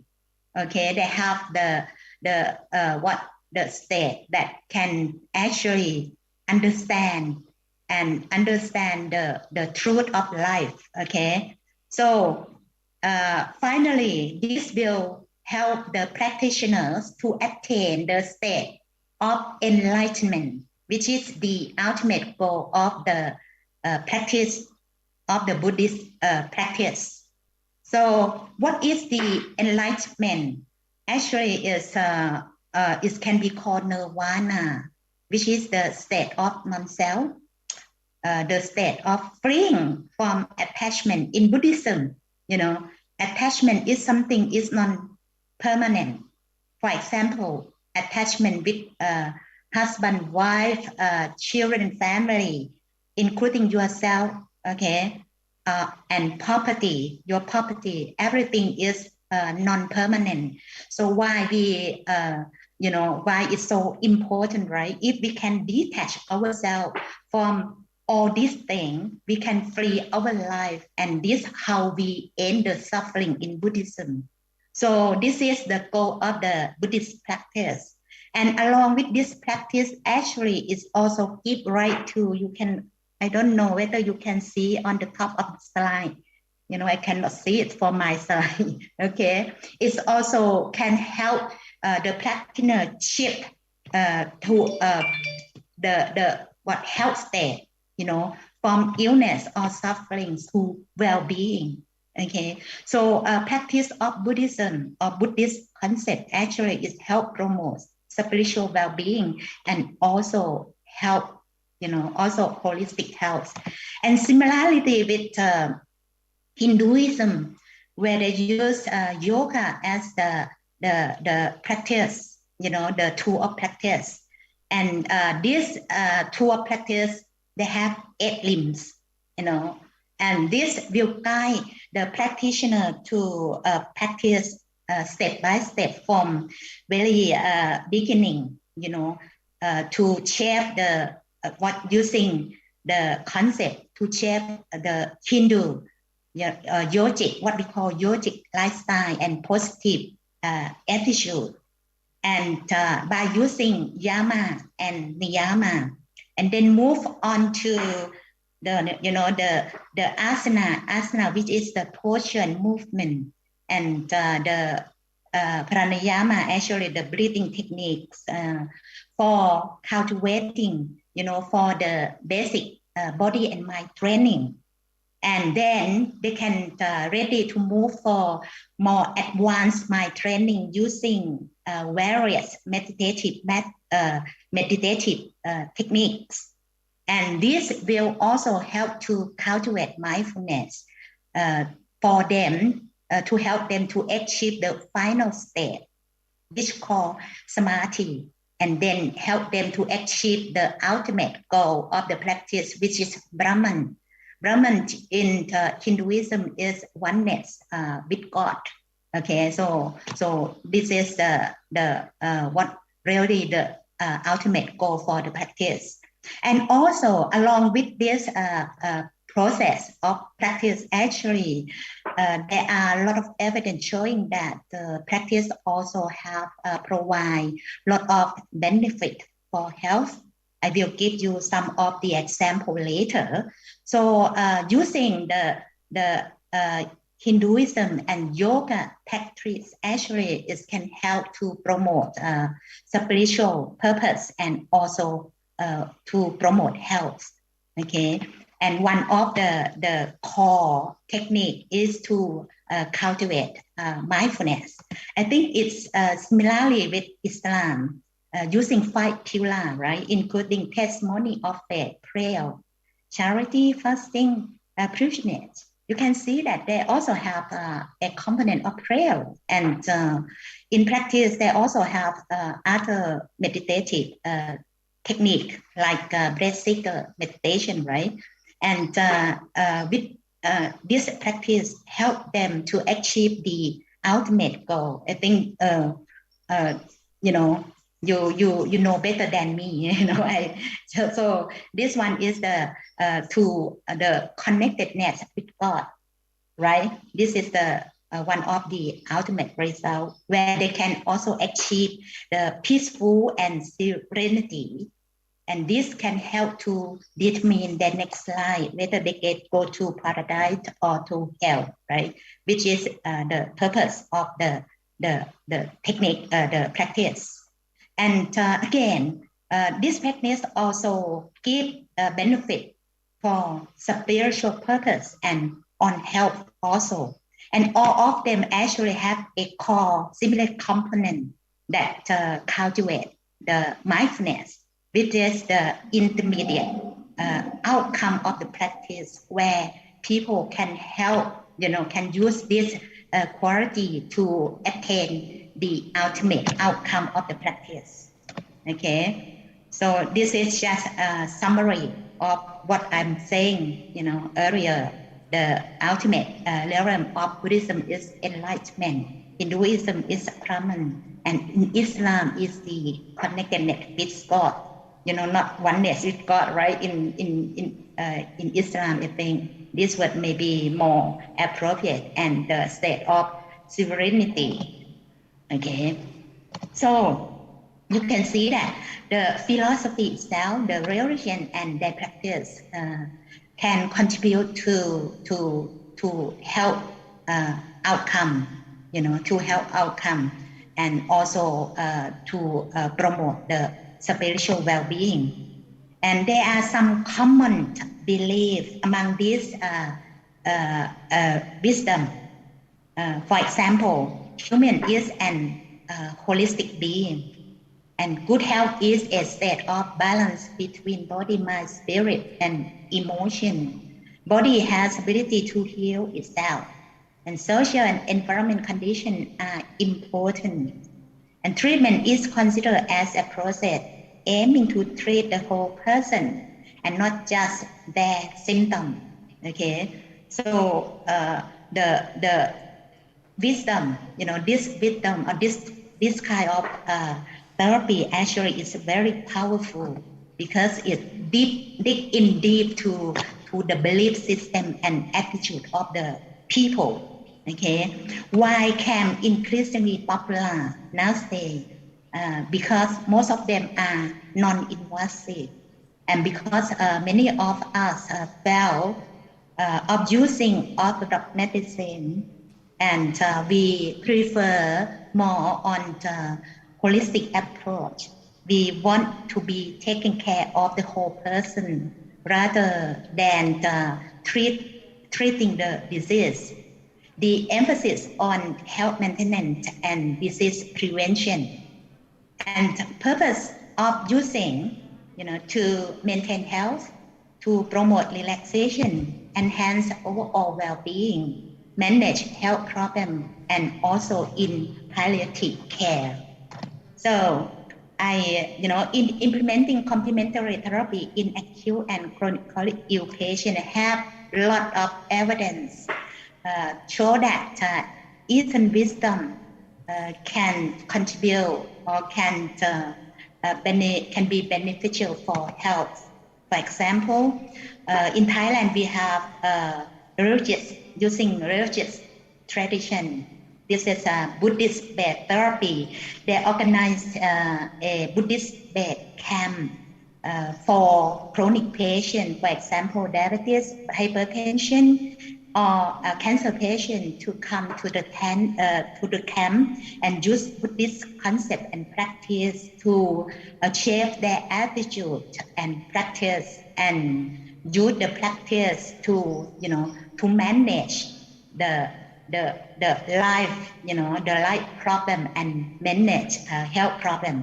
Okay, so it's very powerful and it doesn't cost any money. And it's very common that people use meditation for stress reduction, massage therapy for stroke rehabilitation and pain management, and yoga. This is a yoga at work program to promote health and prevent and reduce computer syndrome, and also very common now. People use a lot, in promoting health. And yoga also used to manage diabetes mellitus patient and hypertensive patient, and also to manage fatigue in cancer patient receiving radiotherapy, and also being used in palliative care at bedside. We can see this kind of caring, the practice in Thailand. This picture taken in Songkhla University Hospital.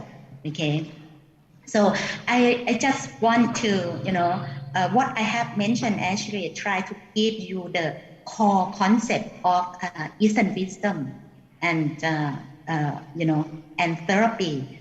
The core concept, if we want to integrate this kind of wisdom into care, we need to have the right understanding and need to consider to integrate the core component into your practice, and then they can successfully bring the expected outcome.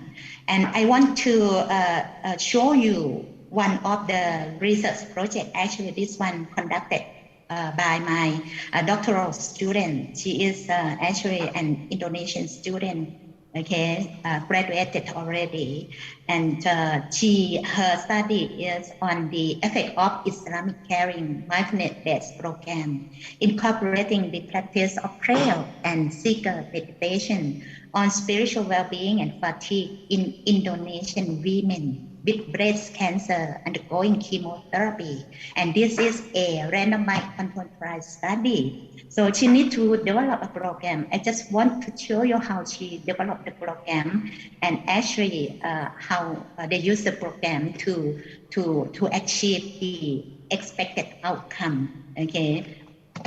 So people may question, people may question why we still need to use this kind of practice for Muslims who are already very disciplined in their daily life practice on religions, right?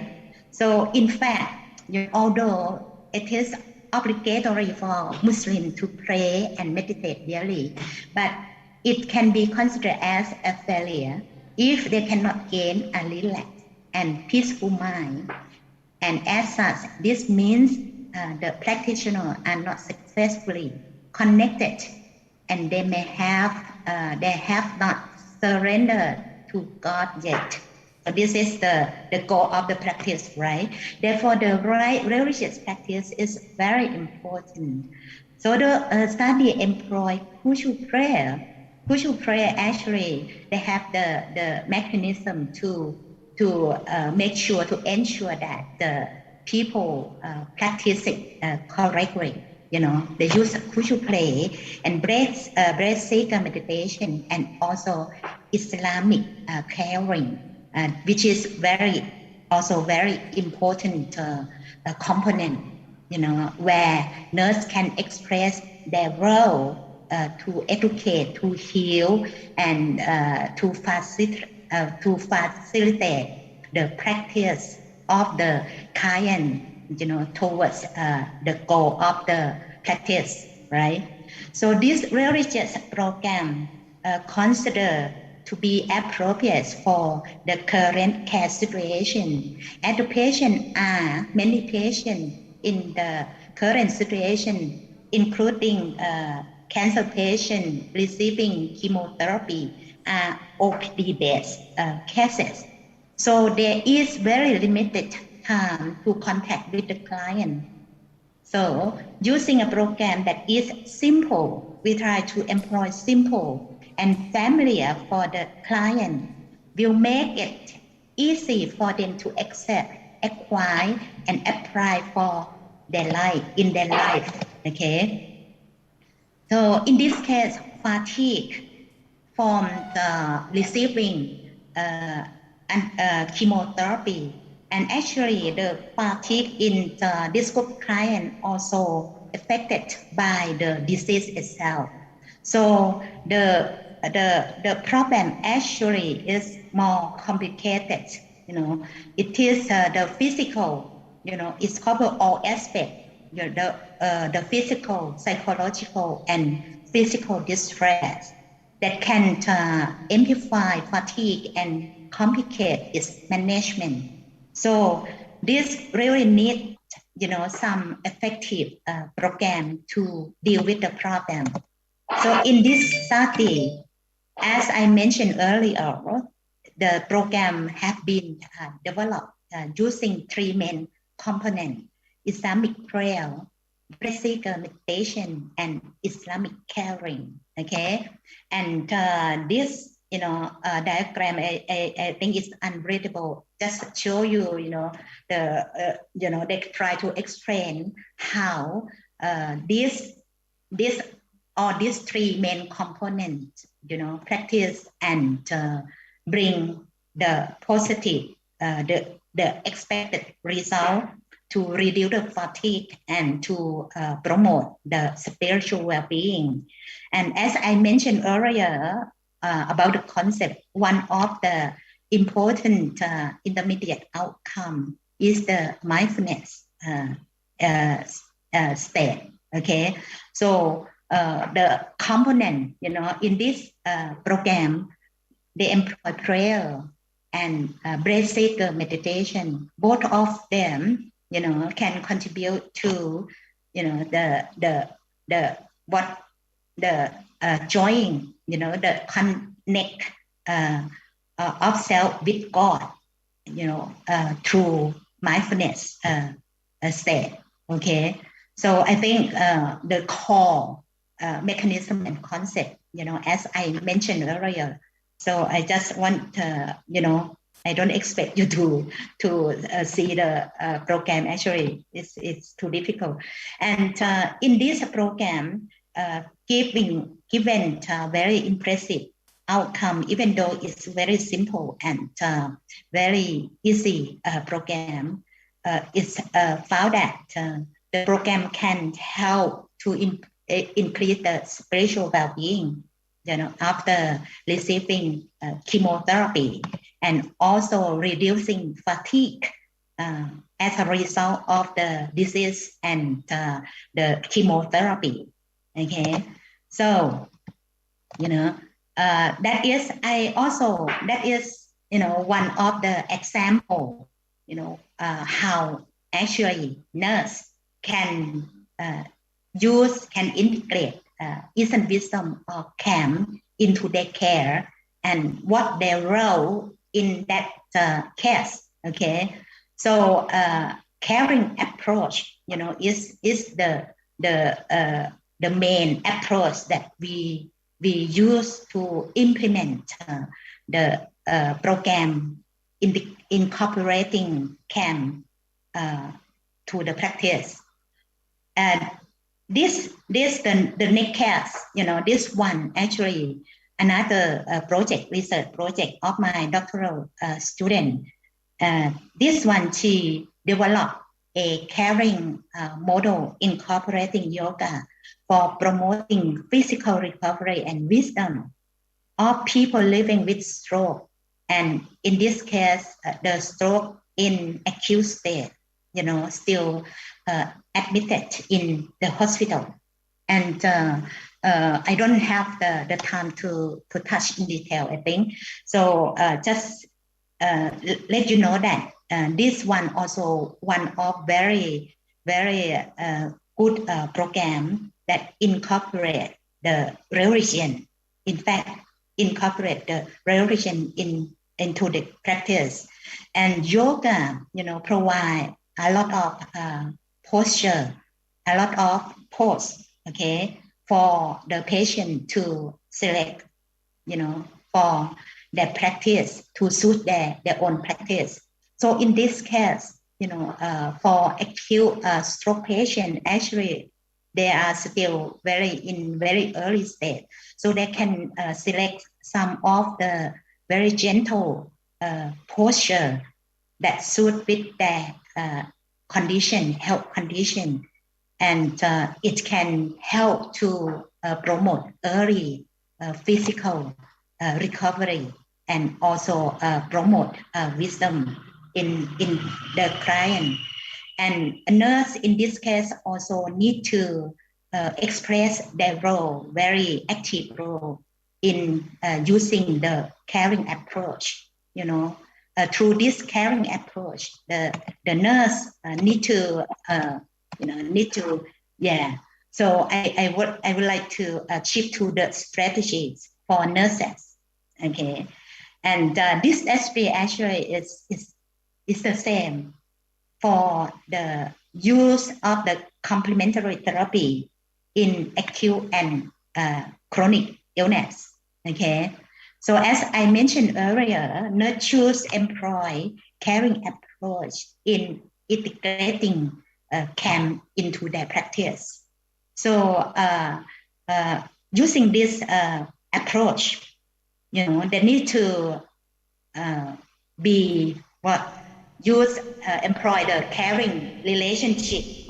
So in caring relationship, nurse should be a good listener and giving respect and giving opportunity for the client to make their own decision whether what this treatment they need. I'm sorry, or Mrs. not. Alright.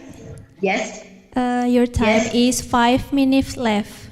Okay. I'm finishing. Thank you. Yeah. And so nurse also need to include the family as part of the care. And in this case, it's not just to give the care to their client, but also to receive care when the family needs it also. Okay, and the focus of practice is on maintaining harmonious state of the whole being of individual and family. Okay, in using complementary therapy, respect for a patient belief system is fundamental to the practice of nursing. Thus, nurses must become knowledgeable about CAM practices in order to provide better nursing care for the patient. Okay, so that is very, very general, strategy, but it just need to really paying attention on that, okay, for the effective practice. So in conclusion, in the advanced technological world today, where robot and machine have been used to replace human labor force in many workforce settings. However, the technology will never be used in place of nurses' labor force, as caring requires head, hands, and heart to transform their consciousness, intentionality, and authentic presence. The caring, okay, through their caring acts to promote wholeness and harmony for clients. Okay, so in the digital world today, I think it's more challenging for nurses. Okay, especially in the COVID pandemic, where we try to limit the hospital visit of the client, right? So it's very challenging how we actually, can digitally transform our consciousness, intentionality, and authentic presence, through caring act to promote health for the client who are, most of them are staying at home. So I think this is one of the movement in the future that we need to develop and move to. So nurse should not overlook caring. The heart of nursing, especially, which is the heart of nursing, especially our valuable cultural heritage. Okay, so this is all. Thank you.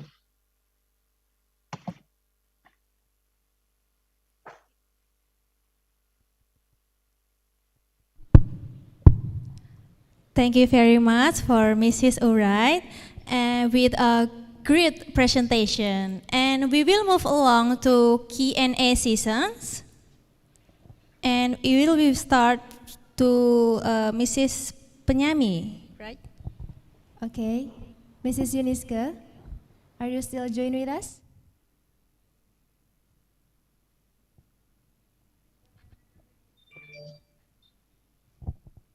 Excuse me, Mrs. Yeah. Yuniska? Yeah. We have Yeah, Brittany and Galuh. We have some question for you, Mrs. Yuniska. The first is from May Rianita. She asks how your experience about complementary nursing on children in pandemic COVID-19. May you can explain your answer, please. That question from Putri Aisyah Rahmania. No, it's first May Rianita. Oh, May Rianita. About complement. Oh, sorry, my topic not about complementary nursing. I'm about home accident. Maybe a question from Putri Aisyah Rahmania. Okay. How do nurses handle hyperactive children due to they are more at risk in home accident? Okay, thank you for this question from Putri Aisyah Rahmania. We know about hyperactive children, for example, attention deficit hyperactivity disorder, maybe they are vulnerable, have a high risk to get home accidents. Nursing role are three, I guess. For the first, we nurse can educate the parents and family member and family are live with her or his children with hyperactive disorder, hyperactive children. How to maybe topic educate about how to protect and prevent home accident, like the maybe about poisoning. In my PowerPoint have about topic about how to preventing poisoning, how to and acts about home accident. We can educate the parents next, nurse in rehabilitation center for hyperactivity children. Maybe we can teach them how to protect herself relate or suitable with her or his ability, and we can educate, teach nurse or a social worker in rehabilitation center about how to protect and prevent about home accident in for children. And the last, in the hospital or clinic or health services place, we can manage about home accident suitable the causes or the case. Maybe that's we I have to answer this question for Putri Aisyah Rahmania. I hope Putri can understand and know it my answer. My answer can accepted by Putri Aisyah Rahmania. Thank you.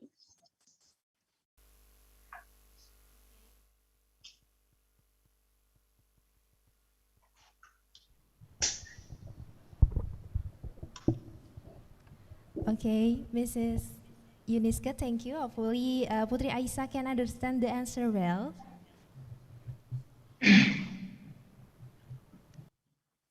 And last question, it's from Prima Aprilianto. He asks how to deal with seizures in toddlers. Sorry, I can't see the question. How to deal with seizures in toddlers. Okay.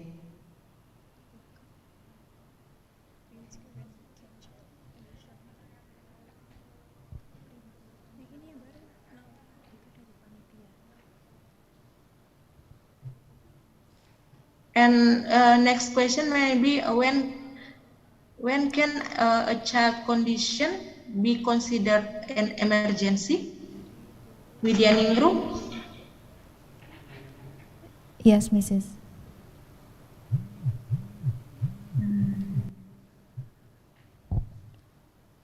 Next question from Widyaningrum. When can a child's condition be considered an emergency? Okay, Brittany and Galuh, can I request a time for to answer this question? Yes, Mrs. Okay, maybe next speaker can answer. Yeah. Okay, we move 5 to minutes. Dr. Urai. Dr. Urai still join with Yes. us? Yes. Yes, Sam. Okay. So the question, what are the types, right? Mana nih?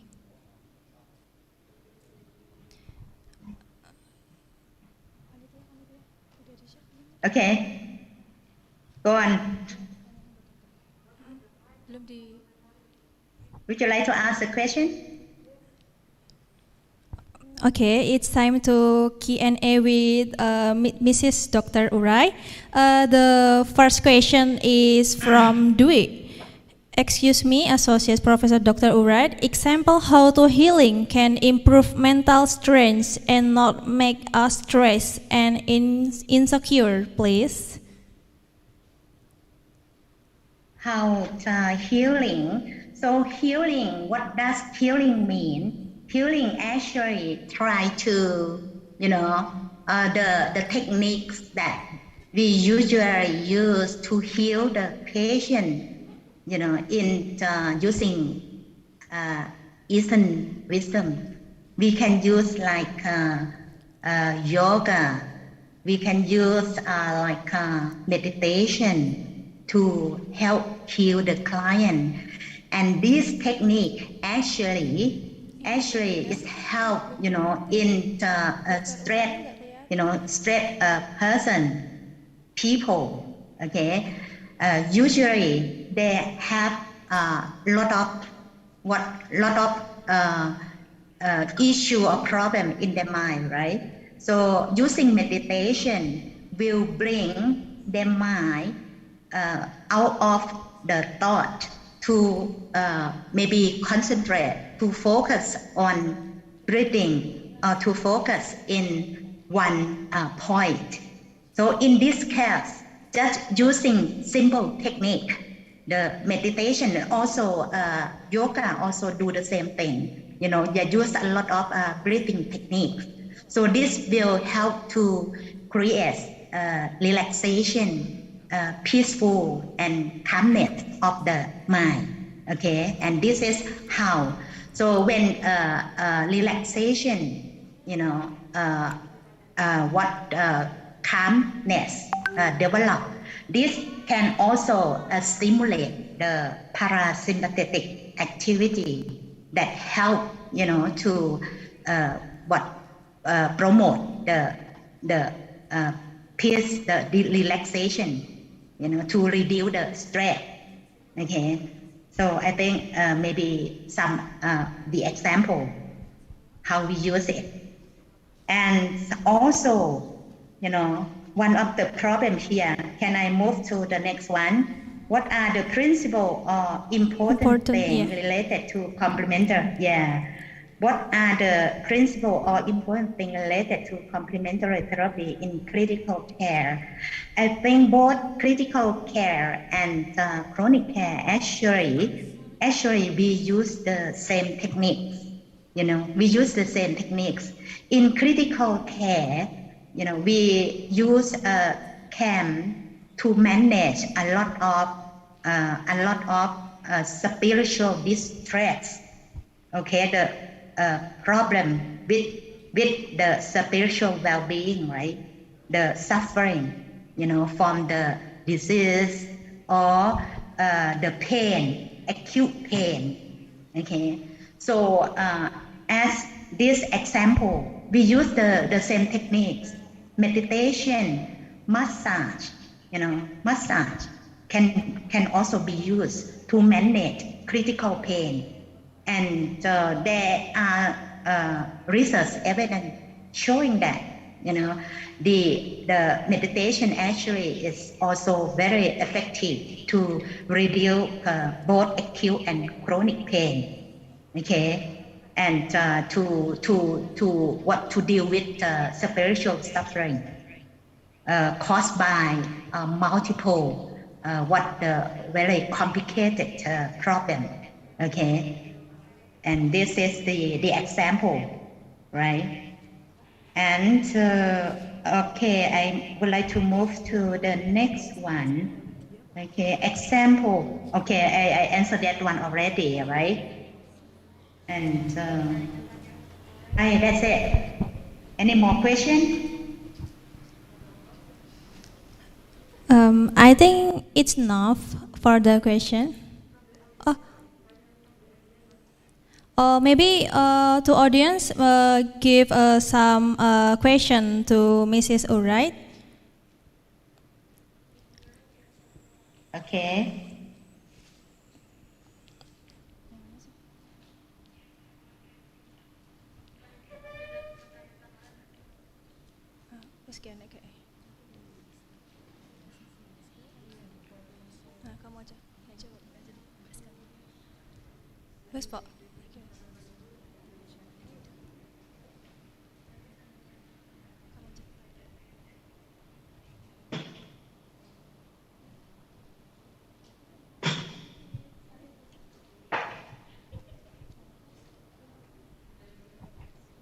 Okay, Mrs. Yuniska.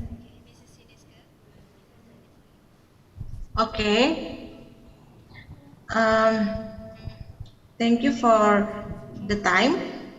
The Yes. first, I will answer the question from Widyaningrum. Child condition considered an emergency. In my PowerPoint, my file will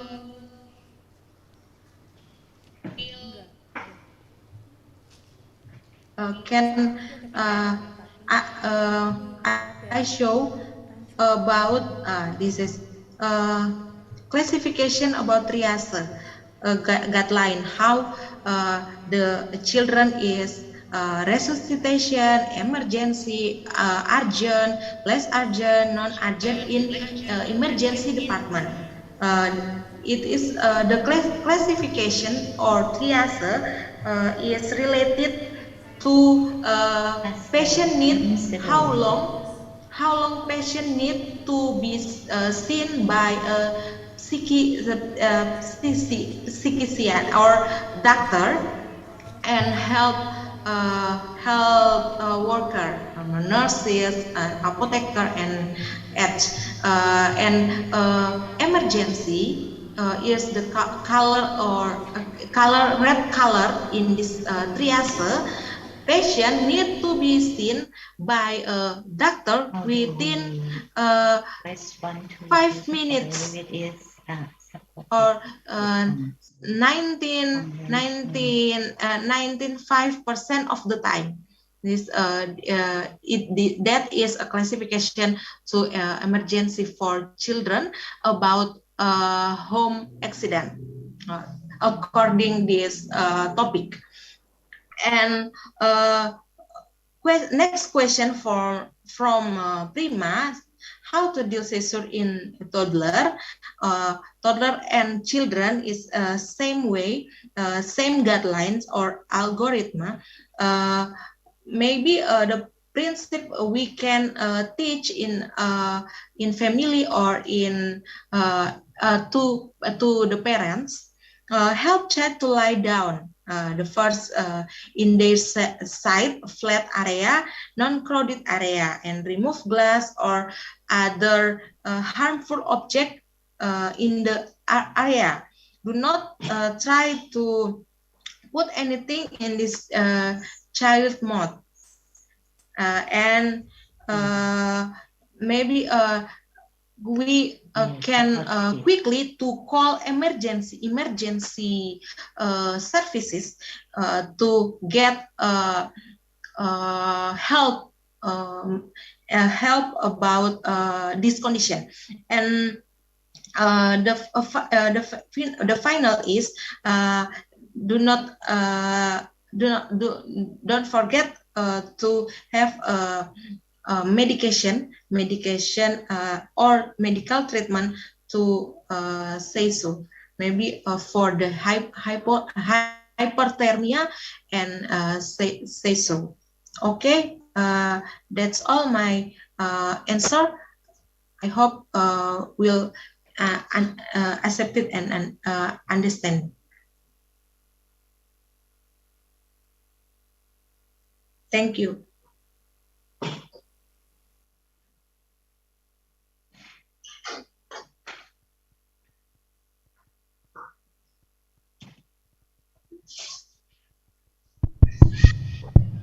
Okay, thank you, Mrs. Yuniska Penyami.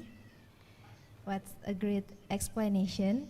And we have a participant who raised hand in here, Nurse Muhammad Sulaiman.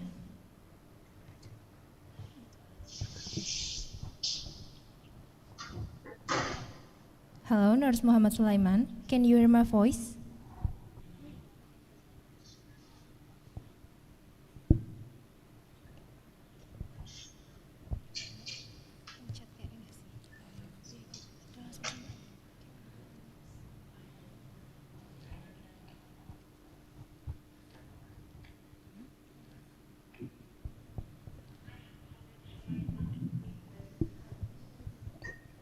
Nurse Muhammad Sulaiman.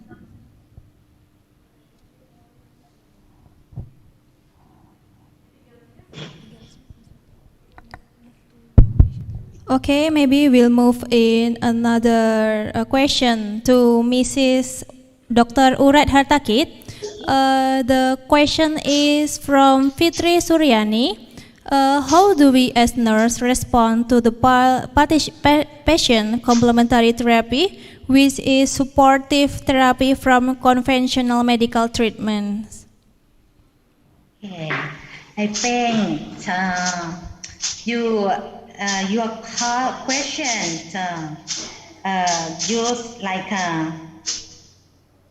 regard the complementary therapy as a supportive therapy for the conventional medicines, right? So, we used to have like some conflict using complementary therapy in the hospital setting where dominated by Western medicine, right? And I think presently people, physicians and health practitioners have better understanding about the complementary therapy, and they know that actually they help because both therapy help to heal the client, help to solve the symptom, to solve the problem for the client, and they have their own strength, okay, and the benefit, right?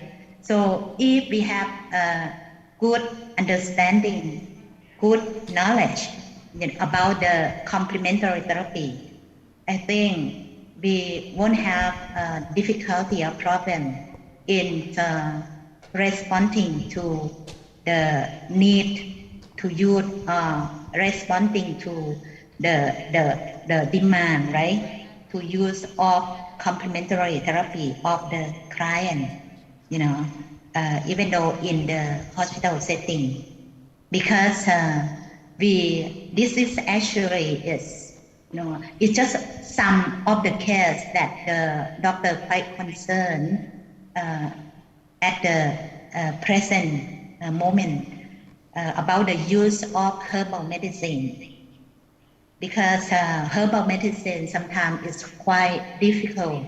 They have so many commercial and some illegal medicine, have sometimes they have steroids, putting in the pill, in the capsule also.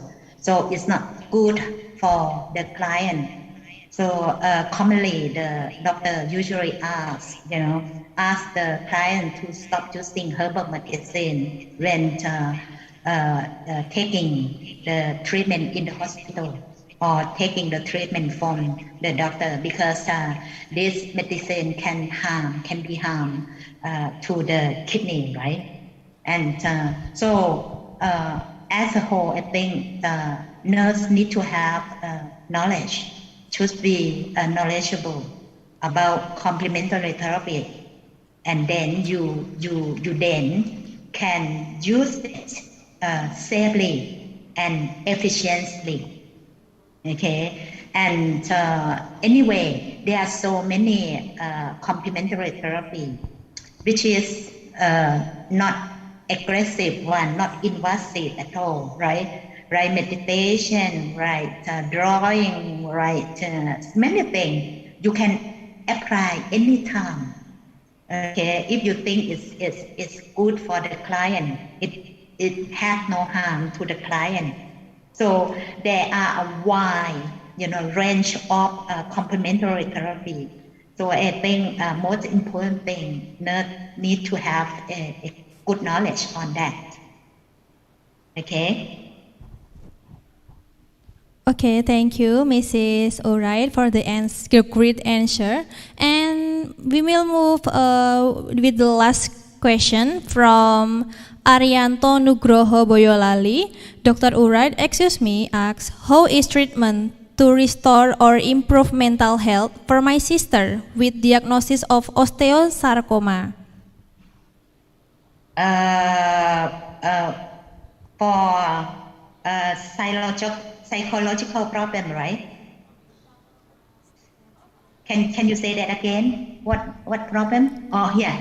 Okay. How is treatment to restore, improve mental health, right? Mental health. Yeah. With Diagnosis with the sister, osteosarcoma. yeah, that's osteosarcoma. So osteosarcoma is a chronic, right? A chronic health problem. Okay, and this very, what is quite distressing. I think, some of the disease that, we cannot be treated, fully treated. Okay, and sometimes we need to live with it, right? We need to live with it. So I think the adaptation, of the psychological, adaptation of the mind is very important. The attitudes of the the attitude toward the illness.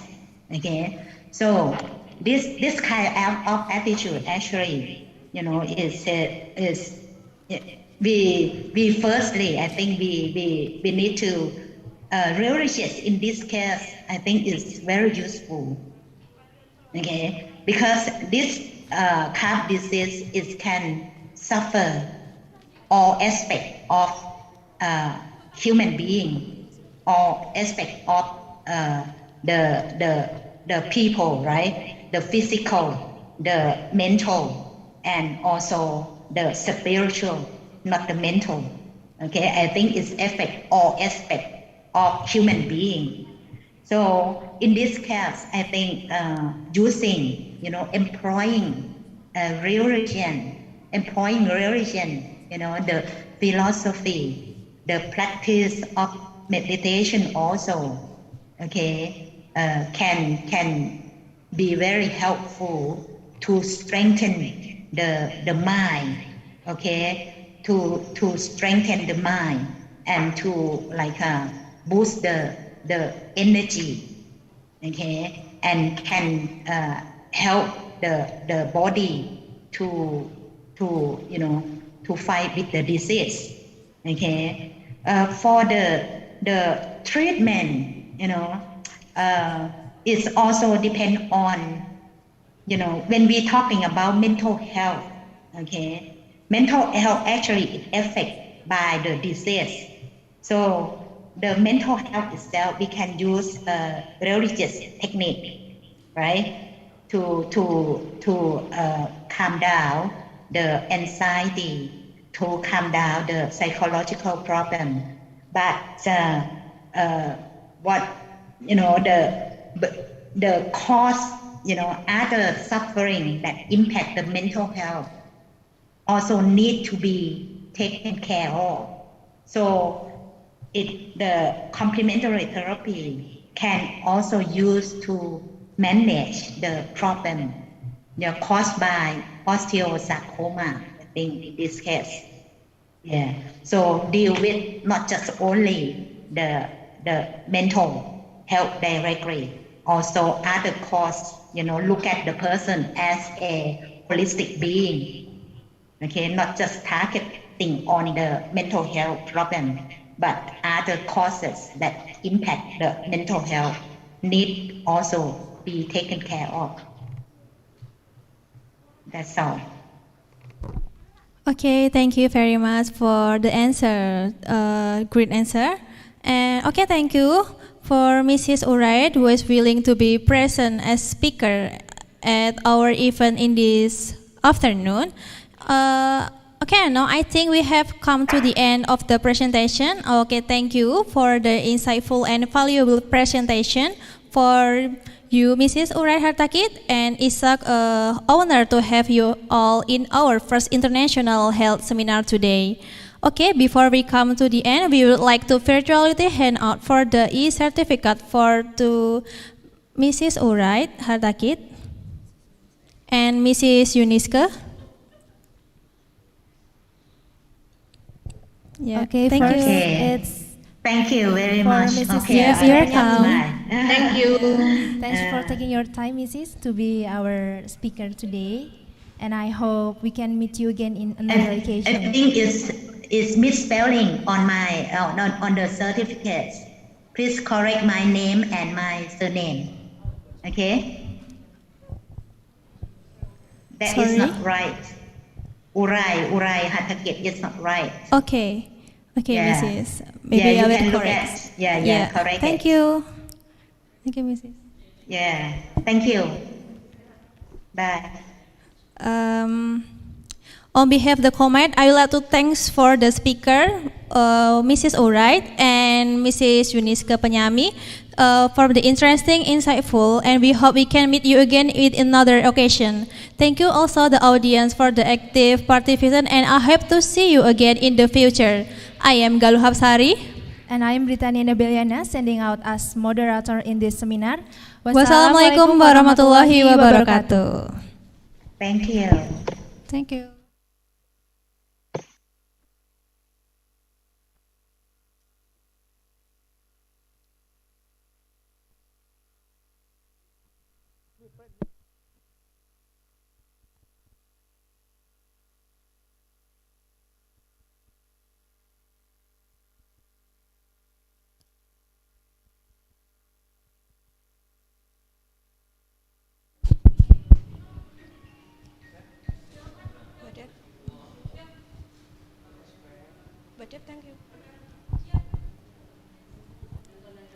Thank you for the great presentation, Mrs. Urai Hartakit and Mrs. Yuniska Penyami. And thank you for moderator who has guided the international seminar this morning. Thank you to the participants who have asked questions to the speakers. Ladies and gentlemen, the next agenda was a presentation session by our speaker, Nur Ali, Bachelor of Nursing degree, registered nurse, Bachelor of Nursing, graduate certificate, with the topic Emergency Nursing, everything you need to know about being registered nurse in emergency department, which will be guided by our moderator, Nina Indriawati, Master of Nursing Science. The times are yours.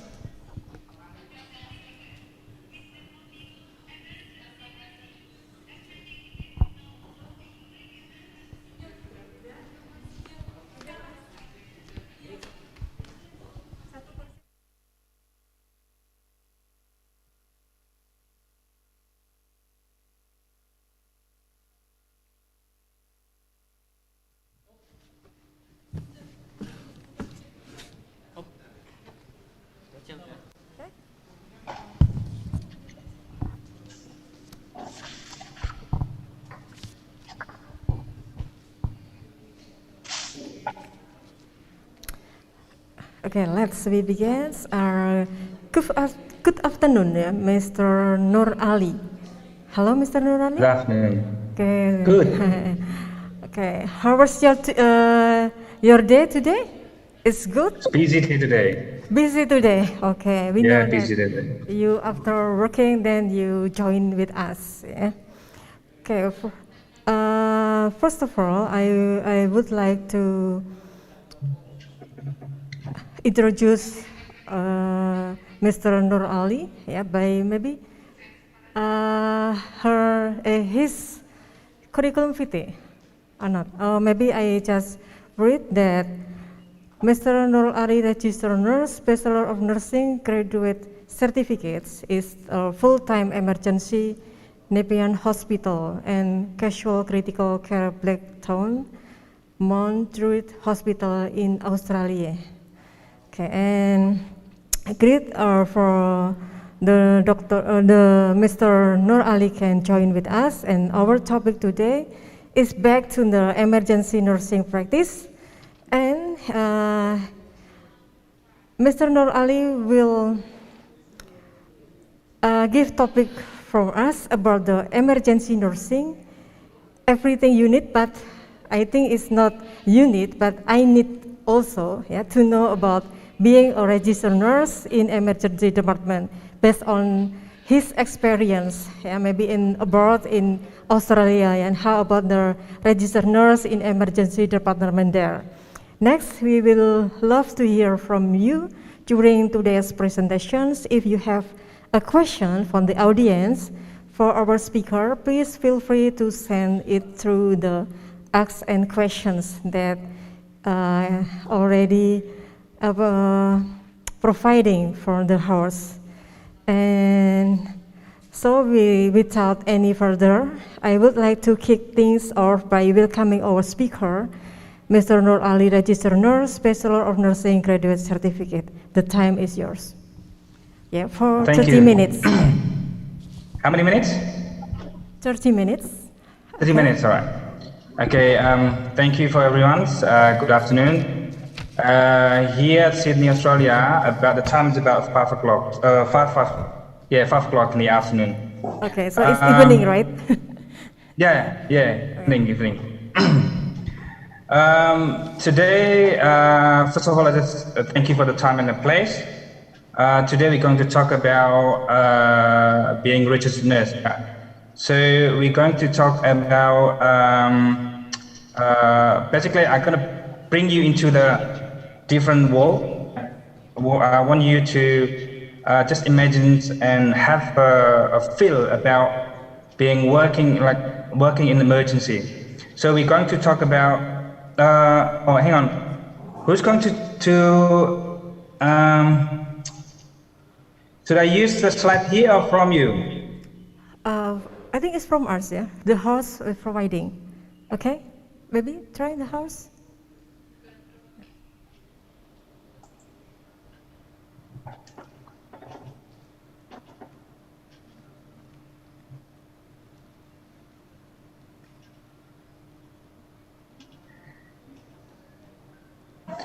Okay, yeah. We're going to talk about registered nurse. Especially, we're going to talk about emergency registered nurse. When you talk about emergency registered nurse, we're going to talk about a person as registered nurse and also emergency as the place where we work. Next slides. Next, please. Okay, we have 5 subtopics in order to know about the emergency registered nurse. First, we're going to talk about emergency nurse itself, like as person, and then second, maybe we're going to talk about level of nurses in emergency, because too many the nurses actually working in emergency, different level as well, different skill. So we're going to talk about that one as well. And the third, we're going to talk about emergency department setting. We're going to talk about model of care. So in Australia, a little bit different compared to the hospital. I don't exactly in Nisa. I've never been working over there, but I used to work as somewhere in Dr. Ramalan Surabaya dulu. And also the fourth one, we're going to talk about protocol and pathway, and also nursing standing order. And the last one, we're going to talk about education, training, or courses that need to require for nurses to work in emergency. Next slide. So we're going to talk about emergency. Well, we're going to talk about registered nurse. So as in the statement in here, a registered nurse is person who has completed the prescribed education preparation and demonstrates competence to practice and is registered under Health Practitioner Regulation National Law as registered nurse. So as we're looking at the point here, we have 3 points. So it has to finish degree, bachelor of the degree at uni, and has to be able to practice or working as a nurse in emergency or somewhere, and also registered or maintaining registration. It's got 3 things. If one of this point actually miss, so you basically cannot be called as RN or registered nurse. So next one. Next slide. So talking about registered nurse, basically before that one. Yeah, okay. Talking about registered nurse, this is in general. Registered nurse can work somewhere in hospital in different clinical setting as well, in some into emergency or medical surgical area maybe, or intensive care unit or other area within hospital. As registered nurse, they have to have like good critical thinking and good communication, and also they have to be able to use comprehensive the assessment, and also they have to have the organizational skill. And on the other hand, they have to be able to manage the stress level in the area, because sometimes when you work in emergency or somewhere in hospital, the stress is always there. It doesn't matter where you work, the stress is always there. Sometimes working too much or the busy days sometimes can be really, really stressful. So that's why you need to be able to manage that one. And next one, and it has to be compassion and kind, has to be good person. Sorry, before this one. Yeah, so also as registered nurse, we need to be able to focus and detail oriented, alert and observant. Sometimes calculation of drug and something like that, we need to be focused, because otherwise it's going to be missed and end up being making mistakes. And also we need to be responsible as well. So physical and mental injury as well. And also be able to demonstrate leadership in the clinical area and engage in communication and collaboration. This is important. So in a clinical area setting, you need to be able to communicate to the other health staff, including the doctors, dietitian maybe, or speech pathologists or radiologists, and anywhere within the clinical area. And as a registered nurse, we have to have like a good manner as well, because we are one of the role model in educating the public. Next one. So what's the difference between registered nurse and emergency registered nurse? Emergency registered nurse is a little bit different, because emergency nurse is kind of like a little bit above compare the normal registered nurse on the ward.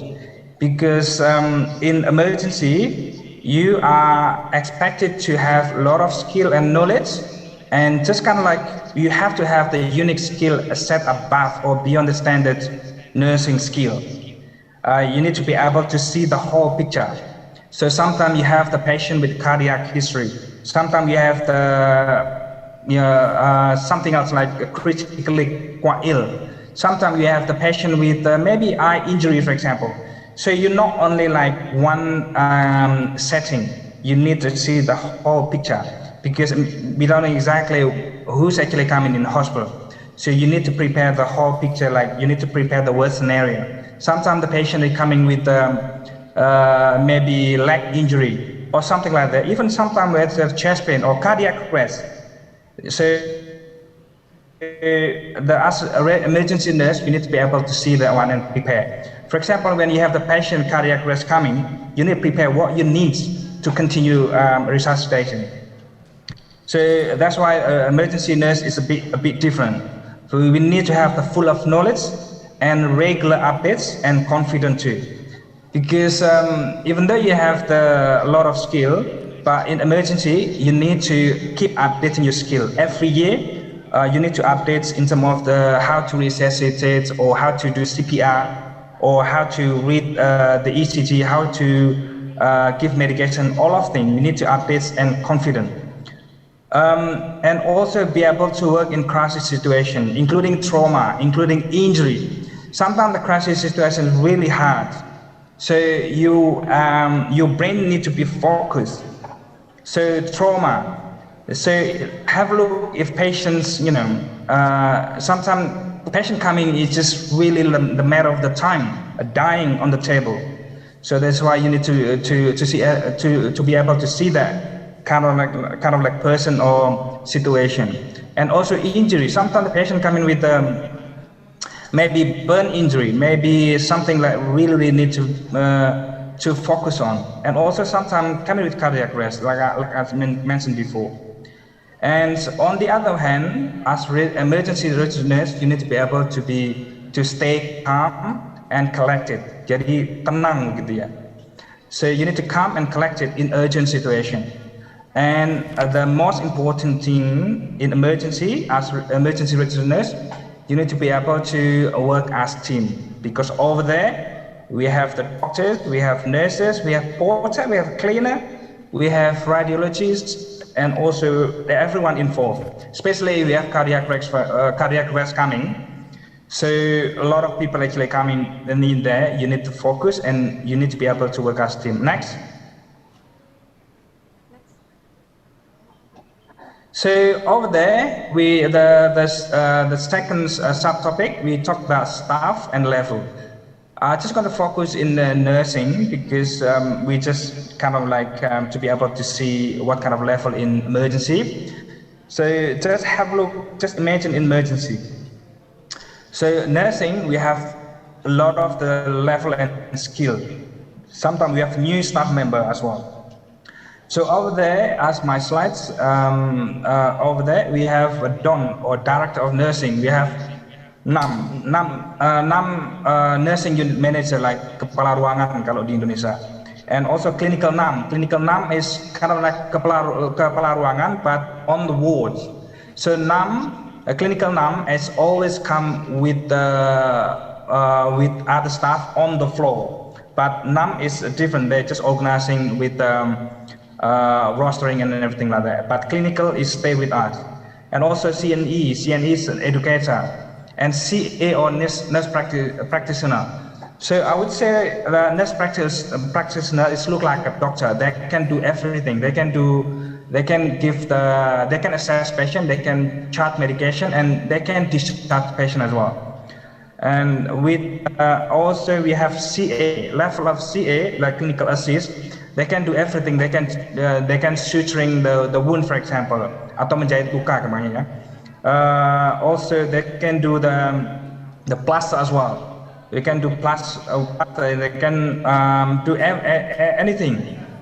And also we have navigator. We have the clinical nurse specialist. We have triage nurse. We have research team in emergency. We have airway. We have breathing nurse. We have circulation as well, or procedure nurse. We have registered nurse on the floor, like looking after acute, subacute, and extra. And also we have EEN. EEN like what call it, like in Indonesia maybe they just finished a diploma, like akper.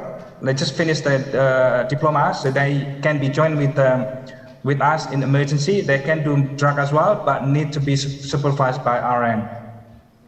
And also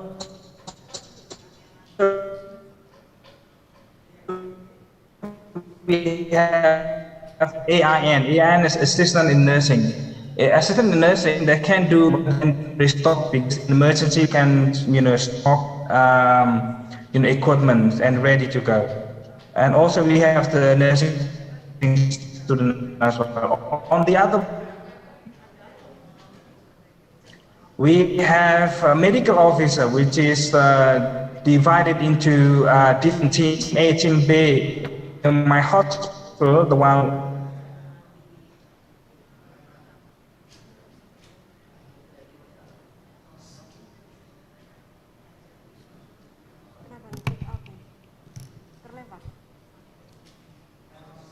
Hello, can you hear me? Yes, yes. Okay. Yeah. Continue. Where we up to?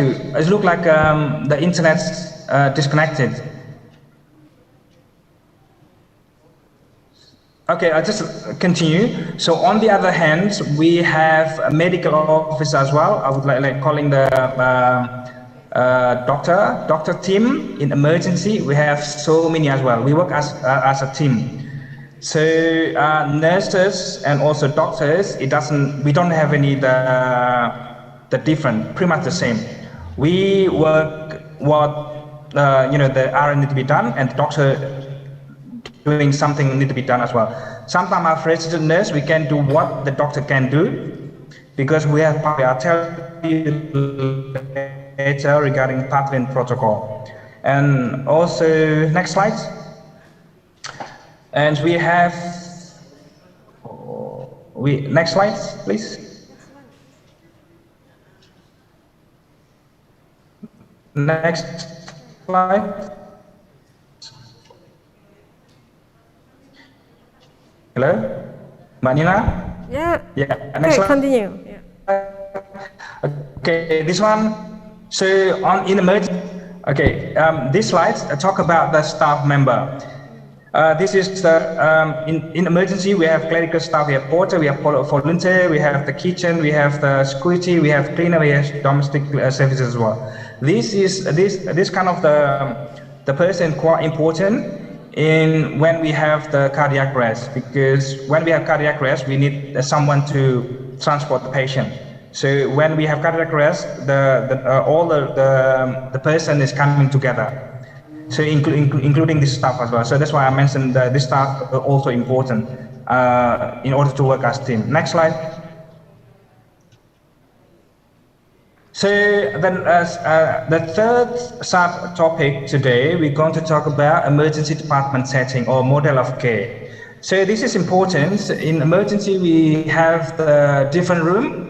Compare on the ward. On the ward, sometimes they only have one room and nurse station. But in emergency, we have a few rooms, including patient registration and proper waiting room. So when the patient coming, they have to register first, give a detail, and also back to waiting room, and then been triage. So we have the triage room. We have SIN room. SIN is a clinical initiator nurse. This one kind of like. Yeah, kind of like a doctor. This is nurse, but kind of a doctor. So we have the protocol. We use the protocol and pathway. So when we work as SIN, we can give morphine, we can give midazolam, we can give anything based on the protocol. So we have the nursing standing order ready. So if the patient comes in a chest pain, but the doctor is still with other patient, for example, then we can do something before the patient been seen by the doctor. So we have star zone area emergency, star zone area or early treatment room, meaning that the patient is waiting to be allocated to on the bed, but we don't have any bed. The bed is full, so that's why we need to do something first before the patients have a bed. So in here, quite important, we have this room. And also we have research room, we have acute, we have subacute, we have fast track area, we have procedure, plaster or eye room, we have mental health room as well, we have pediatric room, we have store room, we have drug and pen room. All room is quite important in order to make the model care in good quality. Next one. Just try to in hurry so that we can have more time actually to have question sessions. So this is emergency department setting or model care. So as you know, this is the whole area, Sydney local area or Australia. We use 4 hours. 4 hours time frame. I cannot see clearly down here, but I just can point with my cursor. So basically, when the patient comes in, registration is only 5 minutes to introduce, and then we triage the patient. So after being triaged, there's probably 5 minutes, and then a SIN, a clinical nurse, initiative nurse, they can do the blood. They can take the blood, and they can give medication if they require. For example, the patient came with chest pain, we can do ECG first, and then the treatment, we try to aim within 2 hours in here. So unless the doctor are available, the doctor can see the patient directly. But however, the nurse can do first, because we triage the patient, we know what to do, and we can do something. So triage nurse also can give the morphine if they have time. For example, we only have one to be triaged, and we don't have any more to do, so we can do that one as well. So I just let you know, our hospital is about 200 presentation a day. So 200 people come into hospital a day. So usually quite busy, then sometimes more than 200 people actually coming.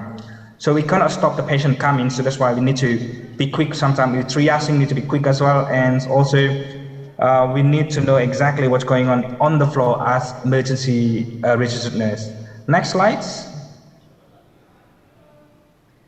So in order to understand a triage, in here we have 5 triage categories, which is 1, 2, 3, 4. The color is correct. There's a red meaning category 1. That needs to be seen by the doctor within immediately or within 2 hours time. So as an example of this one, patient come in with seizure, for example. So, or cardiac arrest, they cannot delay with that one. So the doctor need to be there within 2 hours. So within 2 hours, the doctor need to organize and assess patient, but the patient need to be moved to resuscitation bed, or maybe the patient need to be going to CT, for example. Sometimes the patient come in with stroke, and we commence a stroke protocol, for example. We need to go directly from assessment triage and directly CT brain. And so next category, in the category 2, that's kind of like need to be seen by the doctor within 10 minutes. So category 2, within 10 minutes, the doctor need to be able to see this patient. So this category 2 is kind of like really emergency, but it's just about to, it's not, there's a sign of emergency, but, still have time actually to think. So that's why that within 10 minutes, the doctor can see the patient. So as an example of this one, patient come with chest pain. So as the registered nurse, you need to see the patient, the whole picture. Sometimes the patient come in with the chest pain, but look, this is just not real chest pain. This chest pain just, they just mention the chest pain so that we can prioritize patient. But basically, there's no sign of the patient, the true chest pain. So in that time, so within 10 minutes, you can do ECG 2 minutes or 1 minute, and you can see if any change in ECG, whether this is true chest pain or not. So we can, if the patient categorized as 2 and still chest, the chest pain doesn't, indicate that true chest pain, they can be stepped down to other patient. So the next category, category 3, that needs to be seen by the doctor with 3 minutes, 30 seconds. Oh no, 30 minutes, sorry. So 3 minutes that needs to be seen by the doctor. This is, as example of this one, maybe the patient coming with abdo pain. So abdo pains or maybe something, maybe something kind of like abdo pain is meeting this criteria. And category 4, that's potentially serious condition. We don't exactly sometimes the abdo pain, but there's no symptom, for example. We can put the category 4, so we can assess patient, and then we decided from the assessments and the blood test if indications a serious condition. Can you hear me? Yeah. Yeah, because it looks like the unstable. Okay, 5 minutes left. Yeah, 5 minutes left. 5 minutes left. All right, next slide. Next slide, please. Just gonna hurry up. This next slide, we talked about this one already. So emergency, we have the staff specialist, trauma, stroke, cardiac team, net team, newborn or pediatric surgeon. We have ENT, we have mental health as well. Next slide. So this is what we're talking about. We have a protocol and pathway. In order to work as independent registered nurse in emergency, we have to use this one. So by using this one, we can do everything. We can chart morphine, for example, if the patient requires morphine. We can order chest X-ray or any X-ray. We can order, we can do blood tests as well at the front.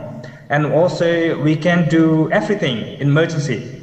So including we can do the plaster as well. So everything, the registered nurse in emergency, we can do pretty much everything because we have the guideline, we have the pathway, and we have the protocol to follow. Next slide. Next slide. This is the last slide. What kind of education actually required to be the registered nurse? We have a lot of things. We have new graduate nurse program. This is program 1 year program, just allocated for the nurse graduate from uni. So after you graduate from uni, you need to have 1 year to be able to to be able to adapt in clinical areas. This is 1 year. So you will learn actually, we have 3 rotation or 4 rotation from acute to critical care.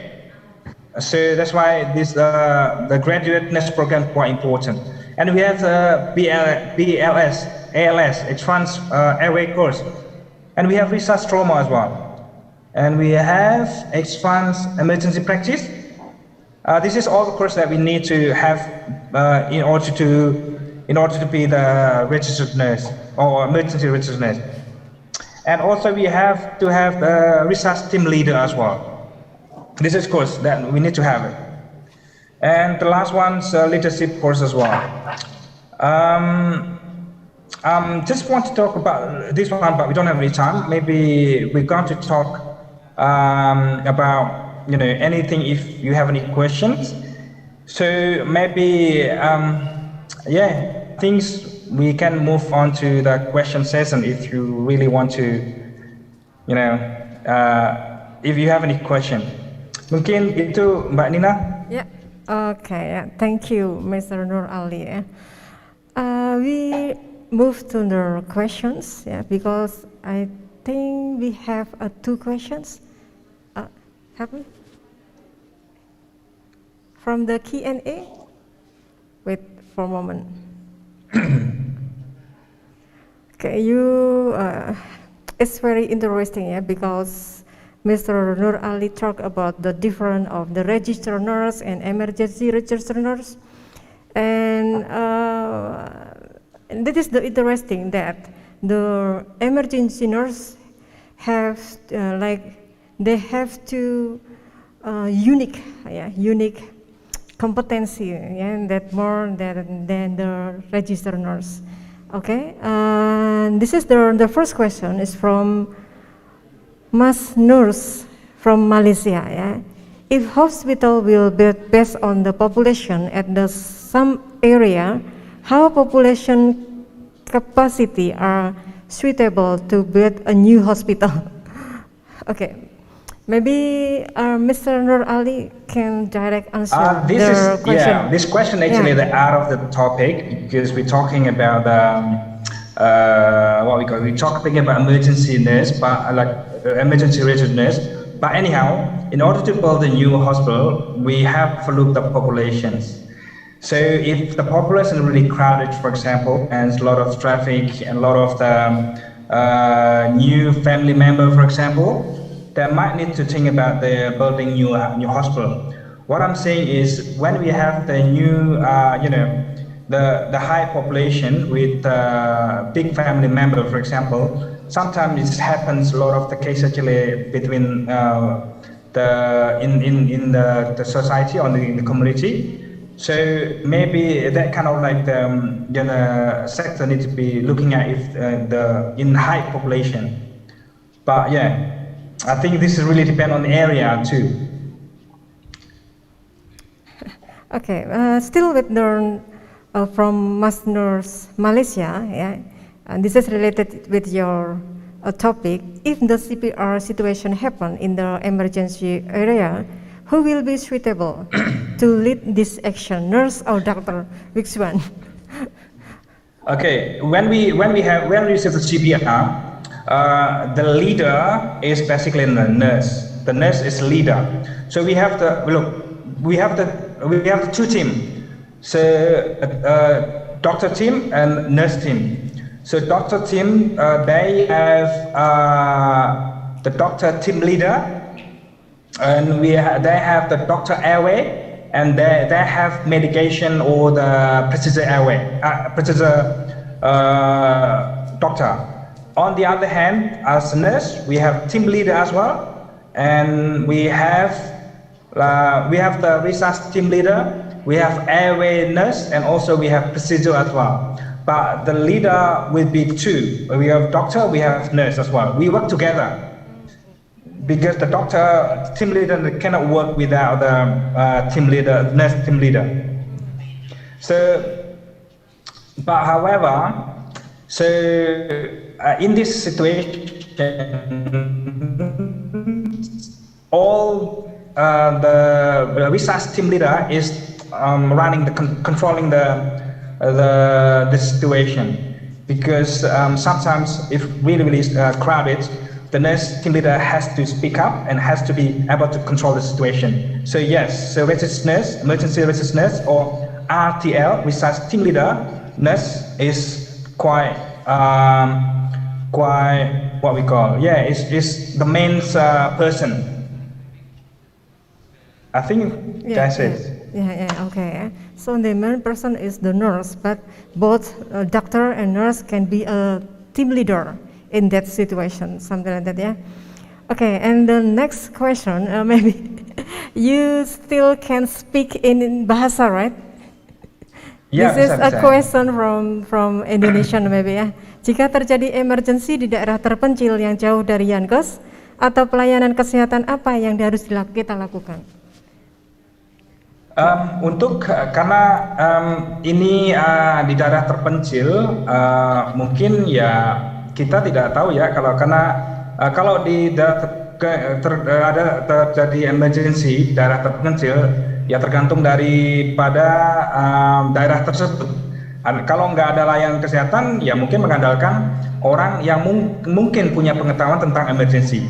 Tapi kalau misalkan walaupun daerah terpencil tapi ada sistem emergency yang bagus, mungkin bisa telepon ambulan atau bahkan mereka bisa telepon rumah sakit terdekat gitu ya. Tapi ya kita kembali lihat di daerah tersebut bagaimana ininya. Ini pertanyaan terlalu general. I absolutely agree with you. Okay, we move to the next questions. What is the appropriate action to free the patient airway with a suspected spinal cord injury?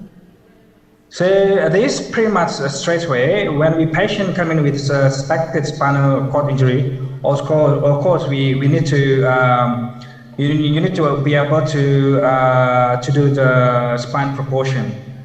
So we do lateral side to sides, and also it depends if the patient have head injury, for example, and the patient require maintaining the airway, even though suspected spinal cord injury, you need to be able to see if any the head injury. So if any head injury, in order to put the collar, you need to be able to see if the collar make worse condition.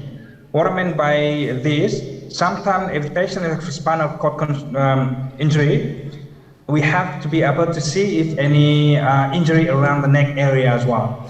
So we need to be able to put the neck collar and also a spine cord precaution. If we cannot do that, we need to be able to put the sandbag. Like sandbag is look like apa istilahnya, balok diisi bag diisi plastik bag diisi pasir, ditaruh di antara kepala untuk stabilize neck. Karena kalau suspected spinal cord injury, we need to make sure that patient in the lying positions not moving too much. Mungkin itu. Or otherwise, we need to be able to stabilize patient as well. If patients have this kind of the injury, sometimes the pain is the main issue. So you need to be able to give medication, including morphine, including something to make the patients relax. Because sometimes the patient comes with spinal cord injury while the patient is drunk or mabuk, orangnya mabuk ya, dia nggak bisa stay still, dia nggak bisa tenang. Jadi walaupun kita sudah pakai spine precautions, neck collar, they cannot stay still, they still stand up. In that case, we can just sedate the patient, like give midazolam. We can give the morphine to make the patient stay in the lying position. Yeah, next question. Okay, yeah, maybe this is the last question from the Saiful. Maybe any methods you can use beside the 5 trials categories for. So these ones we cannot run away from a triage. All patient coming to emergency has to be triage. We cannot, because we have that's kind of like filter. How are you going to do without the triage? So the patient cannot enter the emergency if they cannot triage. Basically, that's it. So sometimes the patient coming to, we have the funny thing. Last time we have patient coming to emergency, but the main problem, they don't have any problem, but it's coming to emergency. They put the name on the emergency, but when we ask the patients, why are you coming to hospital? Look, he said hungry. He's just asking for the food. So in that case, we don't need to triage. So basically, every single patient coming to triage is need to be triaged. We cannot, we have to use the 5 triage category in order to be able to be, to be assessed by a doctor. Yeah. Okay. Yeah. So it's the same, between Indonesia and Australia. Maybe another word still use trials, for considering the patient in emergency rooms. Okay, and that is the end of the questions, and I think it's. So if you have a time, I'm just gonna talk a little bit. Actually, you have a time for 2 minutes. Yeah. Okay. Please. So I think I heard I just watching the speaker earlier regarding the stress regarding complementary therapy or something like that. As you know, the restlessness in emergency is quite stressful. Believe me, that's pretty much stressful. Sometimes the doctor actually smash the table, in order to get everyone focused. So the patient about to die, but a team actually talking the other side, the nurses talking the other side. That's the only thing they can do, they smash the table. So sometimes the patient come in with cardiac arrest, so it's quite stressful. On the other hand, I'm just going to say that sometimes in that situation, as registered nurse, we have to be able to calm down. And the only thing that we can do, sometimes, in emergency, or like emergency nurse, so they can, usually after that situations, we do debriefing. So after cardiac fracture, for example, so we debrief, we talk, we discuss about what's been running well, what's been running bad, and we can improve from there. And sometimes they just express feeling, like to try to relax and express feeling, or sometimes if, a staff member want to cry, just cry. That's kind of like a method that we use to, to be able to relax and just, try to reduce the anxiety working emergency. Yes, that is so. This is kind of like emergency. Yeah. Maybe we need to do like the research collaborations. With from your hospital. Yeah. Maybe we next time we can talk about that. Yeah. How the nurse can relieve their stress during in their duty, something like that, with the complementary therapy or meditation or something like that. Okay, it's nice. Okay, thank you, and nice to meet you. And I think it's all the question already answered very well.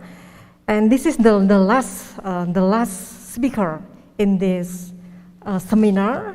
And I would like to thank for you for the participating today in the webinar. And we hope to see you again next time. And before you leave, we will give you a certificate, because we really do appreciate with your time to share your experience with us. Okay, this is your certificate, Mr. Nur Ali. Give applause to Mr. Nur Ali.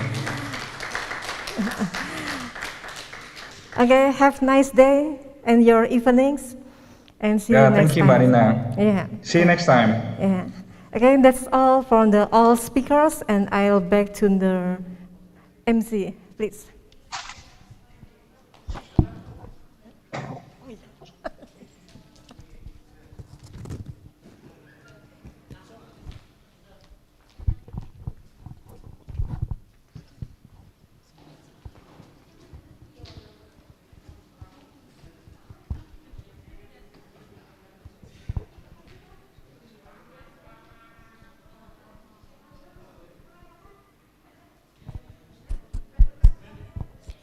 Thank you to Mr. Nur Ali for the great presentation with all the students.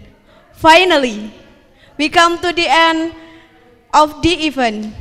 Let's close the International Seminar of Nursing 2021 by saying Hamdalah together. Alhamdulillahirabbil alamin. We Hallo Healthies and Rofifa Devi Agustin. As behalf of the house, we wish you we are having a great time. We are apologize for any mistake that we have made while conducting this event. See you in the International Seminar of Nursing next year. Thank you for your attention. Wabillahi taufiq wal hidayah. Wassalamualaikum warahmatullahi wabarakatuh.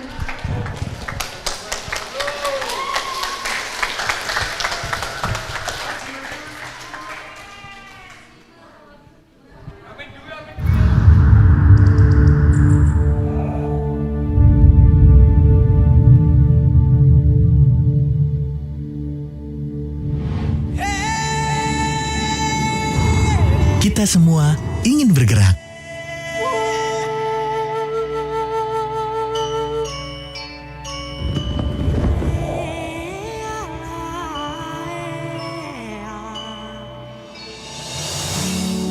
Menuju kebebasan tanpa gejolak.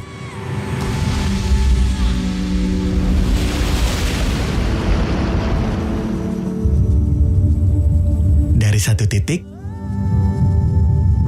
ke titik lainnya. Kita jelajahi lebih jauh.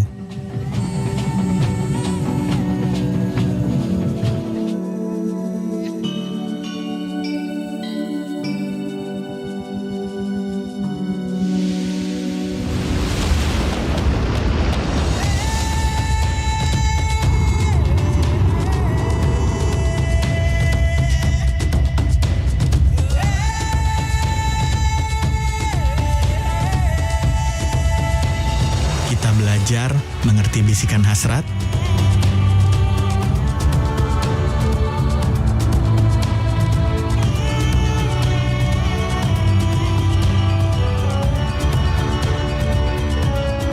kita belajar mengerti cerita di balik senja.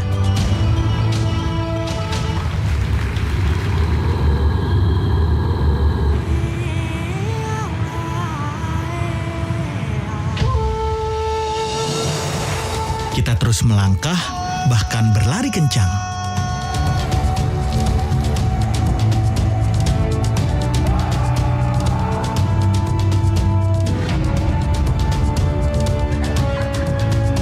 Penuh harapan, semangat, untuk mengejar yang kita inginkan.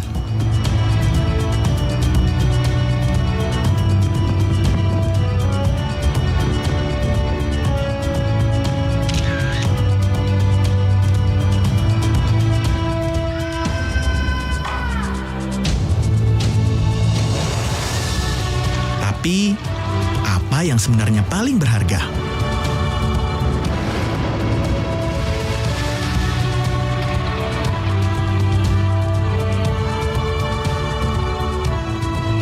Pesona Indonesia.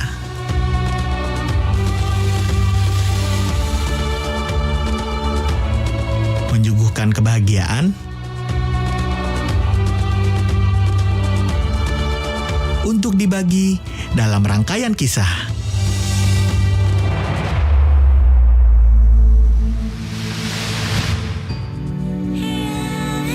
Alam yang menggugah petualangan, petualangan menyajikan makna.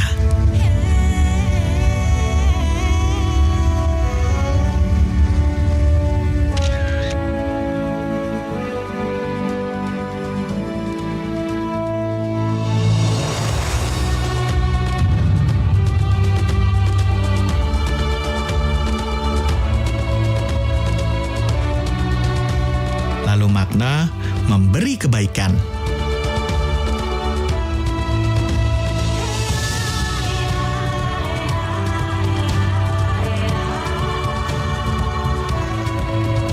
Hingga kita sadar, perjalanan ini adalah keajaiban.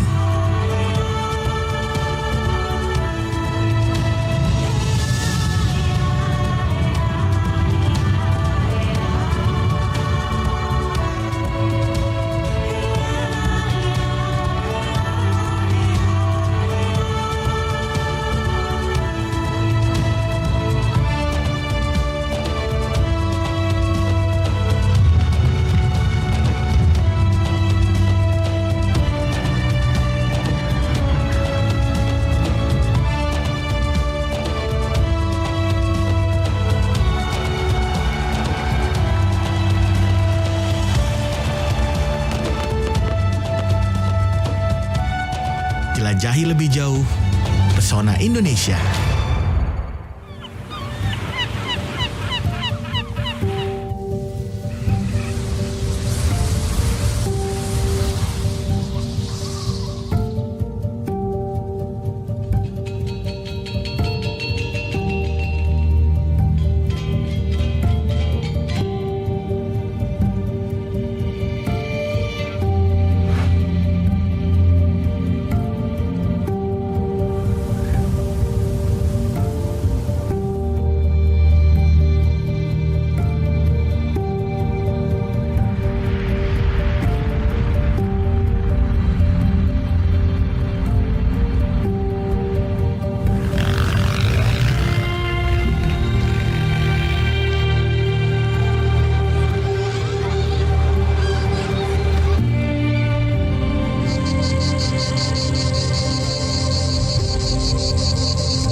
Cek.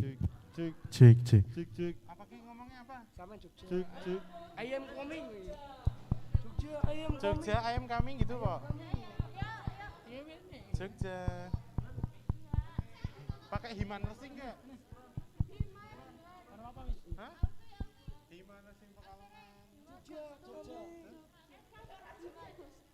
Jogja camping. Bagus kobeli. Yo, Ci. Hah? Piye? Jogja? Ayam kami gitu aja wis ya. Jogja ayam kami.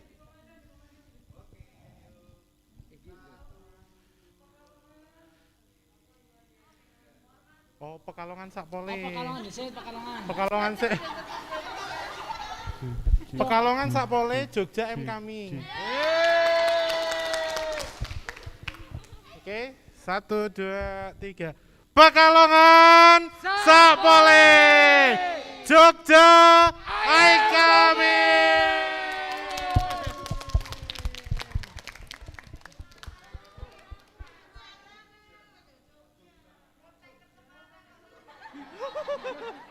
Poltek ke Semarang, ayo.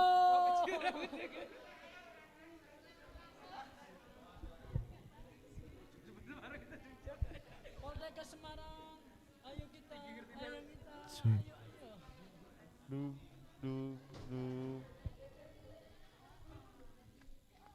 Cik lo.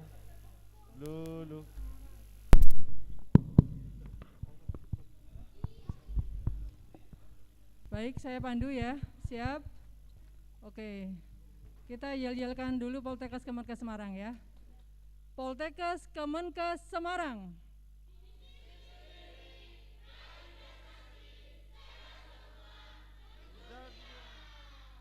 Prodi Keberatan Pekalongan. Luar biasa. Oke. Semangat pagi. Pagi. Luar biasa. Tetap semangat.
Siap ya, siap.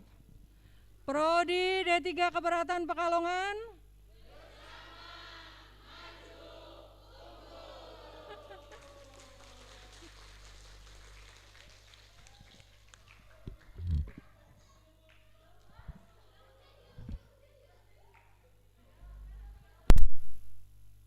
Bapak Ibu foto bareng dengan mahasiswa Bu.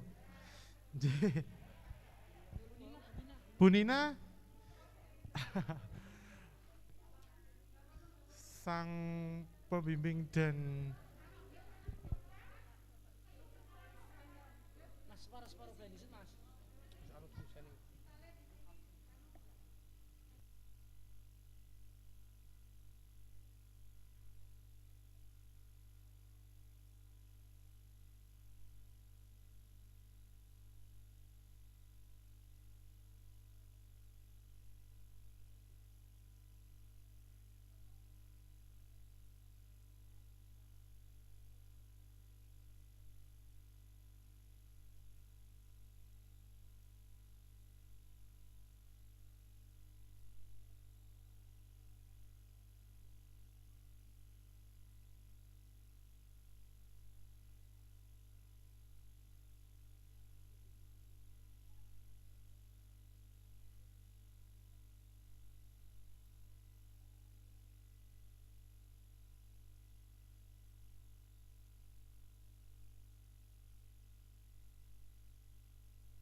Matur nuwun Bapak Ibu partisipasinya, dukungannya serta bimbingannya yang selalu mendukung kami semua.